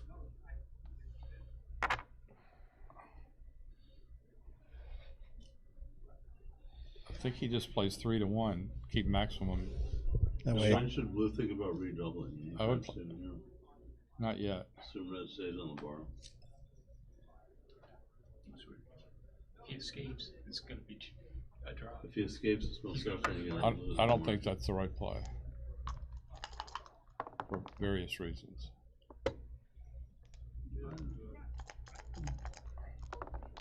I would almost think of He got him. He got him. Would have got him with the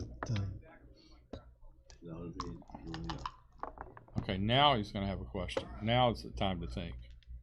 Now what do you do? well, you're putting the match on the line here. I think you redouble. I think XG would say redouble. Yeah, I'm sure it's a redouble. He's probably going to have have 3 rolls to get a 6. Sometimes he only gets 2, but usually he gets 3 because his 5s are killed already. So if he rolls a 5 or a 6, it's good. His bad rolls are double 3s and 4s. 4 3s pretty bad. Pretty sure this is a redouble. Now what is Roberto going to do if he does redouble? Drop. Yeah, here's the redouble. Here comes that. Another factor is blue's board may crunch too with like double 4s. Yeah, I think Double Roberto. threes. I think Roberto will drop, and I think it is a drop.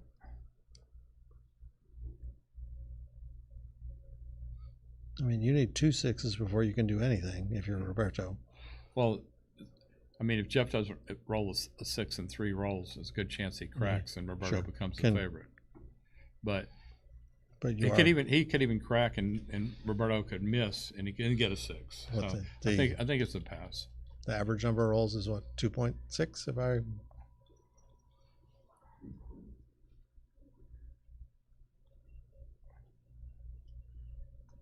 That look on his face says, what the hell happened?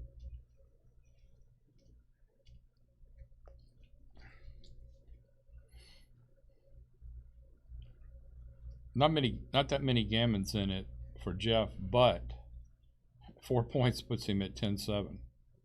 So it's more about the 4 points than the gammons. There is no gammon for Geoff. Yeah, there's. Roberto took a checker off. Oh, he's got a checker off? Yeah. Okay, my bad. Well, anyway, same thing. It's nothing about gammons then. But it's just hard to win. Or red does. I think it's so much better when people put the checkers in the tray. That's right. Red rolled 5-4 and they don't hit and take a check. If Roberto loses the game, he's down 10-7, Crawford. He has 19%. So if he wins the game, he wins the match. So let's do some math here. Let's say he loses 70% of the time. So if he loses, it might not even lose that much even, but let's say he loses 70%. 70%, he's 19%, which is about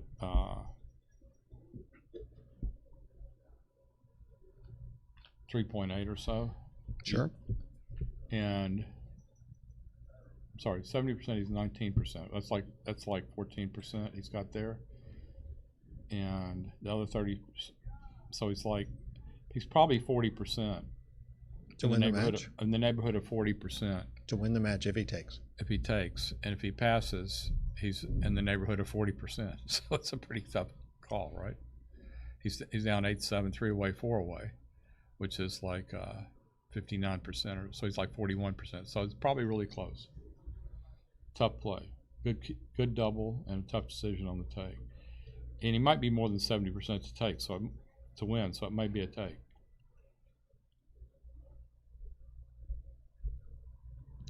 Maybe I can. He took. Oh, he took it. Okay.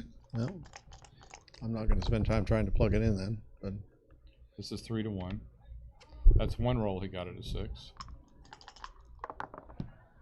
And Roberto gets a 6. Or it does get a 6. Now it gets pretty hairy.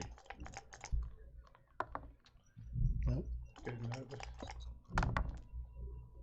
2 rolls at a 6, and he should play 4-1. 4-1. Sure. Yeah. Leave yourself the maximum. His 5s and 6. His 5s are killed.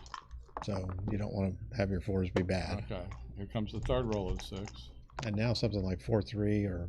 That's pretty bad. 2, 3, 4. I think Roberto was probably right to take, because I think he won this game much more than 30%. Ah, well, he's still got. This is the scenario we talked about where he got another roll and no checkers to play. And another roll. This is, I believe, the 5th roll that Joe and that. Yeah, but that's this is yeah, pretty bad.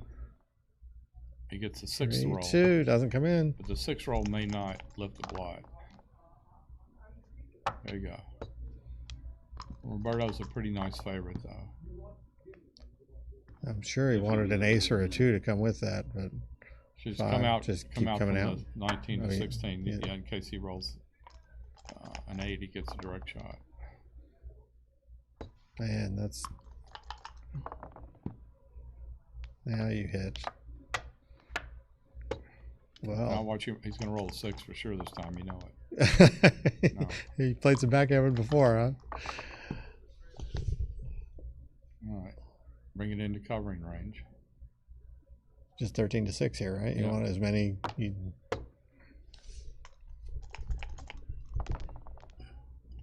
Yeah, I think He's- that Roberto was right to take, actually. Well, But 6-3, if can't you can cover. put it in, I'd love to know if somebody's got XG.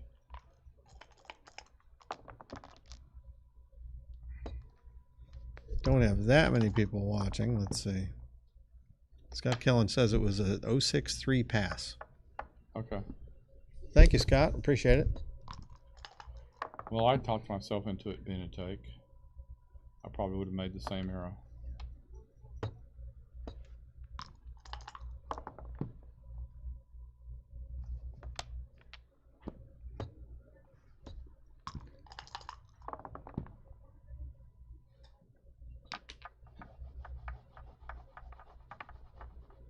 You clearing the back or you clearing the 5?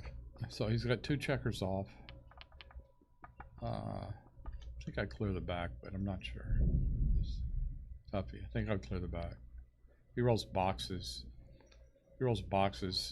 He's still 2 doubles behind. Yeah. I think.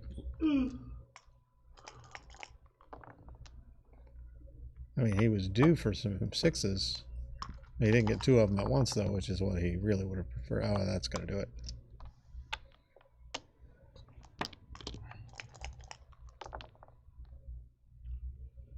Uh-oh, here we go. See? Oh, it's a 5. I thought it was double 5. I thought it was double 5s, too. Did he play that legally? He played a 5-3. Isn't this a legal moves tournament? it is a legal moves tournament. Maybe we saw the dice wrong, but I saw double fives. Astonishing to me. Like I see double fives now too. If he had 2 of those, he might be right in this. The picture is a little blurry. No, this could be really salty. We got He 7 might have left. been winning if that was double 5. Sure. Geoff needs a double just to stay in it. I would assume we saw it wrong. And he didn't. Hopefully. I mean, they're right there, and we're seeing a slightly blurry picture. Okay, well, that does it. So Roberto advances to the round of 16, and I think that's going to be all the backgammon we're going to be doing tonight. Thank you, everyone, for watching, and we'll talk to you tomorrow. So, if you're still here, I know I believe Phil and Akiko's lecture is going to be televised, and then play starts at 10 o'clock Los Angeles time. So, see everyone then. Which I did. 5s are killed, and I think, what did I roll? Double 2, didn't I? But then you had a bit of trouble coming. I still What's had that? chances.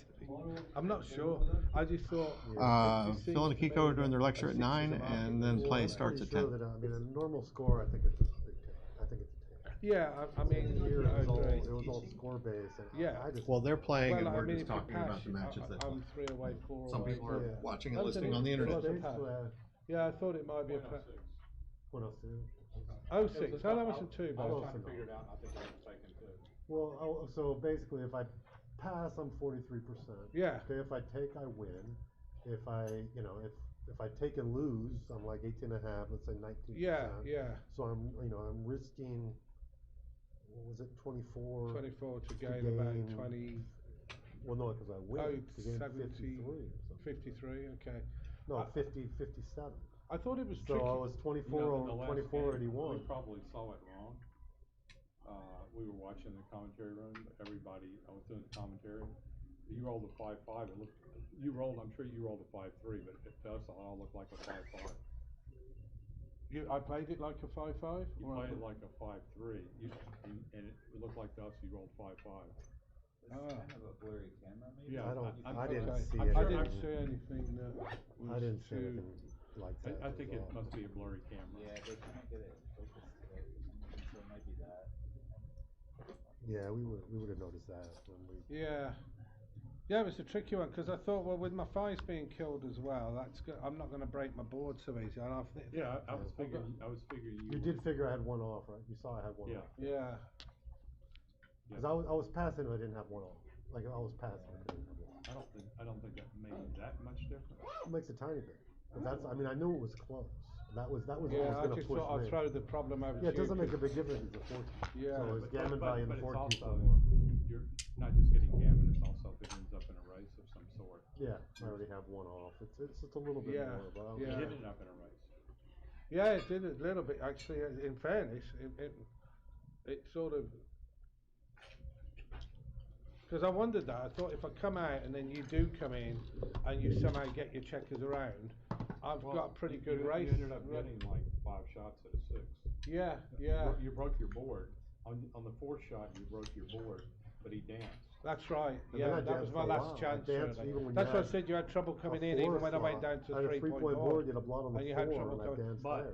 but if you'd gotten a 6 Then I'm still a favorite. then to he hit. still got.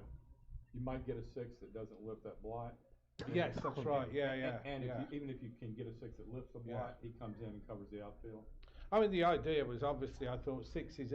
I've got 11 market losers straight away, and then even if I don't roll it, I'm probably going to still have You a didn't roll 5-point double 3 or board. double 4. That was that. I didn't want to see that. You didn't want to see 4-3. No, nor 4-3. And I thought I went through it. I was rooting for 4-3. Yeah, I mean, I don't like rooting for bad And doubles. I thought, you know, if I roll 5-2 or something, which I think I did, I can withstand that. You don't have to come in. And you did come in with I just the want to six. come in both I was estimating, not counting him coming in, but just you getting out, I was estimating you were probably going to get 3 rolls. 3 rolls. Three that's what rolls I- to win. Yeah. And maybe a 4th roll that wouldn't be a lock win. or Right, something. right. I worked out 3 rolls to get out. And Roberto wouldn't have both his checkers in at that point. Well, he might not.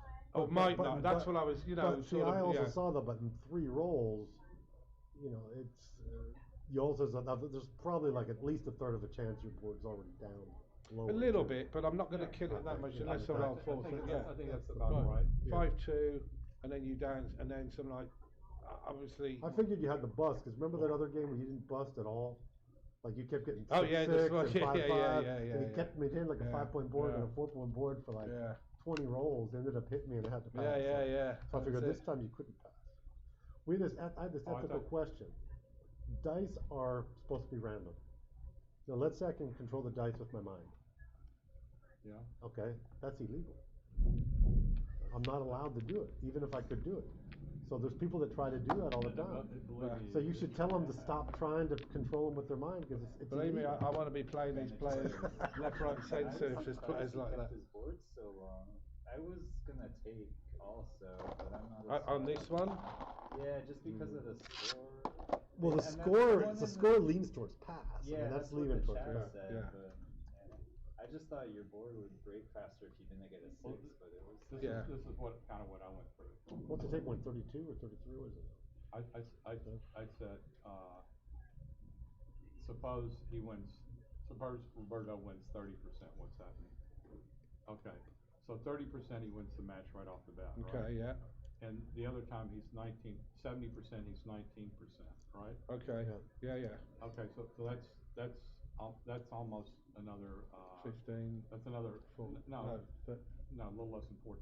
Yeah, 13 and a bit. Yeah. Yeah, so he's like 43, so he's right at that area. Yeah. So I knew it was. I thought he probably won more than 30%. Right. So I thought it probably was a take. I'll be honest. I was. I want to go back. I just thought of that. So I was hoping. I didn't really mind because I thought, but I would have. I was hoping you were going to pass, rather than because I know then I've got to roll. I've got to perform. So you don't roll a 6. 35% of the time you don't roll a 6 in 3 rolls, but he doesn't always win when that happens. Because if it happened, you end up getting a 4th and a 5th roll. Yeah. The 4th roll you crack to a 3-point board. That's what did it. I did have a 4. I tried to suppress the esoteric things. Like I passed some cubes earlier Anyway. that I'm pretty sure were passes, but I wasn't sure. So here I didn't want to be like a scaredy cat the whole time. That you made was you had a 6-3, and you stacked an extra checker on the 3-point. What else could I do? I can't remember. You could have just broken and given him a 6-2 shot, but it played so much cleaner for everything else. Yeah. And you had like 5, 6. Oh, I could have slotted behind, right? I could have gone there. Yeah, I agree with that. There's a couple of plays. I thought about it, and I was actually once I did it, I was already like like, 6-2 I was a or little 6-3. You grimace. got both of them back to back. It's just awkward. Oh, that one, yeah, that's 6-3 and 6-2, yeah. 6-3 and 6-2, and yeah. you got both of them back. It made it look like this wasn't a tape, but I thought because at 4 away, I'm thinking I know you can hit me with a 1. That was crazy. But I'm still not out the game. But you hit me with the worst one, the 6-3. So what about my initial cube in this game? There's a prime versus prime. Before I could hit him with 6-3 and 1s. You had 15 jokers. You had the 11s. You had 6-2, 6-3, and you also had. Well, I had different ones. I had like 5-1 or whatever too. You had all but I had the ones too. Like 5-1 would come in and hit him here. No, you had all 1s to hit out here. Okay, well then 2s. Some other number.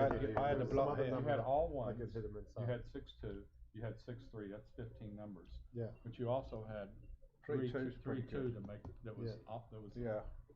So I think I had another number at him but here. I had even like when you hit him, it wasn't over for him. No. You rolled a 6-3 and hit him, and your next roll was 6-2. Yeah, but that was normal purpose problem. I wouldn't, but I think my gammon value jumped a little bit, and at 4 away, I am anxious on the G's. I didn't want you to. That's what I mean, pushed me.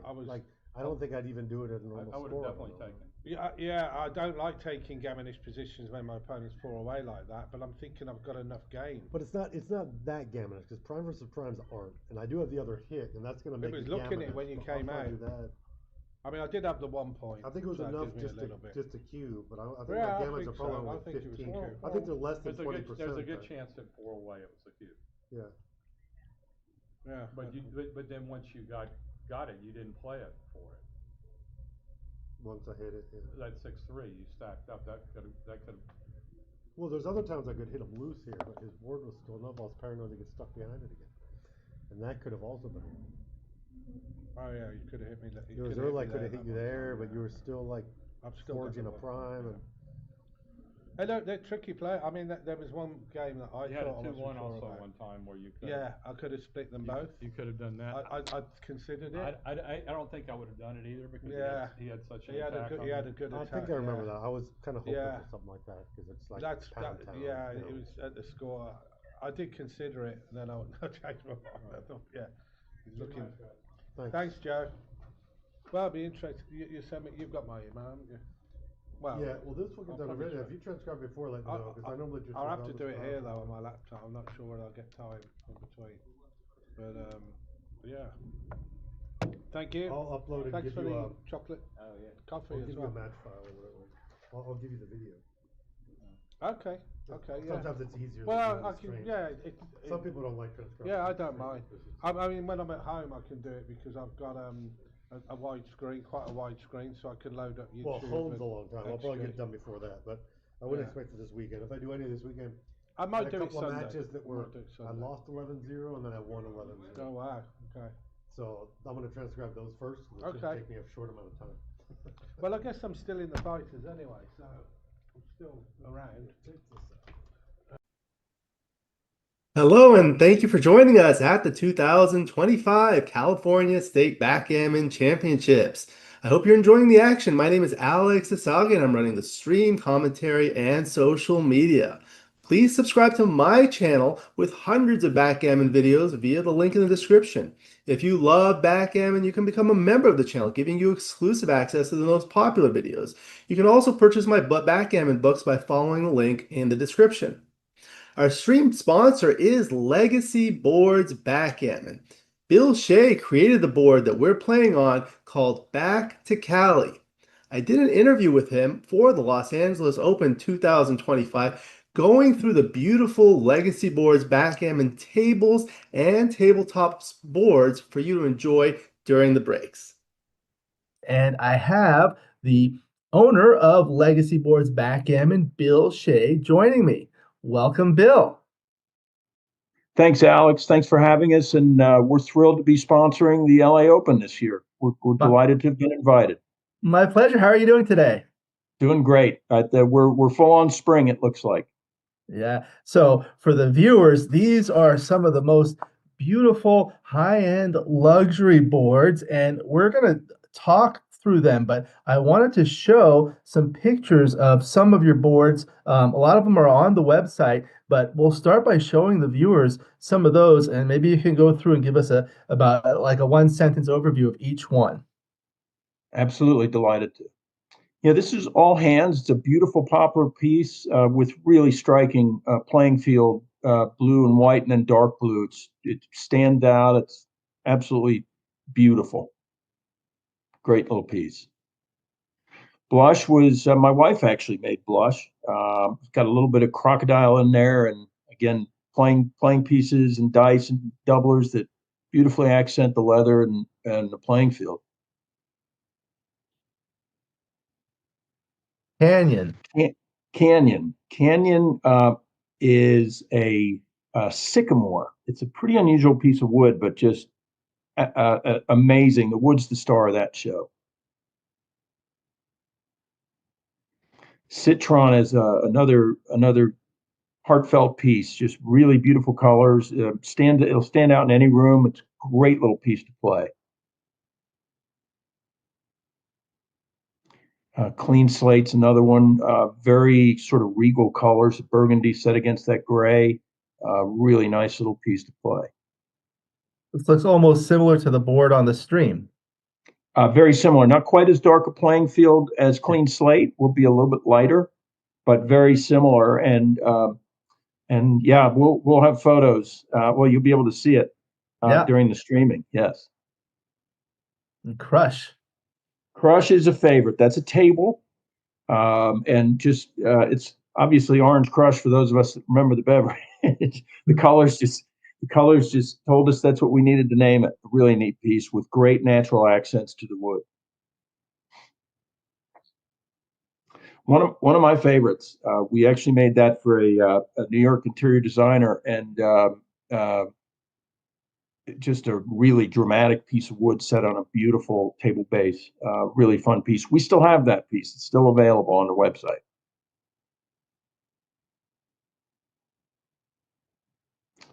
Envy, it does just that. It just, you're going to be the envy of the tournament playing in that one.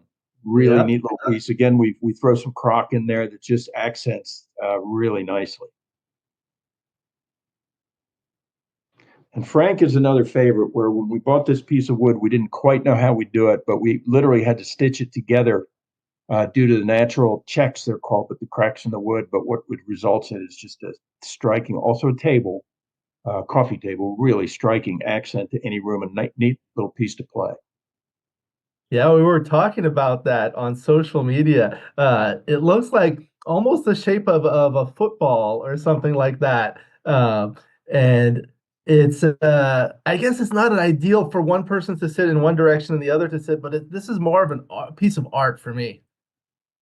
Well, I'll take that and run it. You know, when you sit at a table like that, you actually sit above the table, so I'm losing the word, but the irregular shape of it really doesn't affect you that much when you're playing it. No, it really doesn't. We've played it, and but what it does, to your point about, we hope somebody does see it as a piece of art, but maybe a good way to sort of introduce the stuff we do. But we really try to maintain. That's from the crotch of a tree, which you can see on the right side. That's a big growth coming off the tree, a trunk coming off the tree. And what it does to the wood is really tough to match. It just gives incredible accents and colors and just an explosion of colors. And then we were able to tie in the bow ties, which just offset everything and really, again, accentuate the natural aspects of the wood. But again, a striking playing surface, very visible, very easy to play, and really fun little piece. Are the bow ties decorative, or do they keep the wood together? They do a little bit of both. You can play with them from a decorative perspective, which I love to do. It's a little complex to do them, and you risk the wood doing them, but they do stabilize the wood a little bit. When we buy our wood, the wood's gone through a lot, and it's all designed to remove some of the natural flaws, some of the natural elements that a tree goes through before it's cut down. It dries it and stabilizes it, but it also, as it dries it, it produces the cracks a lot of times because the moisture comes out, the wood cracks. So we use the bow ties to stabilize it a little bit more and make sure that in a piece like this, it's not going to come apart, or continue to dry and get worse in those cracks. We try to leave it for its natural beauty, but up close and personal, it's a really fun thing to be able to add those artistic elements and stabilize the wood at the same time. So it's a little indulgent. Very good, very good. We'll go on to the next one. Gramercy was a piece that we did to sort of show off, and it needed what are called splines. Those are, again, to stabilize the wood on the left side. Those are two very small checks, but maybe a better example of, let me be a little artistic in how I stabilize the wood. And there's actually more of those on the underside. So a lot goes into that, and probably